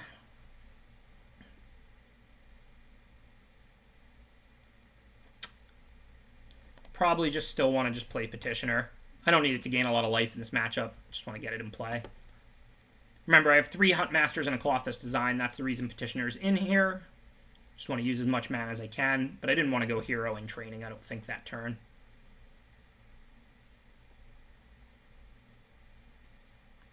So now the tricks we saw Threnody Singer. Hey, thanks, Sparks. Thanks for tuning in. Glad to be feeling better. So we saw Threnody Singer. So that's going to give -3 right now. So an attack isn't super appealing unless I Blessing. If I play Blessing and they have Singer, it negates the fight, but it doesn't kill it. This might be a good turn to just sit back. I can play Hero of the Pride. I can play Hydra's Growth. They might have Stern Dismissal, but if they bounce the Petitioner, I'll at least get some more life. I mean, Stern Dismissal is going to stop something this game. My whole hand is enchantments, Azoras. Think that this is a good turn to just sit back.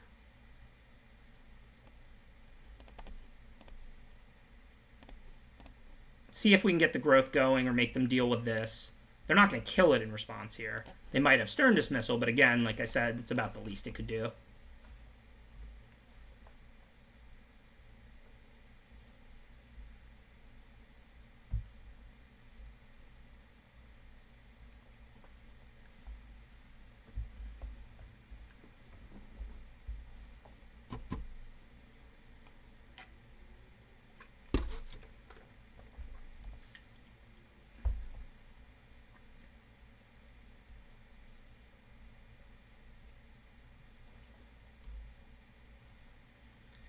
Okay, so now they can't have Singer, but they could have Stern.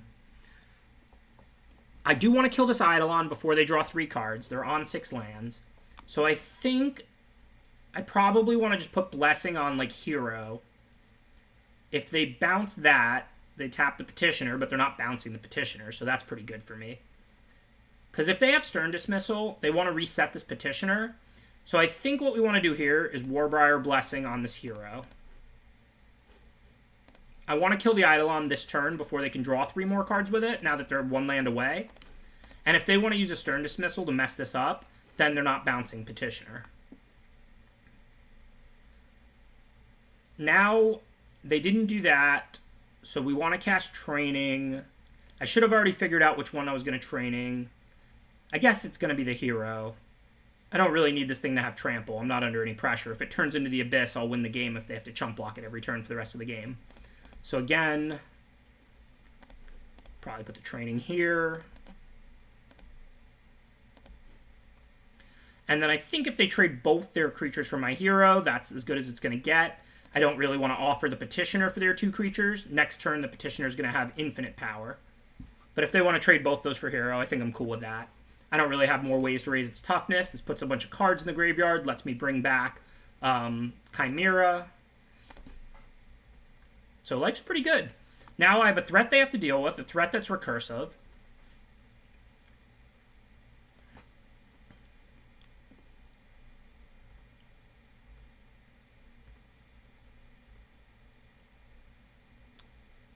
Okay, seems pretty easy. Nothing they can have. I mean, they can bounce it, but if they have it, they have it. And then post-combat, just bring out a 5/2 now. We're 1 mana away from playing a Rowan Games and Huntmaster in the same turn. We know that they have Timorant in their deck, so there's incentive to bring back the Chimera before they draw that. And it's just a good threat right now. Trades with the Shoal Kraken. They milled Ephemia and Nyxborn Marauder. Well, they couldn't cast Aspect because they didn't have any creatures, Fathers. And if I had drawn a land, I might have double spelled or something. Like, I guess I couldn't draw a land and, like, a Rowan Games. Maybe I should have held the land. It would have been a lot of thinking. But the reason I didn't was because they had no creatures out. So for them to play Aspect, they would have had to play a creature and Aspect. But yeah, it still might have been right to hold the land. I can't say for sure. Okay, so this is a 10-10, so they have to block it or die if they don't have anything. Oh, yeah, you're right, John. It's a very small play, but you are absolutely correct. Y'all can't hit the punt counter for this, but what John M000 just pointed out is very astute. Timmerick gains life when it exiles creatures, and not when it doesn't. So I should have left a non-creature in my yard. This way, if they did draw Timmeret, that's just one less point of life they gain. Good point, John. Okay, so for now, the only question is Huntmaster or not. I think so. I mean, I don't know if they're going to have something or not, but if they do have Threnody Singer, now I'm still trading Chimera for their Kraken instead of just getting eaten. If they have nothing, it's lethal. If they have a bounce spell, I can't really stop that. Sweet. All right, so we got the 2-1, and I probably punted that one game 3. So this deck should have probably 3-0'd. Because, I mean, I would have played different opponents, but remember, I punted that one game 3 with the not flickering. So we're going to do one more draft. So let's jump into the last draft of the night.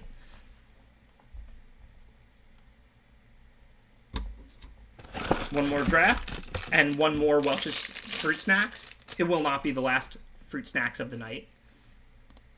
I'll be right back to tomorrow, feeling good again, healthy. And,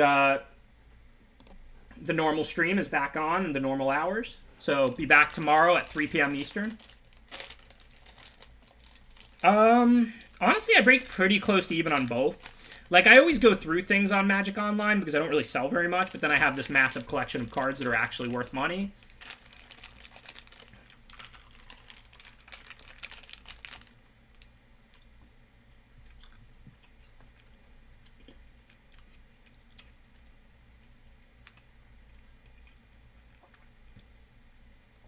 I'm alright, Big Mike. I'm glad to be back. Like I said, I was sick. I felt like I had a virus, but I have no idea. And my symptoms were all pretty mild. Very low fever and just like a dry cough. I didn't really feel that bad. Good evening, God Hazard. It's a close pick, ARG. It probably takes Spawn. I don't really like Elspeth that much. Like, it's a good white card, but it's more... I don't even think I take Elspeth over Apathy. Okay, so yeah, here we have Lamia and Apathy.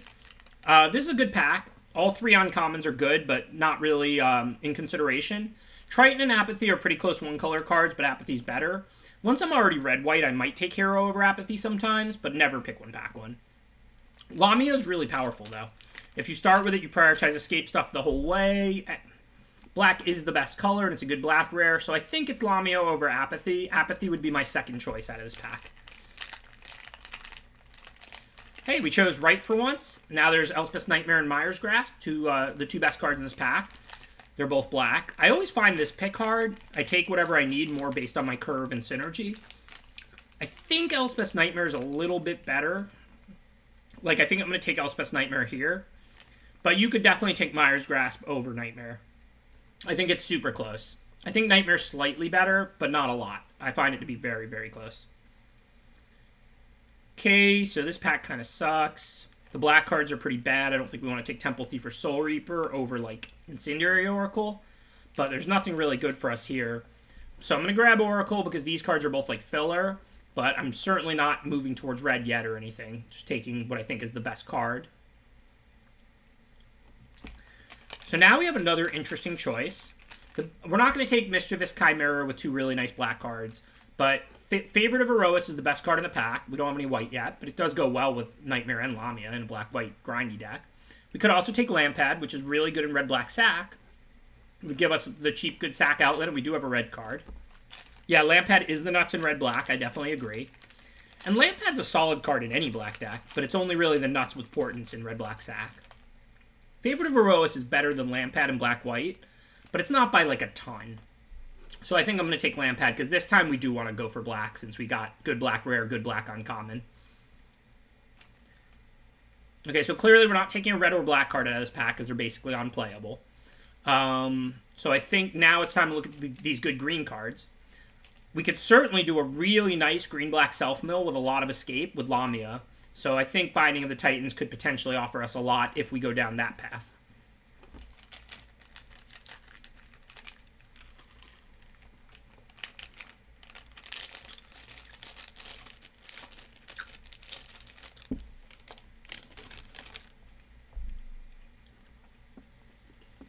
Here, though, I'm going to swing back the other way. Omen isn't amazing, but it's enough better than, like, Nylea's Forerunner. So, I mean, I'm going to take... Omen is just the best card in this pack by a lot. And now there's no green, but there is a nice card. We already have one sack outlet, Lampad, and there's plenty of them. So here we'll take Portent and look at red-black sack.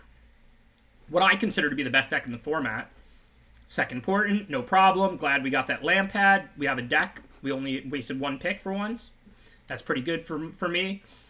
And we're like near 100% to play red-black. Because our black is still better than our red. But our Portents are only good with black. Like if we audible into red-green, Binding's not great in red-green, Portent's unplayable. Our black cards are incredible with our red cards. So from here, regardless of what we see, we have a really nice red-black sack going, but we're going to pretty much have to play red-black sack. Depends how many good cheap sack outlets you have, Toy Wiz Jeff. Portent's just really good hard removal with Lampad. So if I've got like 3 Lampads and, you know, a Slaughter Priest and a Blood Aspirant, like 5 sack outlets, 3 Lampads, I'll play any number of Portents.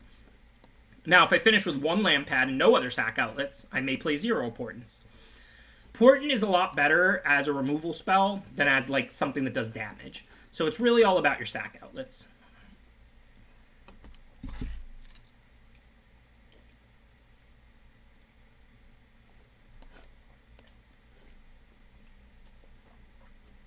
Yeah, we didn't see a ton of black. It could certainly be being fought over, but we cut it off reasonably well. It is the best color in the format, and we have 3 black cards that go really well with our red.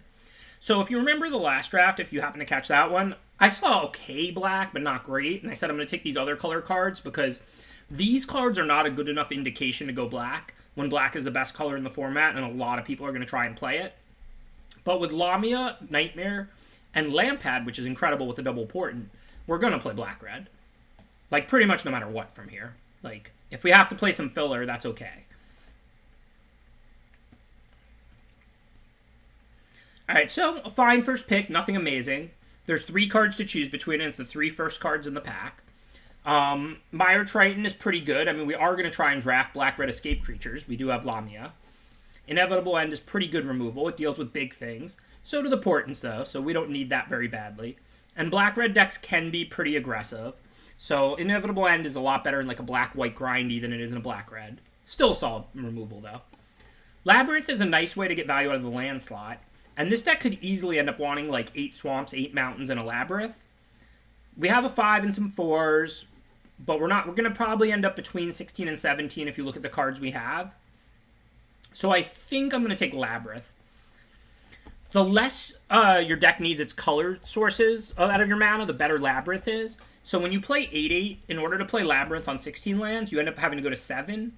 If you're going to play 17 lands and play 8-8 in labyrinth, then you're still going to have 8 of your 2 main colors. So I think this is a deck that wants Labyrinth more than Triton or Inevitable End to get value out of its land slot, but it's definitely super close. Another nice thing about that is there's 3 solid black cards in that pack, so maybe we'll table one of them. Okay, none of these cards are amazing, but it's Omen for sure. Omen offers us more than Hierophant, and the rest of the cards aren't even remotely close. So I'm going to grab Underworld Charger here. While I'm not always super excited about Underworld Charger, I definitely want to have something to search for with Lamia. The first escape creature is a pretty big game in this deck. And I mean, we can race if we need to. We have double Red Omen, Lampad, Portent. Our deck is well positioned to race when we need to. This pick I'm very unhappy about. Discorded Piper's okay in red-black sack. It's kind of filler. Harpy's okay. It's filler. Aspect's okay. It's filler. Like, this is not a card we should have to be, like, 4th picking. I think Piper probably offers the most, but I'm still hoping it doesn't even make the deck. As cute as Maze Warden Maze is, if I table it, I might play it for that reason, but I'm not taking over one of the good 2-drops here. I think Oracle's enough better than Rage Hound that we're still taking it. Yeah, we have to get some escape, but we have one now. We still have the rest of the draft to pick up another one. That combo is just cool, but it's not amazing or anything. I don't think these cards super matter, but we might board in Triumph. Easy Oracle here. It's a lot better than the other red or black cards in the pack. So, hopefully now we'll just pick up like a Charger or Rage Hound. I'd like to pick up another Lampad or two. And then just any good red or black removal. The Black Omen is pretty good. We need sack outlets really badly, though. So I think we want War Leader here. We're going to play 17 because of the Labyrinth. 8-8 in the Labyrinth. We have the double portent, so I think War Leader is just the right pickup. It's pretty rare I would take War Leader over Black Omen, but I think with double portent and only one sack outlet, mid-pack 2, it's right. Love of Funeral Rites. You don't matter. You don't really matter. 4-5 is a pretty nice body in this format, but more importantly, like I said, I'm just worried about turning these portents into removal spells. Also, my curve's really good. Like, we have 3 Incendiary Oracles and a Lampad, and we're only in pack 2. And we only had 1 5-drop, and we're going to play Labyrinth, so we're going to play 17 lands, most likely.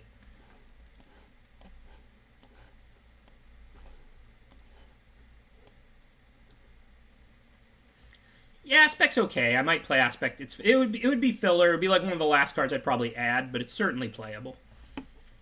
Okay, speaking of playable, there's nothing in this pack that I'm excited about. Minions Return is like pretty mediocre if you don't have synergies with it. Thrill is fine. Like, I like Thrill, but first picking it makes me nauseous. But I mean, we're solidly red-black, and this pack we open just has no good red or black cards, so I guess we just take Thrill. I mean, I'm very unhappy about it, but don't really have any other choices. And again, this is going extremely poorly, this pack. Almost laughably bad. I mean, I don't even want any of these cards. Temple Thief might be okay. I mean, this is kind of unbelievable. There's like 6-7 good black commons and like 4 or 5 good red commons for us, but none of them are in these packs, so what are you going to do? I don't hate Blight Breath in a 17 land kind of grindy deck like this, but I also am not happy with it as a third pick. This pack is just going abysmally. Like, this is as bad as a pack can possibly go. Like, where's Iroa's Blessing, Final Death, Mire's Grasp, Oracle, Venomous Hierophant, Underworld Charger, like, Mogi's Favor. Like, there's so many better cards. Inevitable End's not a bad pickup fourth. Now I think we grab another Charger. We have plenty of 2-mana cards. Charger's better than Rage Hound. Thrill's good. I like Thrill, but first picking it is still nauseating.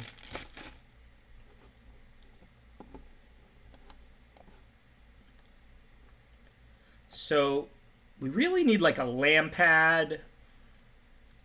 Sack outlets would be good for us. We have 2 portents, but only 2 sack outlets in the whole deck.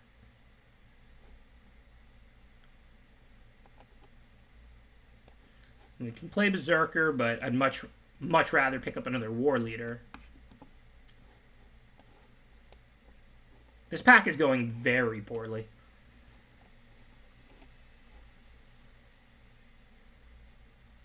We have 2 Chargers for escape.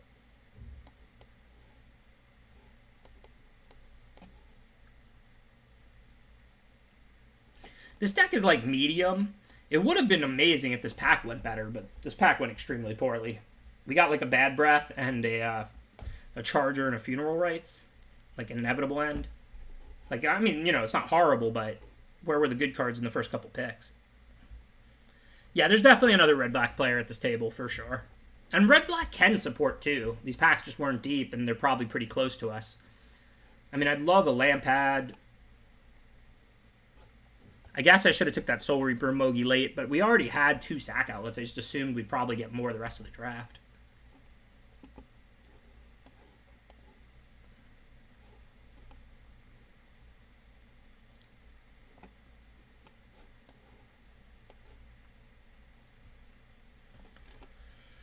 So that went kind of rough. Let's see. What's the last card? Well, I guess we still may get one more playable. Yeah, I definitely think I got cut off. I'm going to take Dream Shaper. It's kind of a sack outlet with portents and if you take enchantment creatures. Although now that Stampede Rider is going to be better, so I'm probably not going to play it. Even though it doesn't look like we have a lot of 4-power creatures, we can pump the Oracles pre-combat. If we escape the Chargers, they're 5/5s. Cyclops, War Leader, Lamia, And then even if we steal a 4-power creature of theirs, that turns it on for the turn. So I think we're actually pretty good at triggering those Stampede Riders.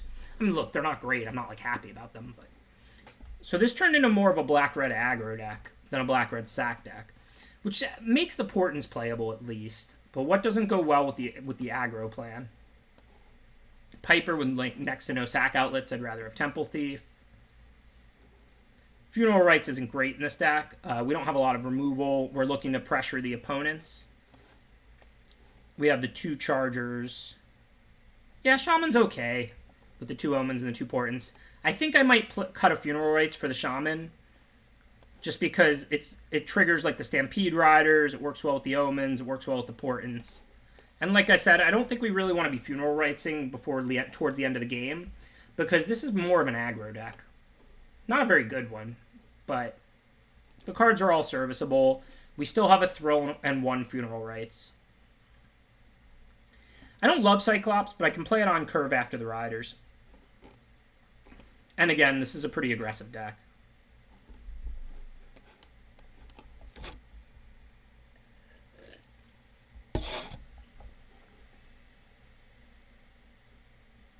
Yeah, that's the right setup. 8-8 for sure.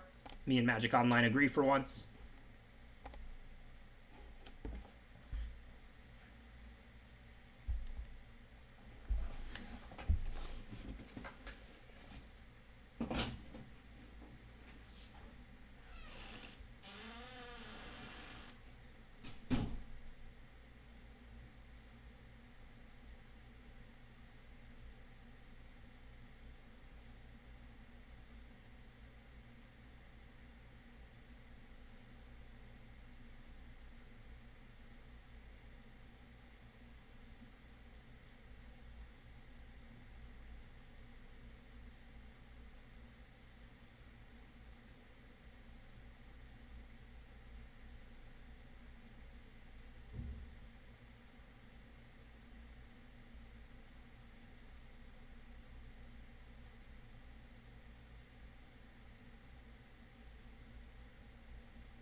For me too, Vito Corbin.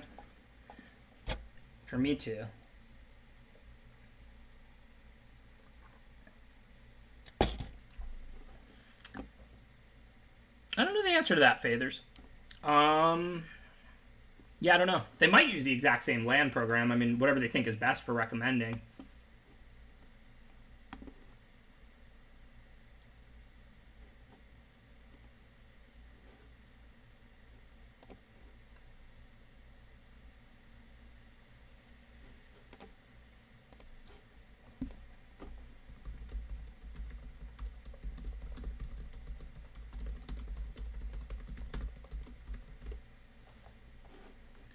All right, we can't really mold this.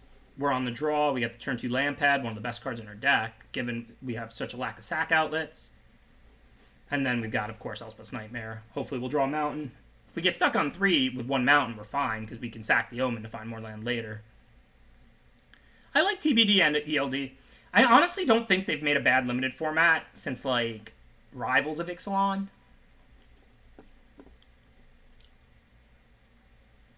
Believe me, as anybody who follows me on Twitter knows, I'm perfectly happy and willing to criticize Wizards for things I don't like, but the limited sets have just been good for the past couple of years. Honestly, they've just all been good and fun. Okay, so I'm going to play Oracle because it's a good trade with the Rage Hound here, since it exiles it.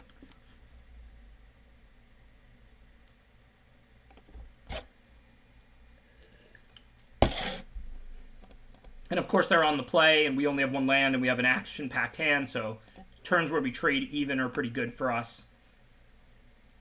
Hopefully they'll just drop some 2-power creature, and then we can Elspeth's Nightmare it, and life is good. Life is good. You always want to play Elspeth's Nightmare like as soon as possible, because it gives your opponent less time to empty the spells out of their hand. So whereas with some removal, you generally want to wait as long as you can. You know, you normally want to get the most value out of your removal by, you know, by holding it as long as possible. With Elspeth's Nightmare, it's the opposite. If you can Elspeth's Nightmare a 2-drop on turn 3, do it almost every single time, even if you have other options, because you don't want to give the opponent the opportunity to empty all the spells out of their hand. Elspeth's Nightmare is the earlier you play it, the better. So they have Stern, Sleep, and Thirst. Caliph, and Oriad. Given I'm still at 20, and I'm going to be putting the first creature on the board, I'm not really scared of Sleep at all, or Stern Dismissal at all. We're not a deck that really enchants our own creatures, and I'm not worried about losing a tempo game to an opponent right now that is going to have nothing out when I play my first creature on turn 4 at 20 life. So this is an easy Thirst, in my opinion.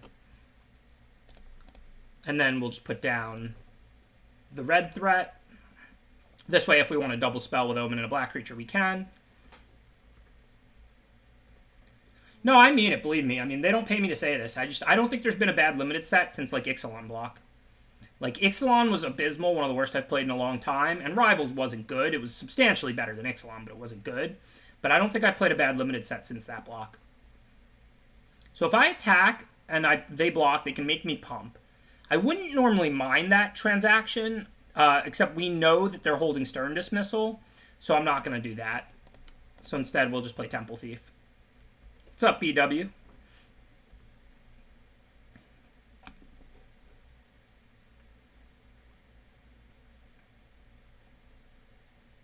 Yeah, Nightmare is excellent, but so is Mire's Grasp, remember. I consider Final Death, Mire's Grasp, and Elspeth's Nightmare, they're all just super close, and it just depends on your curve and what your deck needs. You know, if you already have cheap cards, you take the Final Death over the Grasp. If you have a powerful late game, you take the Grasp over the Final Death. If you already have good removal, you're definitely taking Nightmare. But if you have, like, no removal and you're, like, a controlling deck, then you should probably take Final Death. If you have Aura synergies, then you probably take Mire's Grasp over all 3 out of the 3. I mean, all 3 of those cards are just about equivalent level, in my opinion, based on how situational they are and what they give you for what you pay for them.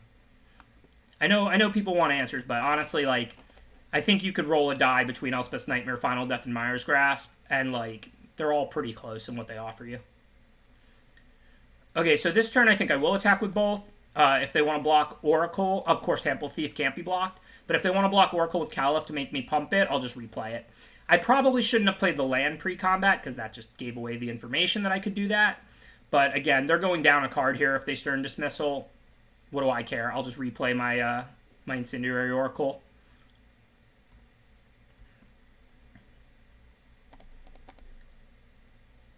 Remember, I could slap down the Cyclops, but they could attack with both to make it not able to block anyway. I don't mind getting that out of their hand there. Take 3 damage, have tons of life. Put the 2-drop right back in play. Drag is probably better than all of them. It's just such a cheap instant. I would probably take Drag over all the rest of those. Okay, so we know their hand is just a Sleep. So I can attack with both, but then I won't have a blocker for their Oracle. Oh, but they need a Mountain to even be able to attack into Lamia. I mean, they might tap Lamia, though. Probably want to play War Leader this turn. Make them tap that. If they want to throw away Oriad just to make me pump, that's totally fine. I still can even use mana. I can just Omen the Oracle or play Lampad. So I think what we want to do here is attack with both. If they trade Oracle, is cool. If Oracle blocks Temple Thief, that's great for us. Basically, like, Oriad can't block Temple Thief and can't block Oracle. So we're getting in 2 damage. And then post-combat, I just want to slap down this War Leader. Yeah, I take drag over Nightmare, usually. I mean, don't get me wrong, they're not that far apart. Like, if I already have, like, good removal, I might take Nightmare just for more total value. But drag is, like, a really cheap instant removal. Think about how many times I've said, okay, Final Death costs 5, Myers Grasp's a sorcery, so they can't really have anything here when they had, like, 2 to 4 mana open and could have played drag, but they couldn't, but it's not, you know, it's not uncommon, so it's a lot less likely. It's just a really cheap, really effective card. Alright, no decisions here. We know they have sleep. We're not trying to race. We just want an inevitable end. I mean, what are they going to do? Keep sacking all the rest of their creatures? Cool. So we'll just inevitable end their one really good creature. Ship back to them.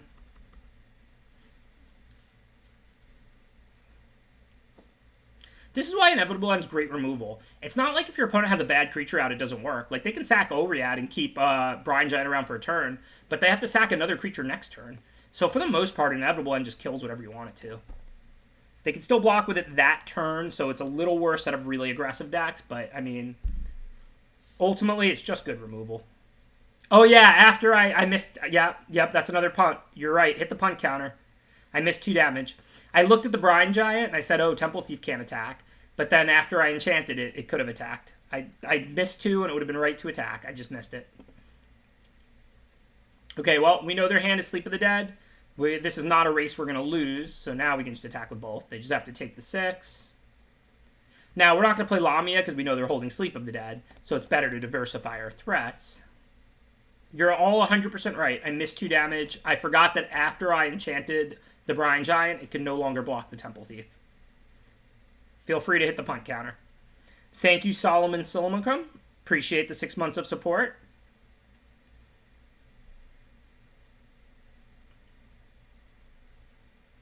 That's gas indeed. This game was gas.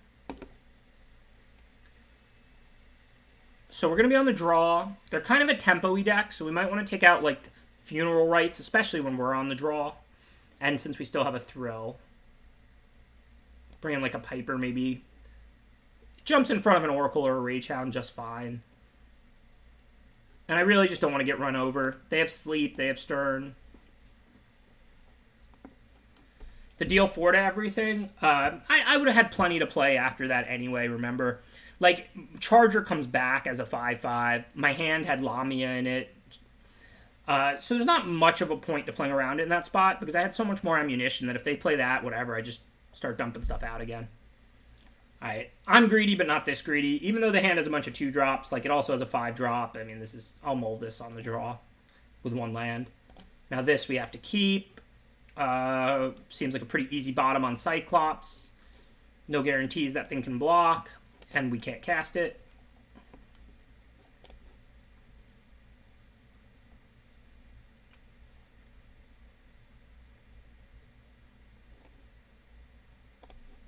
So this is going poorly.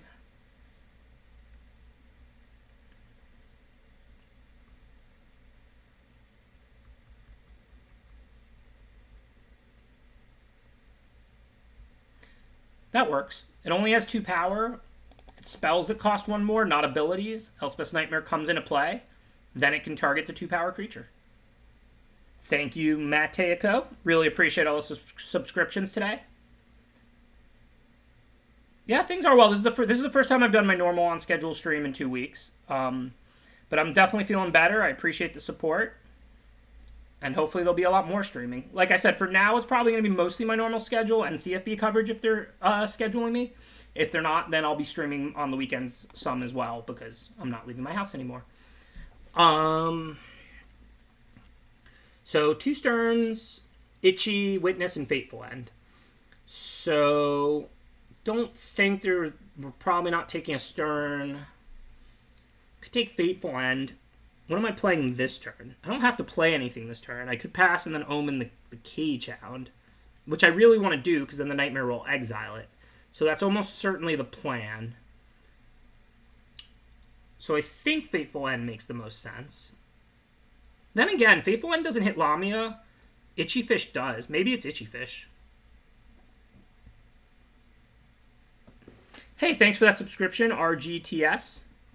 Yeah, I was definitely sick. I mean, like I said, it was probably just a normal cold or flu or whatever, but I just had like a pretty minor virus. Obviously, I have no idea what it was, but My symptoms were fairly mild, but I was, you know, the usual for that kind of thing, like some body aches and headaches and a mild fever and all that. Okay, so do we want to take Itchy Fish or Fateful End?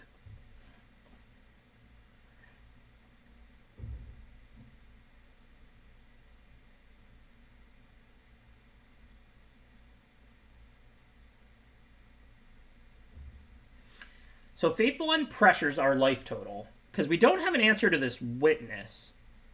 But I guess if we draw land 5, yeah, if we draw land 5, then we have Lamia. I mean, they could bounce it twice though while they're hitting us with Witness, and then they could Fateful End us. But I guess that's better than them itchy fishing the Lamia. So, all right, we'll take Itchy Fish.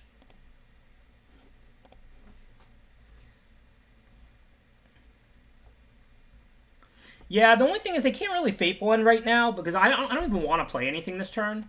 I wanted to pass the turn and omen this Rage Hound because Elspeth's Nightmare is going to exile their graveyard and they can't bring back Rage Hound right now. So I didn't really want to play Charger. If I wanted to play Charger, I would have probably took Fateful End, but it wasn't really a good turn to play Charger. Since Elspeth's Nightmare is going to go off, it's going to exile that whole graveyard and get rid of the Rage Hound for good. I wanted to omen the Rage Hound this turn.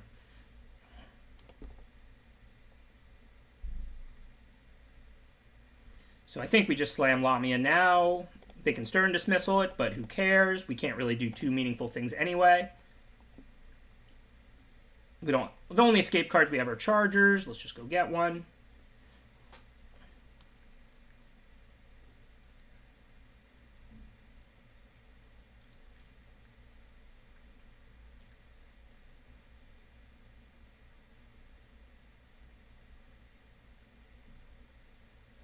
Okay, so we know they have one more Stern Dismissal. And then a Fateful End. So now we probably should count ahead.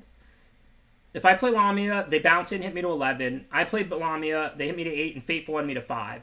So I don't really want to wait.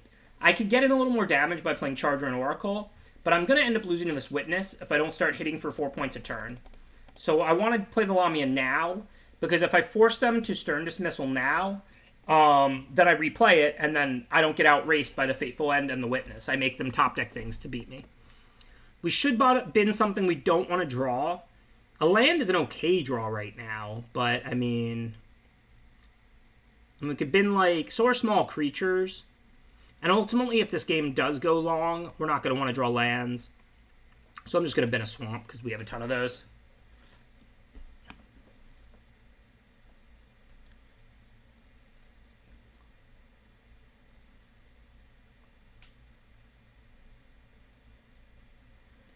So we know their hand, except for what they just drew, which now we know is Temple. They're holding Stern Dismissal and Fateful End. So they're going to get to Time Walk us, but they're going down a card to do it, and then we'll see if they find a way to deal with Lamia. Because, I mean, if they play blockers, we could always Portent to get through. And then if we gain 4 life with Lamia, playing Portent, then the following turn we get to attack with Lamia again, gain another 4 life. So, I mean, we should win this race unless they find an answer to Lamia. Which there aren't many of, but they do exist. So for now, we have to attack. They'll probably Stern Dismissal it, and we're just going to replay it in another Swamp and pass back to the opponent.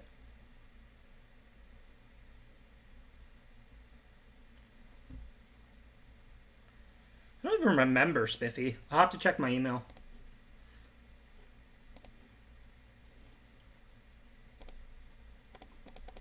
Okay, no real decisions. We're replaying the Lamia. Now we know their hand is just a Fateful End, so hopefully we'll be able to connect with it to race that Witness. Just going to bin another Swamp.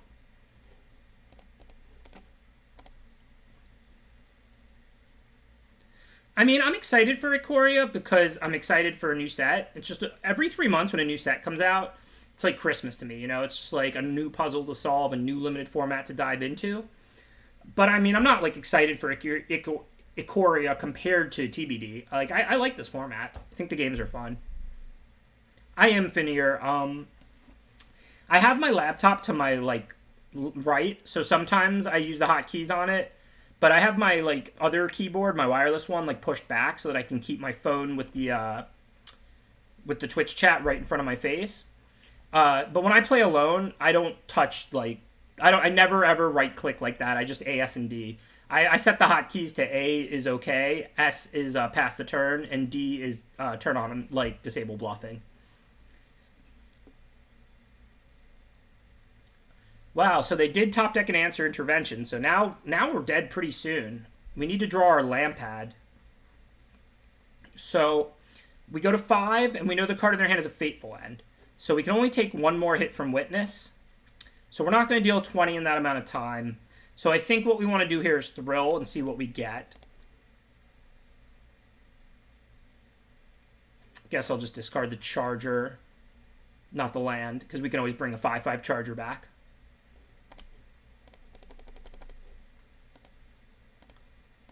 So no help. Wait, do we have 2 red? No, we don't. Okay, if we had 2 red, I might want to play Oracle and sack Omen so I can look for Lampad.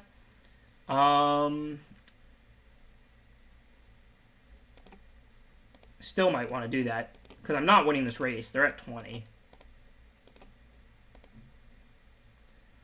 What are our outs? We have Inevitable End if they don't play a creature. We have Lampad. War Leader doesn't work next turn, but Lampad does. So we have like Inevitable End if they don't play a creature and Lampad. We don't have very good removal.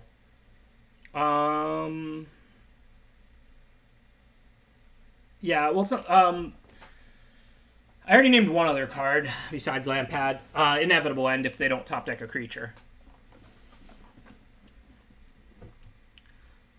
But, I mean, I don't think Charger's going to allow me to lethal them. I mean, I can deal a lot. Like, 5 with the Charger, Portent the Witness. But, yeah, I'm not going to lethal them. I need to top deck Lampad or Inevitable End, so just going to pass the turn and Omen into their turn. I mean, we have 21 in our deck. We get to see 3 more cards. And Inevitable End works if they don't play a creature. And Lampad works either way.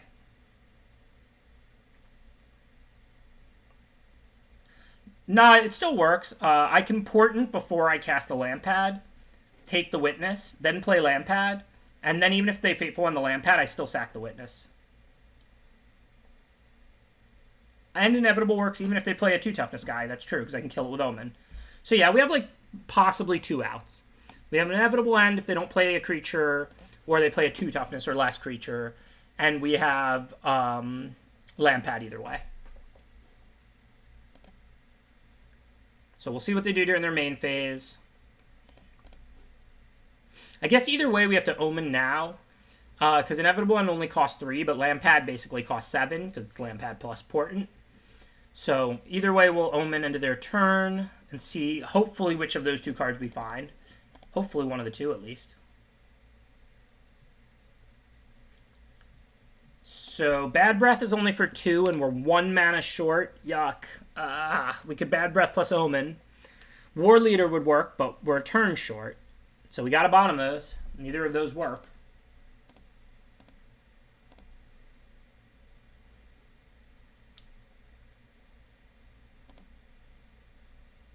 No dice.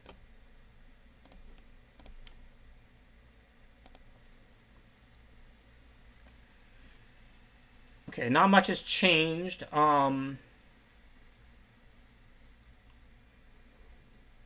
We're going to be on the play, which is important because this is a racy matchup. Can't bring in the aspects because they have the 2 Stern Dismissals.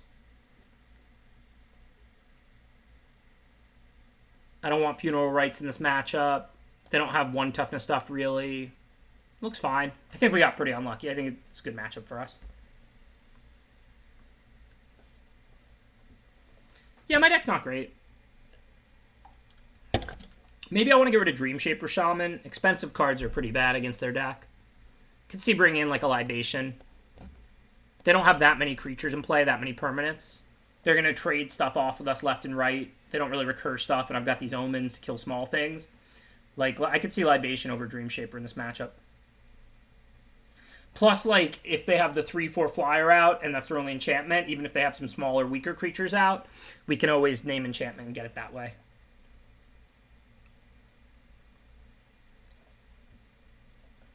Well, it also tutors up an escape creature, Thunderwonk.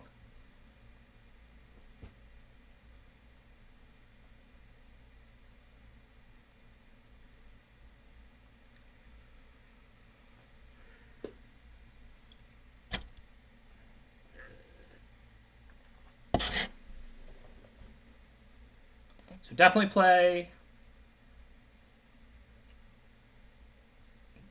There are a lot of matchups I think I'd keep this hand. I don't think I want to do it against them. They're not an attrition deck. They're a tempo deck. So it's really important that I curve out smooth. If I stumble for a turn or two, then those Stern Dismissals and Sleep of the Dead become a lot better cards. I think we got a mole. My usual punishment. Now I have to go to 5. It's a good 5 at least. So Portent's definitely going back. But then what else? The next one back is not super easy. I could put back Omen, just play a proactive game, but we know it has plenty of targets.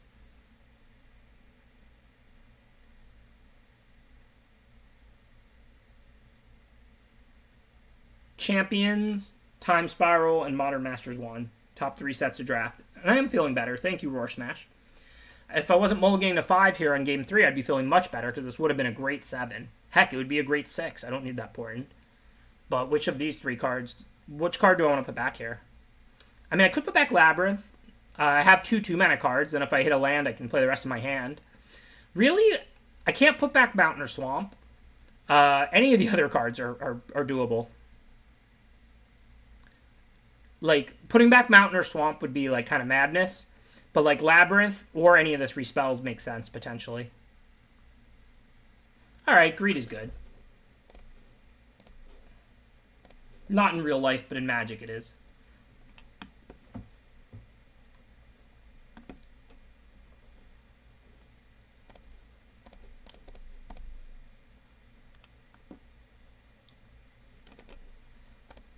Probably a combination of you getting better plus just variance. Like I say over and over again, draw quality is the largest determining factor in winning and losing games of Magic. Okay, for now, I'm going to drop Charger. It's more mana efficient, and I'm on the play, hitting first, and it's a 3/3. I'm almost certainly going to Omen away Mischievous Chimera, but it's not like we've seen enchantments that really enhance it or anything. If they trigger it once, who cares? So I'm going to add a 3-mana 3/3 to the board and use 3 mana.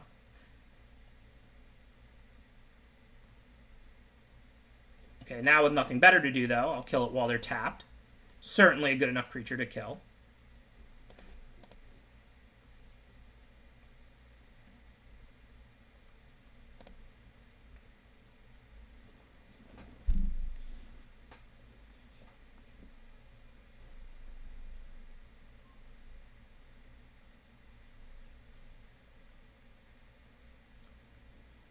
Yeah, Boxy's team limited, but once in a while you gotta play sweet online tournaments, even if they're standard, you know? So definitely no Scry upkeep. If we draw a land, we can play War Leader. If not, then we'll just sack it and Scry for next turn. Although, to be honest, Scrying isn't even really very good right now. Because, like, I don't want to bottom a land, but I don't want to top a land either. You know what I mean? Like, not that many of my cards cost 5 or more. So, like, it's not really very appealing to Scry at this moment.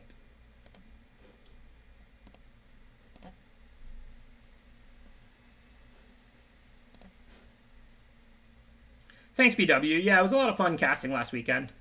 I enjoyed, you know, talking smack with Luis for 4 hours, and then also my work with Amy on Saturday night, even though it got cut short. Covering the, you know, the final rounds was pretty fun of day 1. Of course, anybody who doesn't like Gyre Engineer is wrong or just not willing to admit they're wrong at this point. Like, it's just so good. Like, Blue-Green in Ravnica Allegiance is super mana hungry. You have all these monsters and bounce spells and adapt abilities. Like, there's no better feeling than untapping with Gyre Engineer on turn 4. And if they kill it, you're 3-drop traded with a removal spell, which is also fine. It's not a big deal if they kill it. Like, it doesn't mean you win the game, but it's just like a positive free roll where either your 3-drop trades with one of their good cards or removal spell, or you untap with it and win the game. Okay, so... yeah, so do we want to Scry here is pretty interesting. Because, like, I mean, we have bad draws, but not many. We have Lamia. We have 3 cards in our deck we can't cast. If we draw those, it's really bad. If we draw Portent, it's really bad. So we have, like, 4 bad draws. Given a land is not something I really want to top or bottom, and I'm not under a lot of pressure. So, like, if I see a spell that costs 4 or less, or I see a land, I'm probably going to top that. I don't think I should scry. The only cards in my deck that I would want to bottom are like Lamia, Bad Breath Cow, or Dream Shaper Shaman. And I'm not even that far from like Lamia Dream Shaper. I think we just draw. Like, I know it's counterintuitive to not use your scry, but like, there's just nothing I really want to top or bottom. Like, a 4-drop or a 3-drop is an okay draw. A land is an okay draw. Like, I just don't think there's much value in scrying right now.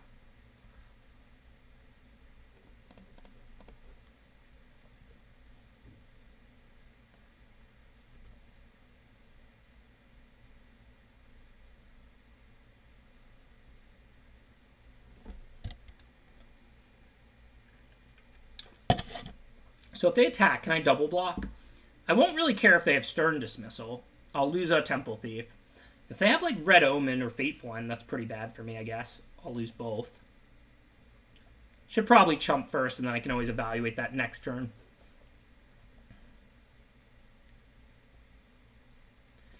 Okay, so presumably they're going to kill something and grow their Trickster. We haven't seen any counters out of them, right? I wish I would have just drawn this land last turn to slam War Leader, but that's what I get for not scrying. But I don't think we've seen any counter spells, so I'm just going to play the 4/5. Of course, we can't attack. I assume end of turn they're going to play something like Stern Dismissal on War Leader or Fateful End on Temple Thief, or just more card drawing.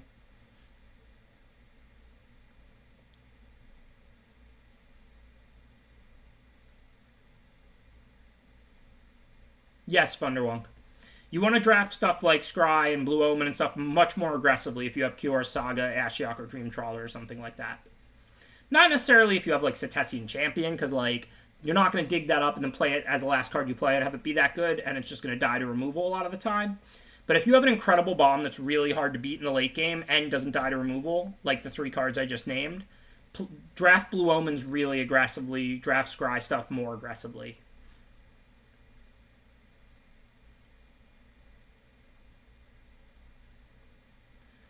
No, I think Fathers, Ham was doing that a lot in the beginning because it was wide open. I think Ham said himself that he doesn't draft it nearly as often anymore because it's just not open. It was something he discovered like early in the format when other people didn't really know about it, so he was able to just draft it almost every draft. I've been tweeting all my trophies, and I trophied with a blue-red aggro deck like once or twice, and I showed the picture of it, but I don't think it's really open that often these days. I do think it's a good archetype when you get it. I'm all for it. Okay, so I'm not sure what I want to do.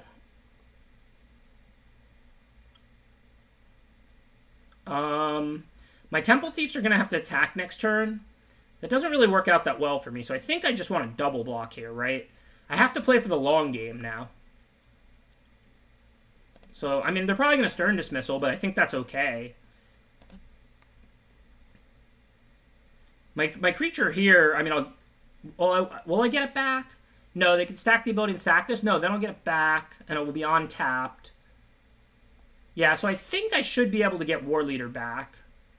So, I didn't see Chain yet, so that's not great, but I still don't actually really regret that play or anything. Can I survive?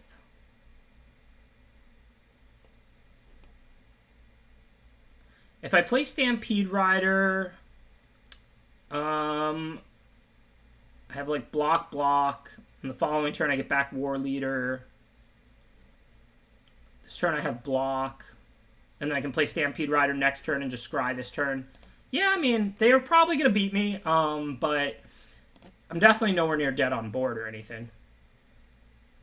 No, I'm just going to block with Charger to get it in the yard. Save 4 life. Attacking with it doesn't get it in the yard because they can just always not block it if they want to. If I port in my War Leader, I think they still get it back end of turn. I could be wrong. It doesn't say anything about returning to its owner's control, so I think it would go back to its previous controller at the end of turn. I could be wrong.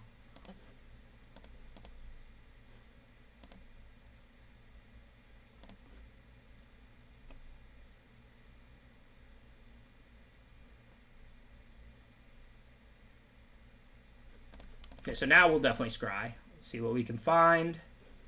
We don't need lands, but I think we need to do better than Stampede Rider. So I'm going to bottom both of those. Now our choice is 5/5 Charger that can't block, or 2/3. Well, if they have a bounce spell, which they probably do, for War Leader, that's 4/7/9. It's not like Stampede Rider's really helping us. So I guess let's leave up a red. Bring back Charger. I mean, there's a shot we could 14 them next turn. I mean, we do have the port and we get the War Leader back. So, I mean, it's possible. I'm not saying it's likely. We're probably going to lose here. If their hand was all land, it might be conceivable. But if they, like, hit us for 9 and play Brine Giant or something, maybe we could win.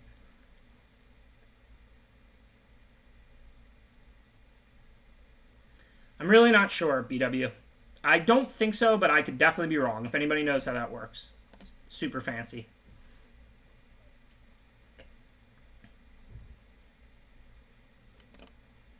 This gives them control for as long as the Akroan War is in play. So at the end, if it goes back to a previous controller, they should get it back. It would have to say return it to its owner's control, I think, for me to get it. But I could definitely be wrong. I'm not the best with those kind of fancy rules.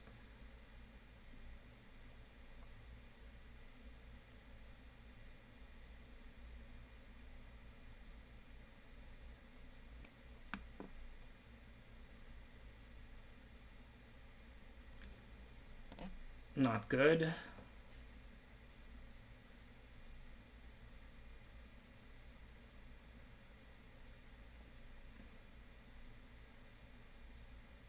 And that's game.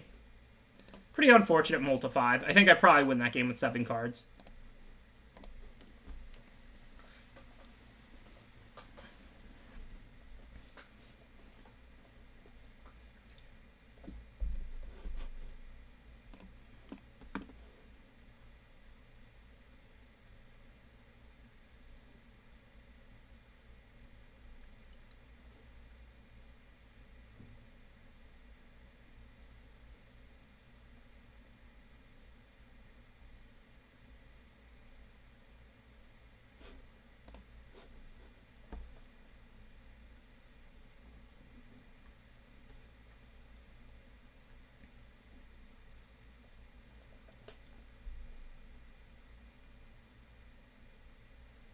Yeah, I'm just sick of the, like, not having human drafts, not having to play forever or drop halfway through. Like, they don't even give us ranked best of 3. Like, like I said, if Arena had what we're playing on Magic Online, 3-round human drafts, I would never, ever, ever, ever, ever play Magic Online. Like, why would you play a worse program? But at the end of the day, this program looks worse. It's a little less smooth. It's still playing Magic. We're still attacking and blocking and casting our cards, which is what really matters. I am drawing very poorly today. How many mulligans have I taken in these, like, 7-8 matches? Oh, here's another one.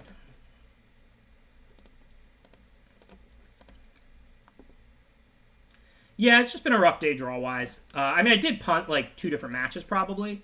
But also, we've mulliganed, like, 10 times, and... Yeah, the shuffler's rigged, you know. It's a fact. Nah, I leave the being luckier to LSV. He deserves it, you know?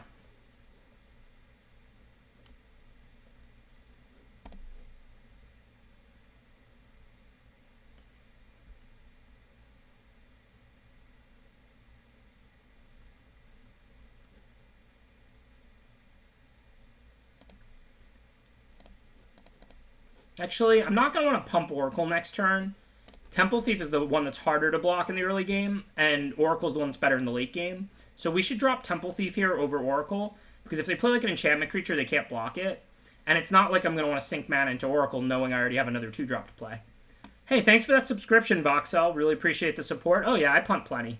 Listen, anyone who thinks they're a perfect Magic player is wrong and ignorant. The game could not be harder.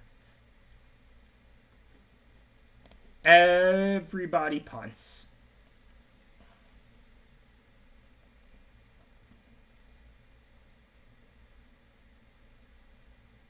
Cool. Thanks for checking that out, Cokes. Because it would have been the right play to take it if I would keep it for a turn or two. You know, like, if I would have kept it after that. But I thought it would go back, so it would just be hitting them for 4.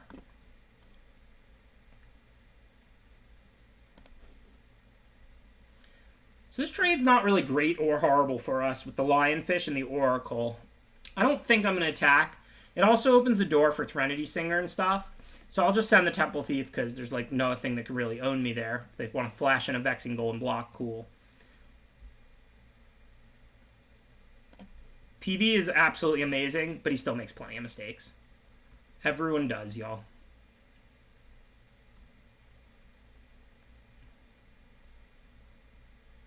Yeah, that's what I was attempting, Paletero. I'm glad you caught that. But if you were to rank all the things I'm best and worst at, like singing would be way towards the bottom.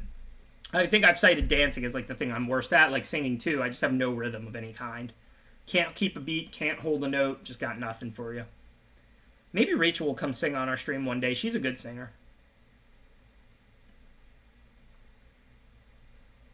Low blow, Socks, low blow. I don't know if you know, you don't have Brady anymore. See if you're still talking smack in 10 years.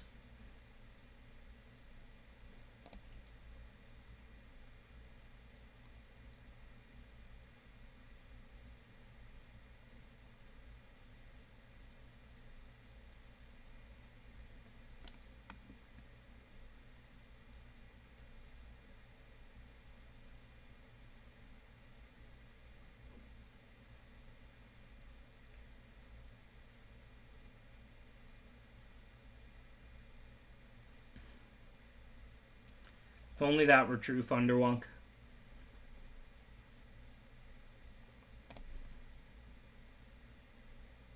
Well, I'm flooding, and this is going poorly, except my opponent's not actually doing anything. So if they just want to take 2 a turn until they die in 6 turns, that would be cool. No, I don't take long Magic breaks. Even when I stopped playing on the Pro Tour for 5 years, I drafted every single set of Magic Online endlessly. Like, I mean, why would you quit the best thing in the world, right?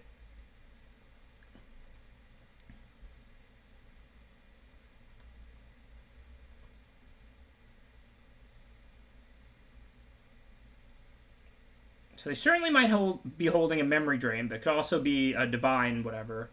So I don't know if we thrill now or not. Probably shouldn't. Because if we pass and they crack Omen of Scry, then they only have 3 up. So I think what I'm going to do is play a land and pass. And then when they scry in a turn, the 3 mana counters are pay 4 or counter an enchantment or aura. But now they can't play the 4 mana counter. So now they can't counter Thrill. Technically, I should let them resolve the scry first, but I don't think their scry is going to change based on me playing Thrill. No, but y'all did, and that's what really counts, Miser Lou.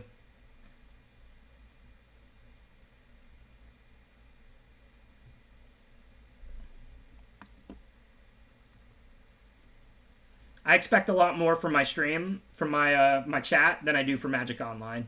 And as usual, y'all delivered. Hey, what's up, Chris? Kavar Tech in the house, MPLer with the raid. Thank you, thank you. Appreciate the support. How was your stream today? Thank you, Urza's Taco Truck. Appreciate the subscriptions. If you want to roll that truck over during the quarantine, I could definitely use some tacos.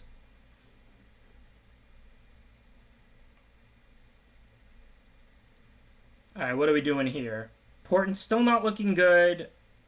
Oracle is still just a medium trade with their creatures, not something I really want.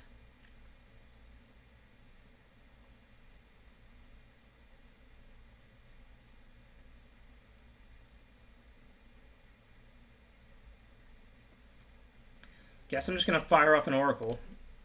I don't really think we have any good options. I mean, we're hoping to draw Lampad or War Leader, but having only two sack outlets means these awkward situations like this are going to come up sometimes. Thank you for that subscription, Cornball78. Really appreciate everybody subscribing. Like I said, you know, this is what I'm doing for the next month or two, so thank you to everybody who does choose to support my stream. And I'm trying to make it indefinitely.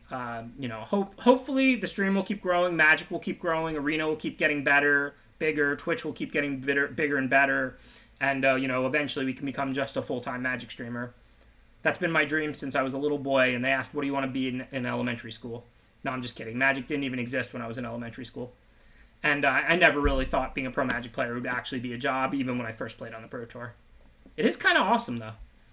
Thank you, Mudgenator. Appreciate that subscription.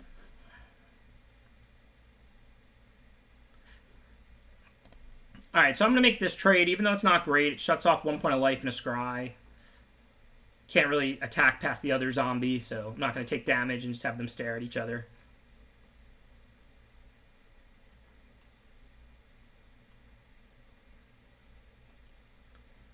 Not much to do, I don't think. Yeah, I was totally kidding. I mean, Magic came out when I was in 5th grade. 1993. I also never knew what I wanted to do or anything like that. But like I said, even when I started playing on the Magic Pro Tour in high school, like, I did not expect it to be my job. I just thought it was awesome and a lot of fun.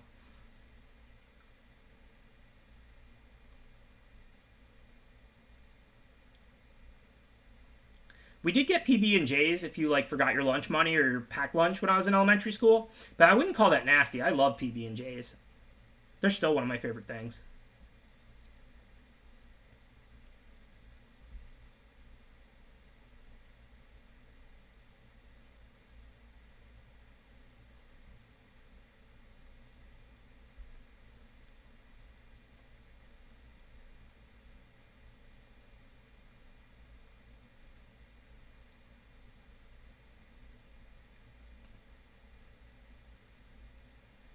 I guess I'll kill the zombie in response.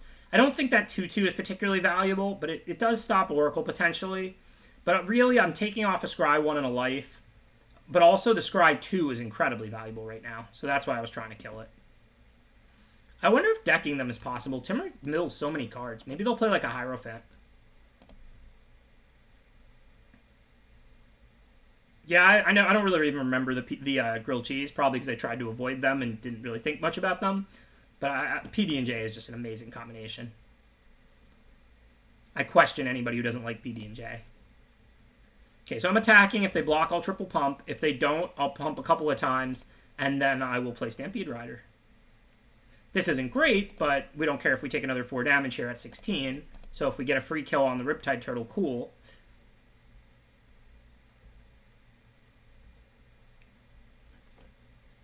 I don't trust anybody who doesn't like a PB&J. I'm just letting you know now. If you don't like PB&J, keep it to yourself. Chosen card is Omen of the Dead. What can they buy back? Not much. Are they playing any creatures? They have a Piper. They have a Naiad. Okay. I wonder if decking them is real. They're down to 12 cards. I'm not fancy pants. I just use the regular old grape jelly most of the time. I mean, don't get me wrong. If you serve me strawberry or orange or whatever, I'm going to use it. I'm going to eat it, and I'm going to like it. But yeah, regular old jelly is good enough for me. I think I'm only going to hold 1 land because if I draw War Leader, I might need to play Portent, War Leader, and Sack. So I don't want to be missing land drops. You can always hold 1, because if I draw a non-land and I want to cast my whole hand, I can just play the only land in my hand. It's nice to hold 2 in this format as aspect protection, but again, I could easily see myself using all my lands in any given turn. So I think holding 1 is correct, but not 2 in this spot. Obviously smooth, Dangle. Come on.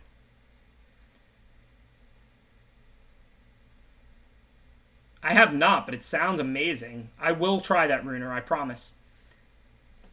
Once I'm leaving my house again and I can go get a hamburger, I'm just going to like go get a hamburger and bring some peanut butter with me and put it on it. Or I'll just bring the hamburger home. I'll just drive through McDonald's and then I'll get home and put the peanut butter on it. Sounds great to me.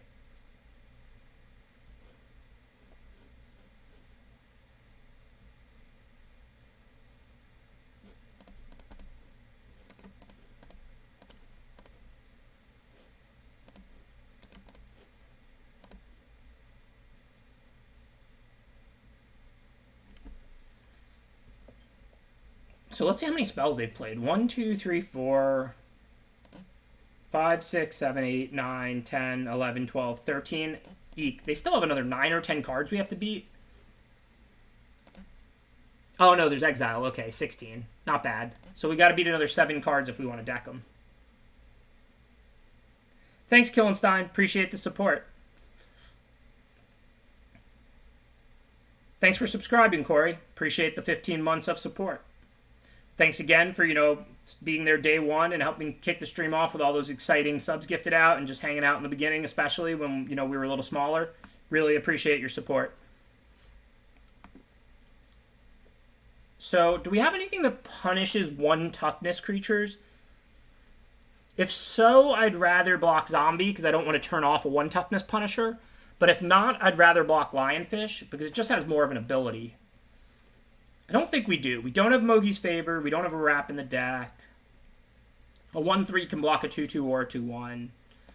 I think it's better to take out the one with the ability here.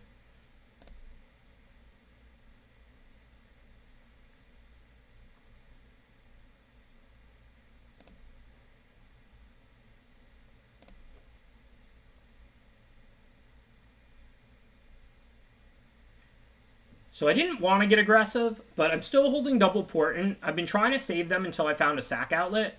But if I Portent spawn and hit for 6, I get the Scry and I can play another Charger, and I still have another Portent. So I think the time has come. I think I waited long enough. I don't need to Portent the Naiad here, because it's not actually stopping anything. If they want to chump block with the Naiad, cool. I think decking them is still my primary path to victory. But at this point, like the Scry 1 and 6 damage seems worth casting the card.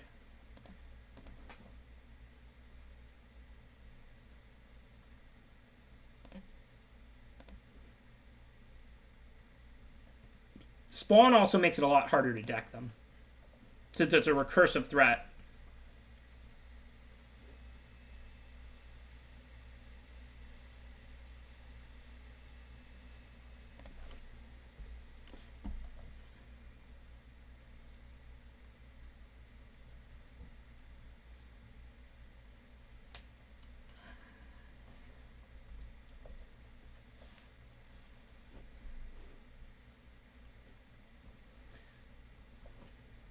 I need them to just tap out for a 7/7. Do those exist?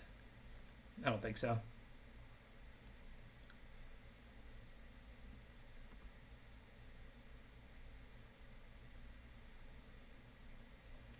So I can attack and play War Leader. If they don't have anything, I win. Because War Leader can block Spawn. They bring Spawn back, I sack Charger. The next turn I have Portent, and I should be able to win. Possibly. If they have Removal or Bounce or anything, I'm dead. I guess I can't do anything about that. I mean, I could take something and sack it to War Leader, but if I sack Spawn, that doesn't seem great. If I sack, like, one of the other 2 creatures, I still die to Removal or Bounce at 5. 3 from the Spawn and 2 from one of those. So I think we pretty much just have to play to win.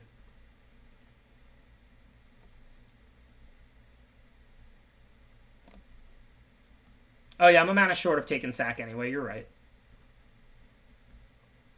Alright, well, that's... No, that's lethal.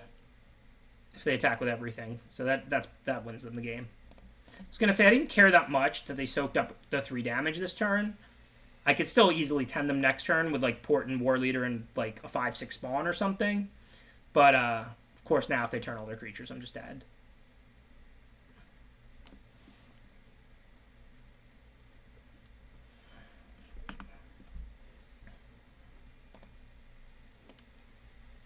Okay, so we saw a 2/1, but that was it, so we don't really want Wrap. They have a decent amount of removal. We didn't see artifacts. Looks like Funeral Rites will be pretty good in this matchup. They're not really great at pressuring me, and I want to be bringing back 5/5 Chargers. Just going to slip out a 5/4 because they have, like, Final Death and counter spells.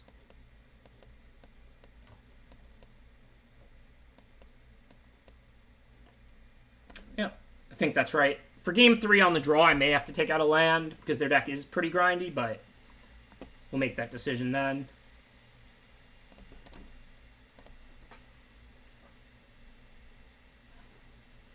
Yeah, if they didn't have that Singer, if they didn't have anything left, we could have won that game still. Pretty easily. If they go to 7, if we take something next turn, like the most likely scenario is they attack, we kill the Spawn, take 4 and go to 1. They bring back the Spawn, we sack Charger. We take Spawn, they're dead on board. I mean, they have to play another blocker or something, so. Obviously, I'm not saying, like, oh, they had a creature in their hand. Like, they didn't do a lot that whole game. But the most likely play out was if they didn't cast anything over that turn, we did win, so. Yeah, keeping 7's a rare treat these days.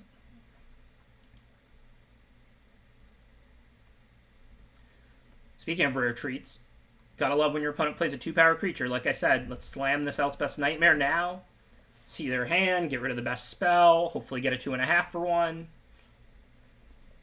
Nah, this is my last draft tonight, but I will be back tomorrow, 3 p.m. Eastern.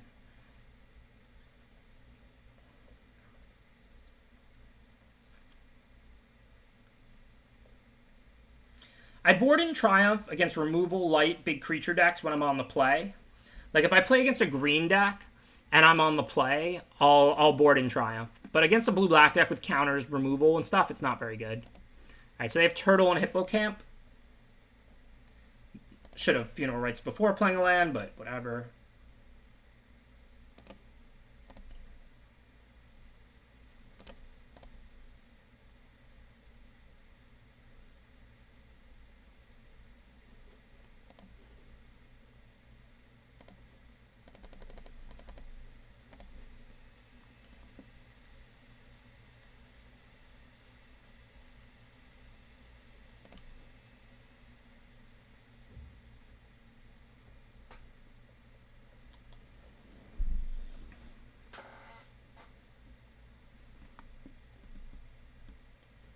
Okay, cool. We can kill that later. I mean, they have a lot of instants, but this turn going to be pretty strong, I think.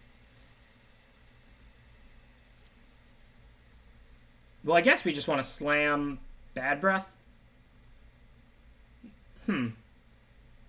What do we want to do? Yeah, I don't really care if they draw a card. I think I want to just Bad Breath away the 05, not the Hippocamp.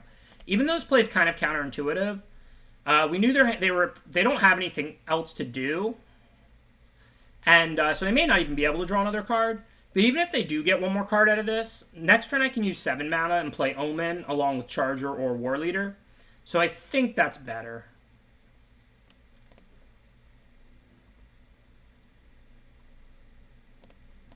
Oh, you know what? I could have done that with 6 mana last turn. I messed up. God, I'm playing so bad today.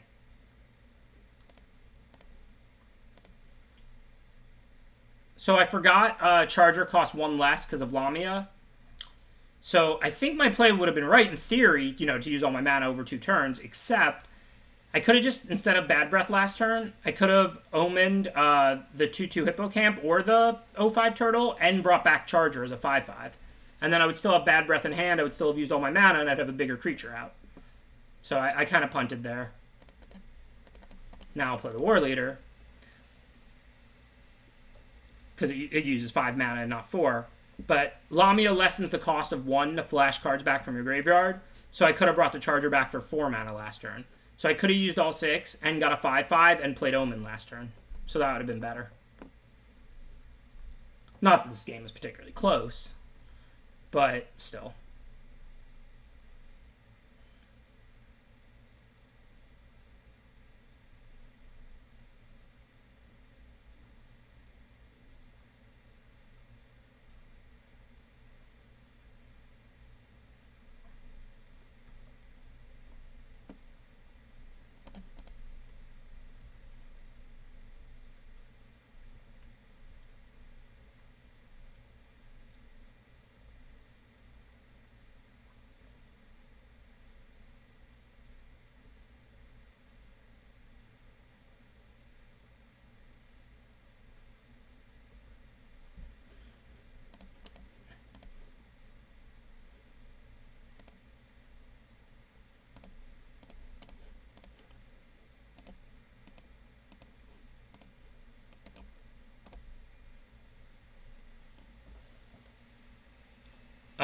Thoughts to Omen and Oracle to save Cow. No, that wouldn't use enough mana. Like I said, I misplayed Socks because I actually could have brought back Charger and played Omen. I didn't realize that. But if not, I'm not going to do the 2 cheap spells, because then I can't play Cow and Charger in the same turn. The idea was to be able to like be double spelling, because we wanted to press board advantage.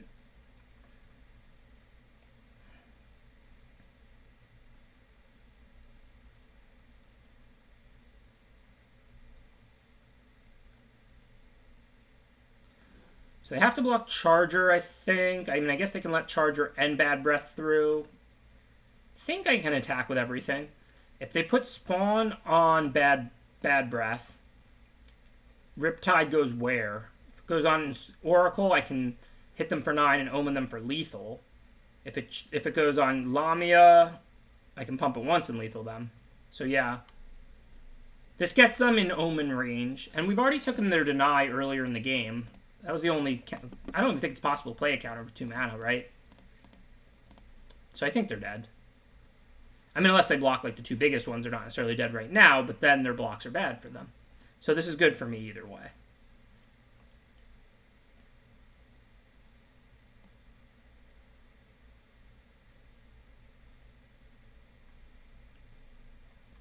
Okay, so if this... Let's see. If they take the 8, I can omen them out. They might have a bounce spell or something. So, okay. So we'll start by pumping the Oracle twice. So now we're on the draw for game 3. Didn't really see anything unexpected. I want the funeral rites. I'd like to take out a land, but I probably can't. I mean, I could take out the Labyrinth. I kind of need 8 red and 8 black. As you can see, I have early red, early black. My deck's pretty 50-50.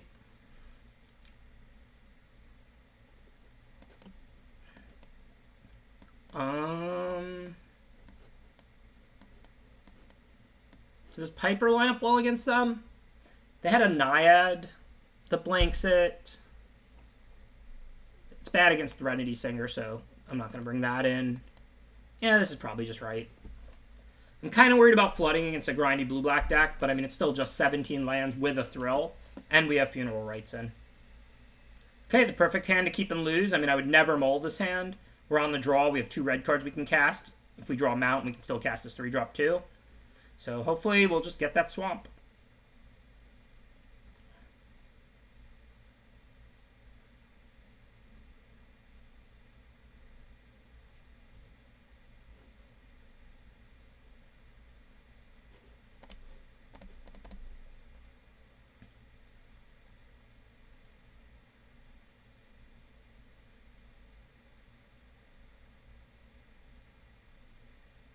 So if we draw a swamp, I'm going to Elspeth's Nightmare, Discordant Piper. Like I said, you always want to play the Nightmare basically as soon as possible. If I don't draw a swamp, I'll probably just play Stampede Rider and pass the turn. I don't really see, like... Well, Oracle for Piper's medium. I mean, they don't get the goat. I do kind of want to try and clear a path for the Oracle, but that's not the easiest to do against their deck. But I drew the land, so it's moot. Definitely this turn slam Elspeth's Nightmare. They can't cast Final Death yet. Like I said, you almost always just want to play this card as soon as possible. Like, it's very rare you want to purposely hold it. Like, I'm talking about when they have a good target for it. Like, obviously, don't play it on turn 3 not killing a 2-power creature. But saving it for a little bit better of a 2-power creature, that's not really something you want to be doing. Okay, so their whole hand is spells.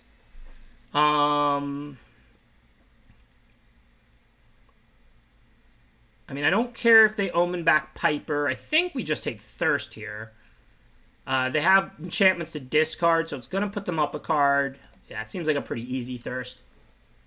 I'm not super scared of Final Deaths. Hopefully they'll choke on lands for like a turn. But even if they start Final Deathing this Flummox Cyclops, it shouldn't work out too badly for me. I would never run 18 in an aggressive deck unless I had outs for the lands. Like, if you have 3 Thrill of possibilities, then you can consider it. Or if you have, like, multiple Rummage creatures and stuff like that.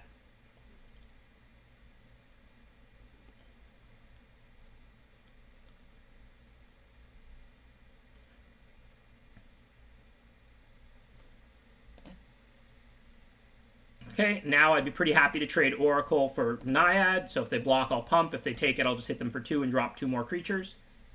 Remember, they're holding 2 Final Deaths. So this trade is actually a lot better than it looks.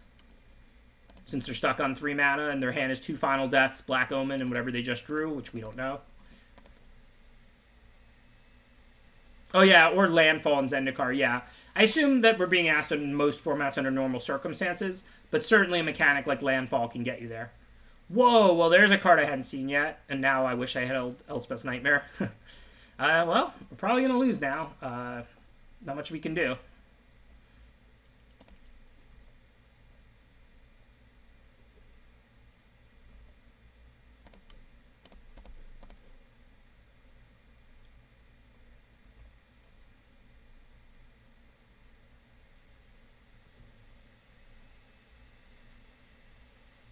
Yeah, opponent's deck does seem like a really nice blue-black control. Definitely agreed.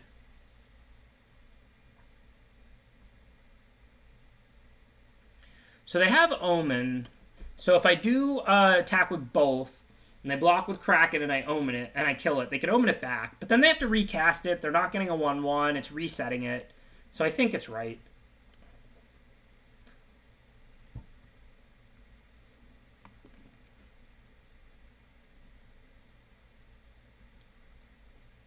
Now the Kraken's going to grow to be too big anyway, though. So I think I'm just going to Omen up the Tentacle. Not because I really want to kill a Tentacle, but because I really want to scry too. Because if this game goes long, I just lose to Kraken.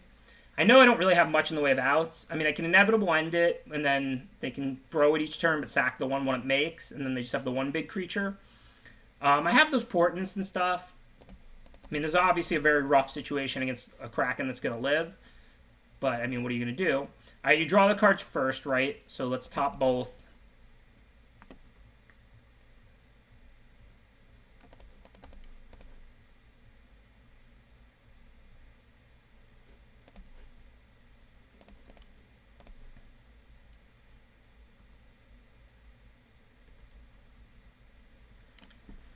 I mean, we can kill that with Portent plus a sack outlet. We haven't seen either of our sack outlets yet.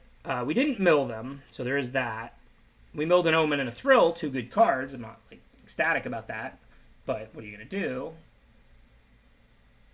Okay, well, Maze turns back on the attacks. We can Maze Kraken now, so that means we can just attack with everything. Maybe we can try and run them over. It's not going to be easy.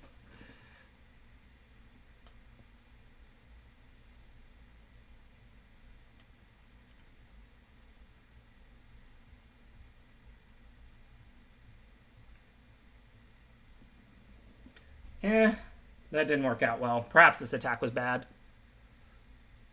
I mean, I couldn't really do anything, but...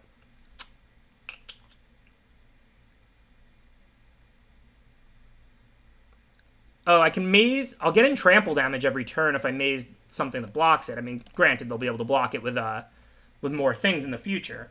But I can maze the Kraken now. I'll get in the trample, trade the Oracle for the 2/1/1s. That's actually not a horrible exchange. I mean, I do want to try and clear their small creatures, because one of the only ways I can win this game is if I ever port in the Kraken and hit them with it. But I'm not saying that's going to happen. So I have Bad Breath for 3, so I would need to put 4 on the Kraken to kill it. That's not very likely. Do I have enough mana to Labyrinth the Kraken off its block and then finish the Riptide Turtle off? Because that would be nice. I do not.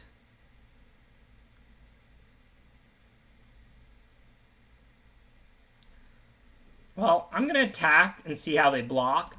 If they block right, this doesn't accomplish anything good for me. But, I mean, if nothing else, I can always, like, now what I'll do here is just take the Kraken off the Stampede Rider. Of course, the 0/5 will eat up the Trample, and I can't even kill it because I'm a mana short. But I did just eat a goat token, so that's not nothing. And like I said, I really do want to clear their small blockers. Because if I'm going to steal this game, it's going to be with Portent on Nadir Kraken. So I need to get them low. I need to get in damage whenever I can. Clear blockers. Also, if I just draw like War Leader or Lampad into Portent, I could win that way. Remember, they're holding like double Final Death and Black Omen. But they still have 3 lands. So they're clearly not holding any lands. So their hand is literally all spells. So this is a very weird game with me flooding and them screwed with a Kraken.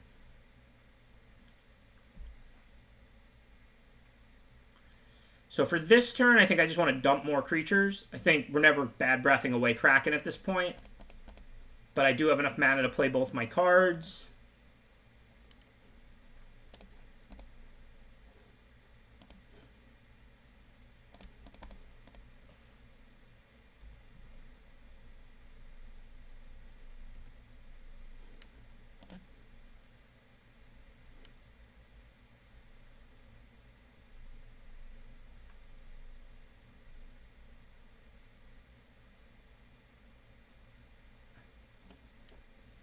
Yeah, Akinar, the problem is you got to get those lands from your hand to the graveyard, or they're not helping really. I mean, you know, hitting land drops up to 7 is cool, but you got to play other spells. You're not going to have 4 cards to exile to the Typhon.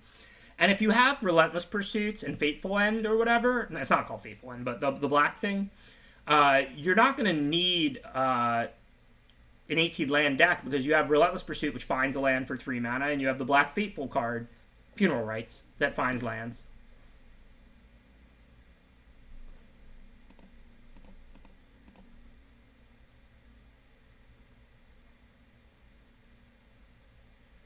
Okay, 6, 10 mana, so I can play the War Leader to trigger both Stampede Riders.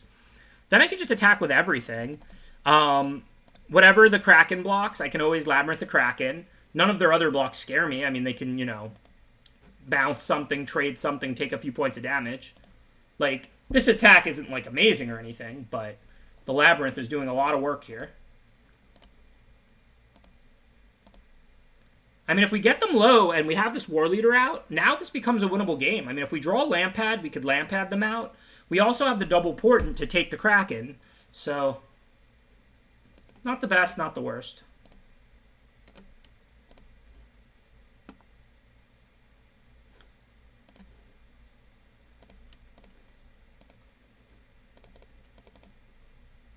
And they take 3 trample here. So we just trade Temple Thief for 2 1/1s and deal them 3. Like I said, not the best, not the worst. And the Bad Breath for the 2/2 zombie, which is actually slightly profitable, because zombies in play gain them a life and give them a scry in a turn or 2.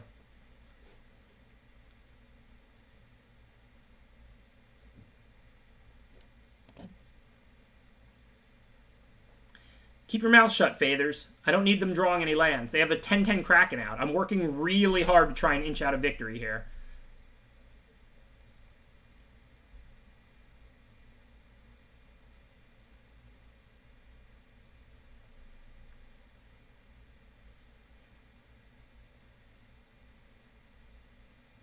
Important.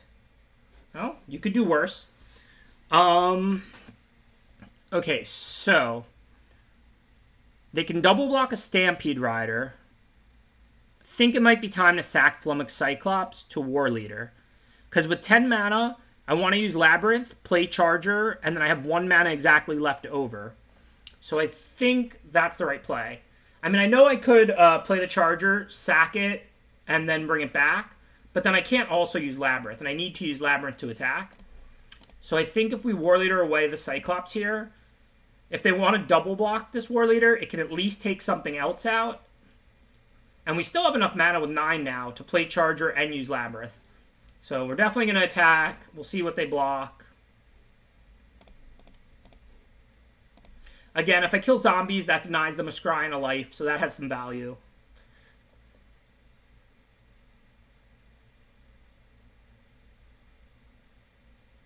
Okay, that works out really well.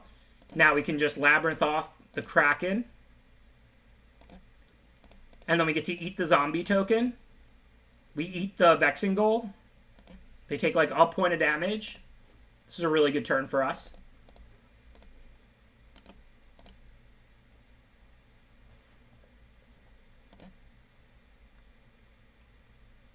Yeah, that wasn't a good block. They should have put 2 2/2s on like a Stampede Rider. And then, like, Kraken on, like, well, they didn't really have great options. And then they could have put Kraken on, like, a Stampede Rider and, like, Turtle on the same Stampede Rider or something. This way I would have to remove the Kraken, and then they would take, like, 5 and kill my 3/4 and only lose 1 2/2. But they would get low. They really didn't have great blocks there. But I agree the one they made wasn't optimal. I think what I just said was their best block, but they didn't actually have great options. This is a game. This is a big turn. If we draw like Lampad or Portent or something, we probably win. Portent, come on. Yes! Oh my, I can't believe we're going to win this game. So, if I take Kraken, do I have a lethal this turn? I mean, obviously I'm fine regardless. I can sack the Kraken now. But let's say I take Kraken and I just turn all 5.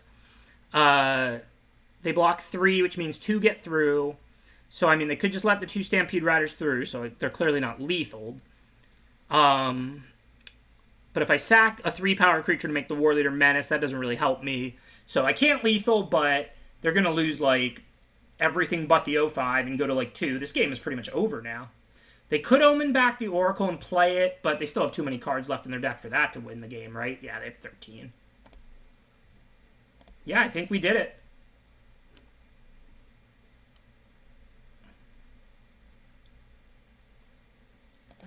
Hooray! That was a crazy game. Normally, Screw beats Flood, because the Screwed player draws lands eventually, and the Flood player doesn't have a lot of gas. But thankfully, one of our 17 lands was Labyrinth. And the fact that we were able to play Labyrinth instead of a mountain or a swamp, plus the opponent just never drew their lands, allowed us to win a game I never thought we were going to win.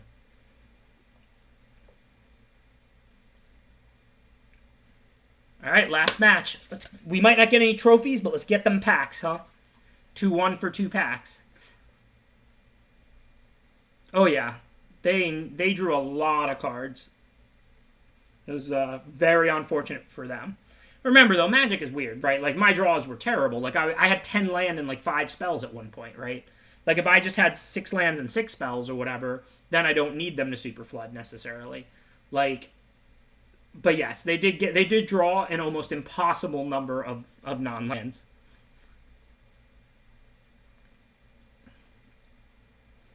That was definitely a crazy one.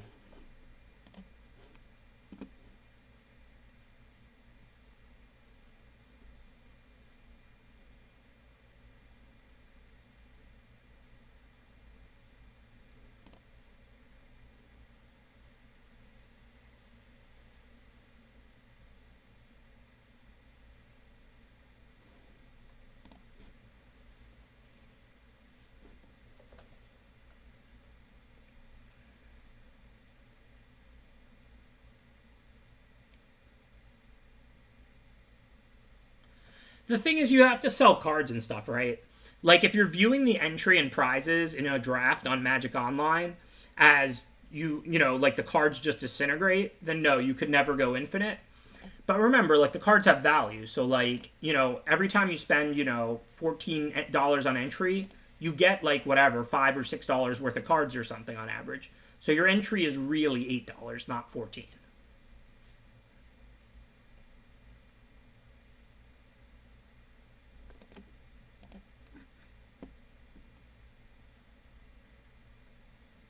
I'm sure somebody's done the financial analysis. Like, I just made up a number. I don't really know how much value you get on average per draft. But,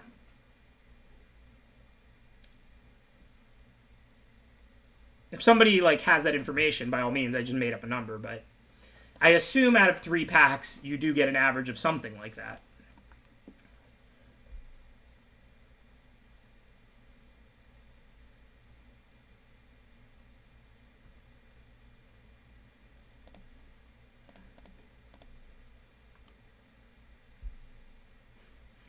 Well, we'll trust you. If somebody else just wants to look it up, you can just tell us. Yeah, no problem, Jorge. I didn't think you were doing anything wrong. Just but I mean, it's just easy. Somebody can plug that in and then, like, tell us.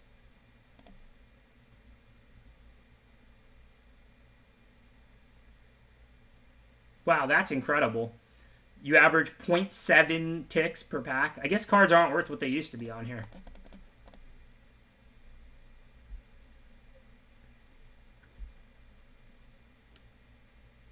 Well, I guess it's 222 instead of 5 or 6, like I said. So cards are worth a lot more in person than on Moto. Again, don't come to me for Magic financial advice. Just draft strategy and in-game play.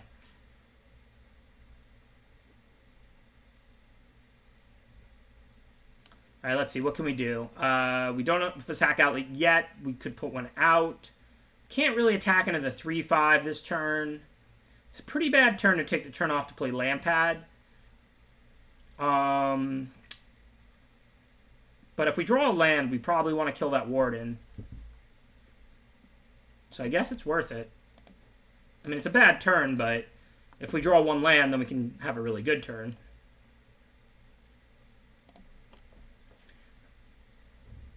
Oh, packs are cheap now, too. Yeah, I forgot everything's worth so little on Magic Online now.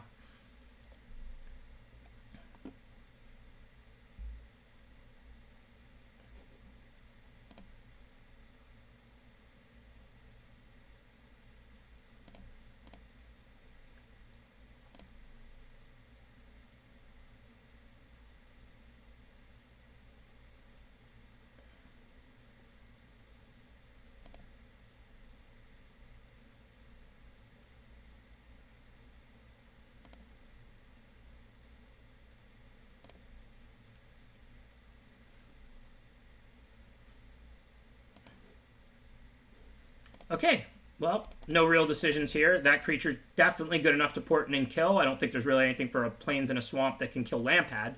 I mean, if they have, like, Blessing or something, they can stop this. But we definitely want to be aggressive right now. They've got this Treacherous Blessing out. I'm not going to sit around letting them gain life off Warden. They just drew a bunch of extra cards. Let's make them take damage every time they cast a spell and deal them as much damage as we can. See where this game goes.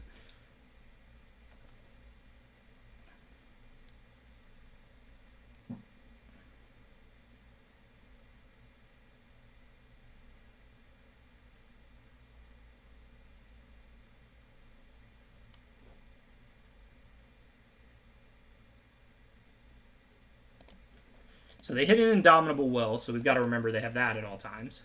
Well, never mind. They're going to play it now, so we don't have to remember. This play is really nice, though, because it wasn't going to be an effective trick, since we already knew they had it anyway. But if I have, like, a Red Omen or something, and I kill Siona in response, they won't even get the 1/1. So really nice play by the opponent, playing this Indomitable Will main phase when I'm tapped out, ensuring the 1/1, and turning a 2/2 into a 3/4, which they really need to stop a lot of my team. So for now, I don't want to Labyrinth my own creature or anything. I have a lot to do with my mana. But if I can trade Oracle for Siona here, that clears the way for future attackers. And I can even play Temple Thief still this turn. So the right play this turn is pretty clear. Just going to attack with Oracle. If they take it, I'll tap 6 mana and play Dreamshaper Shaman. If they block it with Siona, I'll double pump it, and then I'll play Temple Thief. If they chump it, of course. That's the same as them taking it. Post-combat, I'd rather use all my mana here and play Dreamshaper.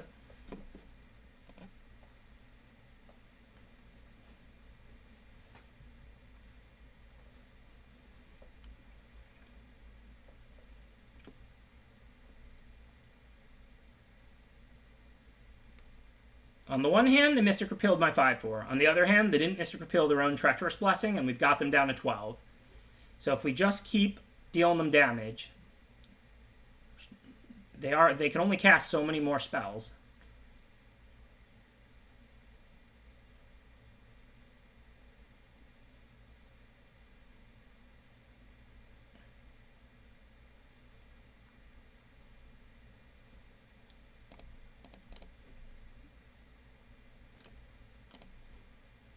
All right, no real decisions here. I'm going to attack. They're probably going to chump block because that gives them another 3 spells they can cast. And then I'm going to drop the 2 small creatures. Going wide is a better plan right now than playing 1 big creature because I can always Labyrinth away their blocker. So I want to swarm them, get in any damage I can. Again, we're trying to lock them out with their own blessing.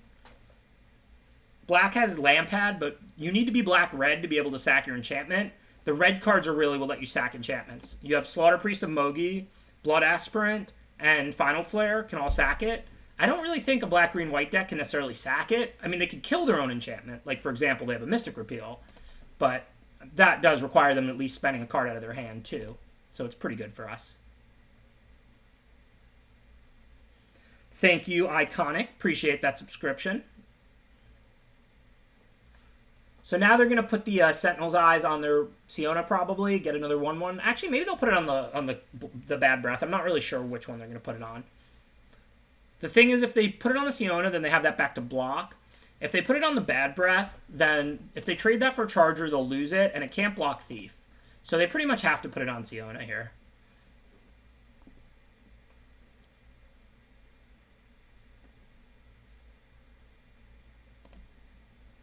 So now, I want to play War Leader. It's even big enough to block Siona at the moment. So the only question is, do I trade Temple Thief for Bad Breath? I think the answer to that is yes. We still want to be clearing creatures any chance we get. Still have 1 more portent we could draw into.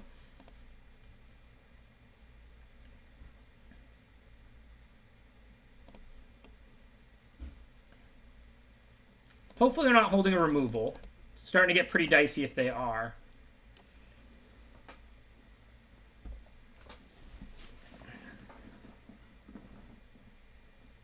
Yeah, you only have to target it, but I don't think it's any different.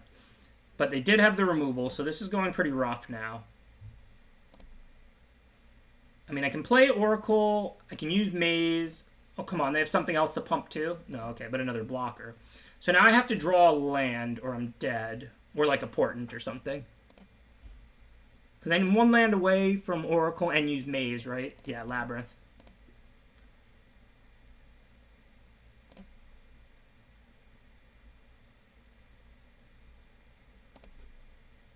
Okay, we did find the land. So if they're out of gas, we're not in that good or that bad on board.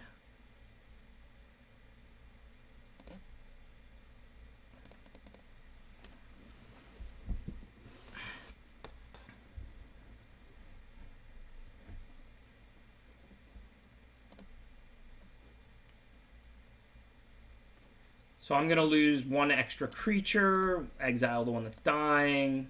I don't think it matters which one I maze. Because they would have just blocked it with the 4/7. Like now, if they don't cast anything and I top deck Portent, I have lethal with the Charger and their Siona. I don't really see a reason to just attack with Charger and have them block with Siona.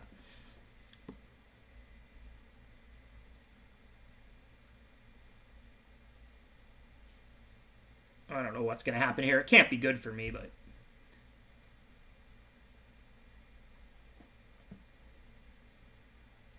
So they just keep their bad breath.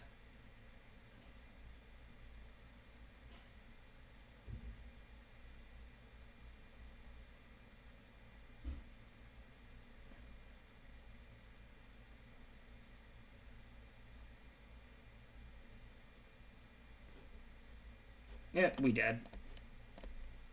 That was close. Hard fought. Alright, so they're green, black, white auras. Don't really have a lot of removal, right? I mean, a little bit, but maybe we want the triumphs and aspects and stuff like that. I don't know. Temple Thieves are awesome. We definitely need to be the aggro deck. I don't think we want a 5/4. It just dies.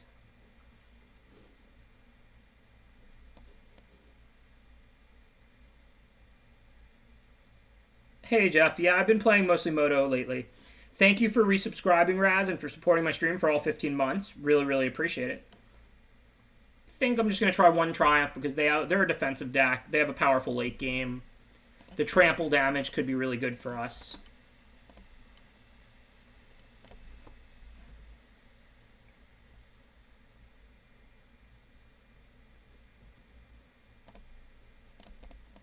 Similar to the same logic, I'm almost always going to play Thief over Oracle. It's a harder creature to block on turn 2, and then I already have something to use my mana on turn 3. So it's not like I want to attack and pump Oracle.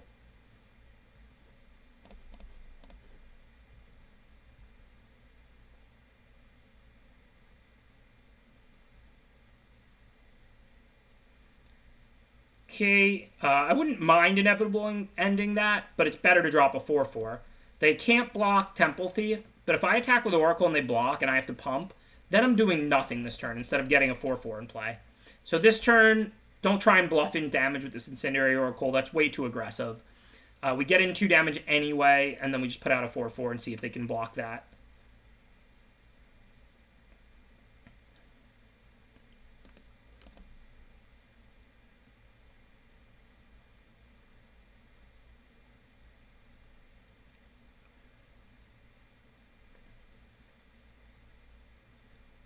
Okay, similar to last turn, I'm totally happy to trade my 4/4 for their 4/3.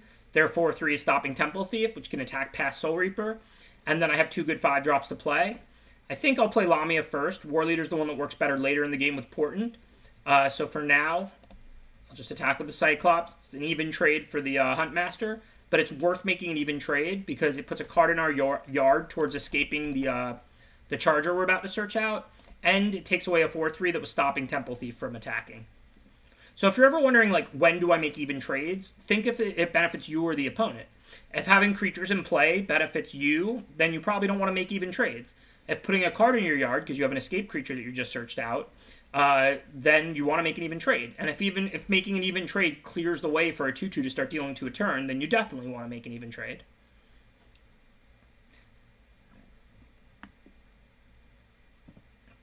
Thanks for the subscription, Boy Eats World. Appreciate the 13 months of support. So they played Calyx, plussed it, and got Warbriar's Blessing. I need to kill Calyx pretty badly. It's a really scary card, so I may have to use Portent here and just kill Calyx. I mean, if I attack with both, yeah, I can't mess around. I have a pretty good hand. I mean, they're going to be able to Warbriar's Blessing away, Oracle, or Thief, but I still have Inevitable and War Leader, right? This sucks.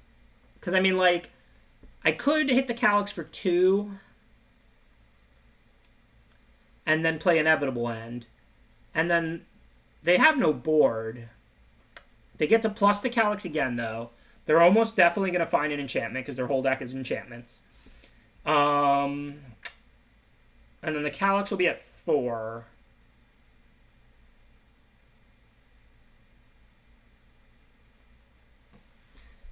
It's just such a bad turn. I deal them no damage.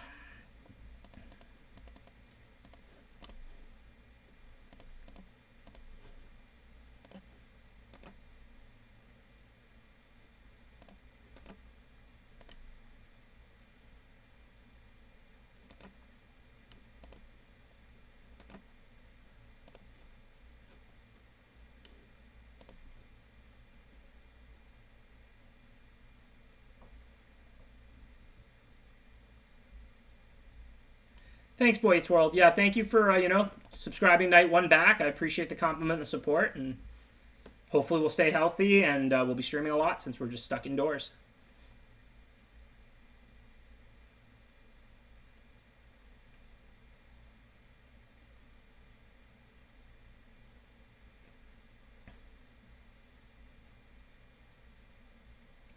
Okay, so first and foremost, let's just put out a 4/5. It's not like their 3/6 is really changing anything, and they have 3 open mana to sack it, so it's not a particularly good turn to Inevitable End. Don't get me wrong, they can always sack it with the Inevitable End ability on the stack on their upkeep, but then again, we tie up 3 of their mana that way. This time, they just had 3 open mana and they weren't doing anything with it, so it wasn't a very exciting turn for that.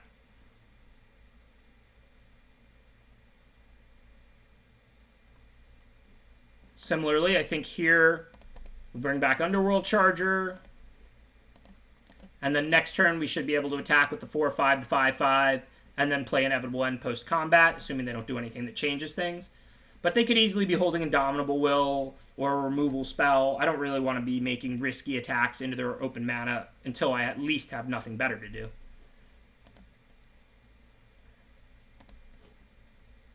And now I have nothing better to do. So, Incendiary, Oracle, Pump, Omen It does work. I don't care about 2 for 1-ing myself, but I already have the Inevitable End, so I think even an Indomitable Will doesn't kill either of my creatures, so I think we just attack with the 2 big ones here. If they block 1 and like the Charger and let them bounce and take 4, post-combat we can just play Inevitable End.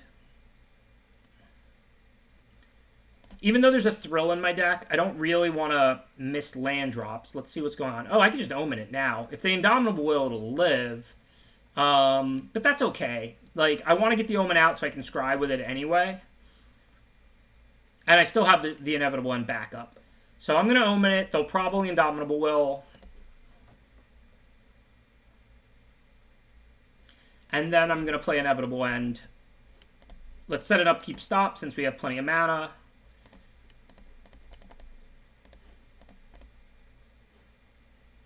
Happy to trade Omen for Indomitable Will. They have infinite mana here, so whatever point I went for that, they were going to be able to do it. So I'm pretty happy with that exchange. And now I can get my scry value. I mean, they get their card, but I couldn't really stop that. This is going to be the last match of the night. Should be back tomorrow, 3 p.m. Eastern.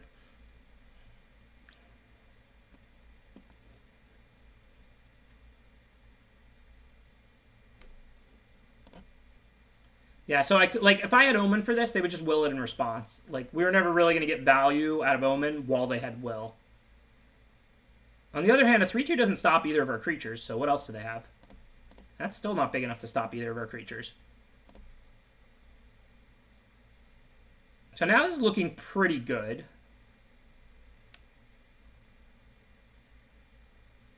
Oh, right, they're going to Sentinel's Eyes it. So now it can trade with our Charger or our War Leader.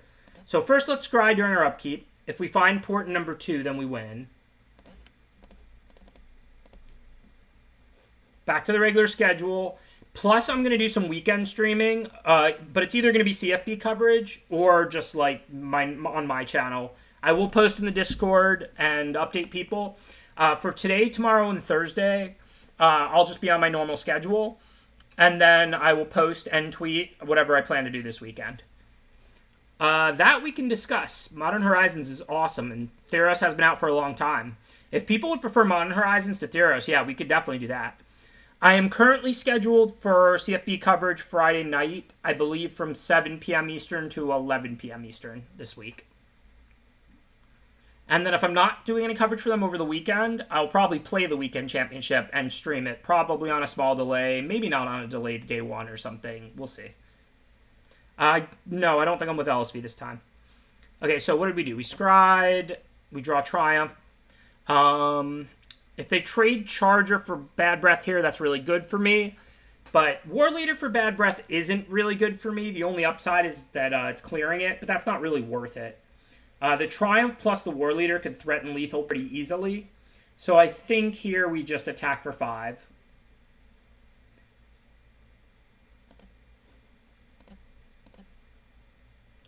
I'm going to ask in the sub-Discord and tweet a poll and see what people want for tomorrow. I'm definitely down for Modern Horizons. I love Modern Horizons. And then even though it looks weird, I think I'm playing the Triumph here post. I know I could have played it pre for 1 more damage, but it might have provoked them to trade. Let me talk about this because it's complicated. So I know it's intuitive to just slam the Triumph pre-combat because you miss a damage. But the thing is, if I show them that I have this much direct damage for next turn, they're way more likely to block. And I didn't want them to block. That because I have Triumph giving Trample and +2 this turn. And I can give War Leader Menace by sacking whatever I draw or the Triumph. So I wanted them to take the 5 there. So that's why I elected to play the Triumph post-combat. Because I think it could have been the difference in making them think, oh, I have to trade. I can't let myself get low. Triumph is really good if your opponent's low. It gives +1 in Trample, +2 in Trample, and +3 in Trample. Not very effective if your opponent's high. So that was why I made that play. I know it's kind of a weird spot.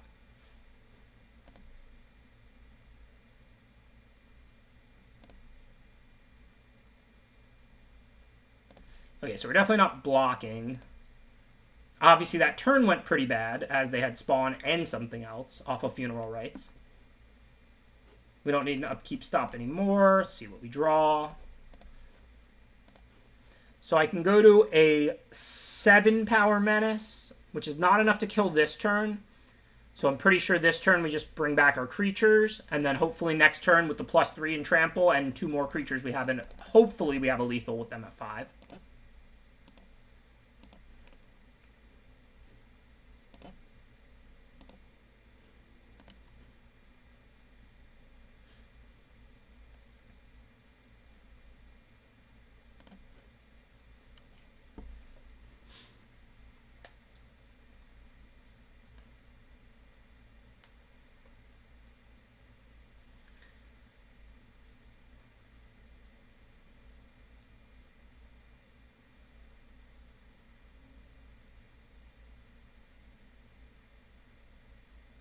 So the War Leader has to get blocked by 2 things. So let's say we pump like the Oracle or the Charger. We have each one has to be blocked, but they do have 4 blockers. This is super tight. I think they were dead if they didn't play a creature. I think now it's like very tight. I can sack 2 things to the War Leader, including after blockers. So they'll still die. They're at 6 effective. If I +3 and trample this to 8, though, then they can put 2 things here. I think they have to put the Spawn on the Charger. Otherwise, I'll trample over any of those. What? They have a Blessing, too? Wow, now I think they're going to win. I thought I was looking good. They just played like 1,000 cards. Now I think we have to top deck Portent or something or we're going to lose.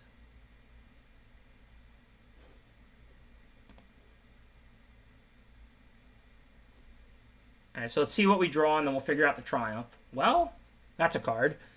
Might be too little. Okay. So if I make the Charger in 8/5 Trample and attack with just that, I can remove the Spawn if it blocks it. I kill 2 other creatures. They're going to draw like 1,000 cards, though, with Hateful Eidolon. Wait, but I can pump the Oracle. Now, I can't use the Maze and pump the Oracle that much. I can only pump it to 6. But I can still exile anything that blocks it. And they won't draw cards because it's exile. I mean, I might just have to let them draw 1,000 cards. This is a really weird game now that I drew Maze. Because I can Maze blockers. Maze Trample has really good synergy. Yeah, the question is how much do I kill of theirs? Because they have to do a lot of blocking. Like, let's say... I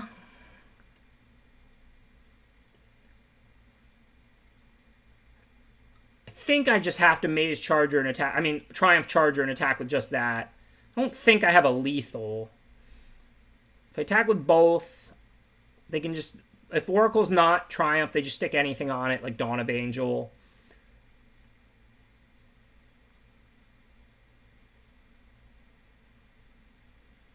Wow, this is too hard for me. This is awesome. If my 5/5 sticks around to fight next turn, it can kill, like, Dawn of Angel or Hateful Eidolon. But I have to, for sure, attack with it, because it can't block. So I think I have to just make Underworld Charger into an 8/5 and attack. The problem is they have 3 creatures for spawn. So if I don't exile spawn, that's not very good.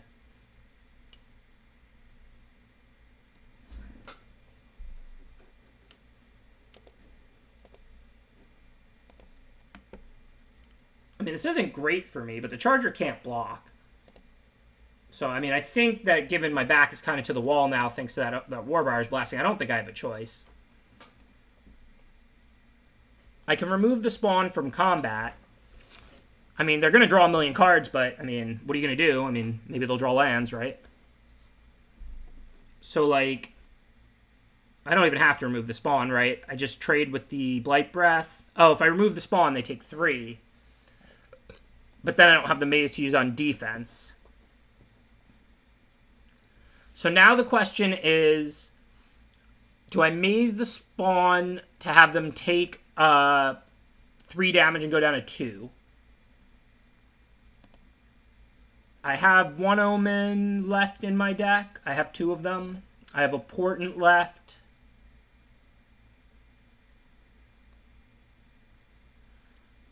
Nah, I probably don't want to do that. We'll just see what they draw. I mean, it's crazy because they're drawing so many cards, but, I mean, I'm not that bad on board. I mean, I'm definitely way behind, but, like, maybe they just draw 2 or 3 lands or whatever. I don't know. This was a great game.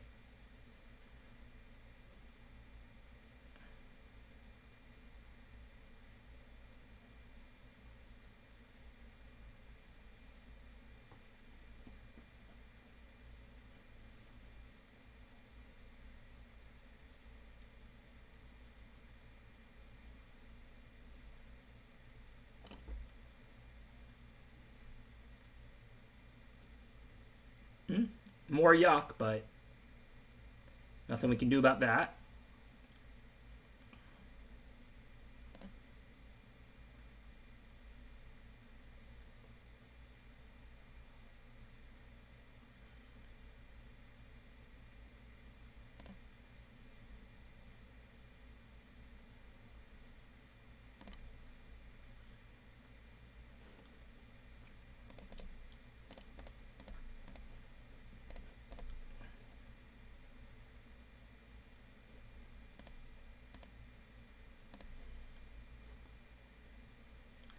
This Triumph performed very poorly this game.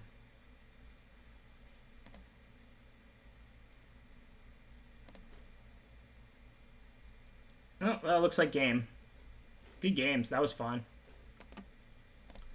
So, pretty rough day, but what are you going to do?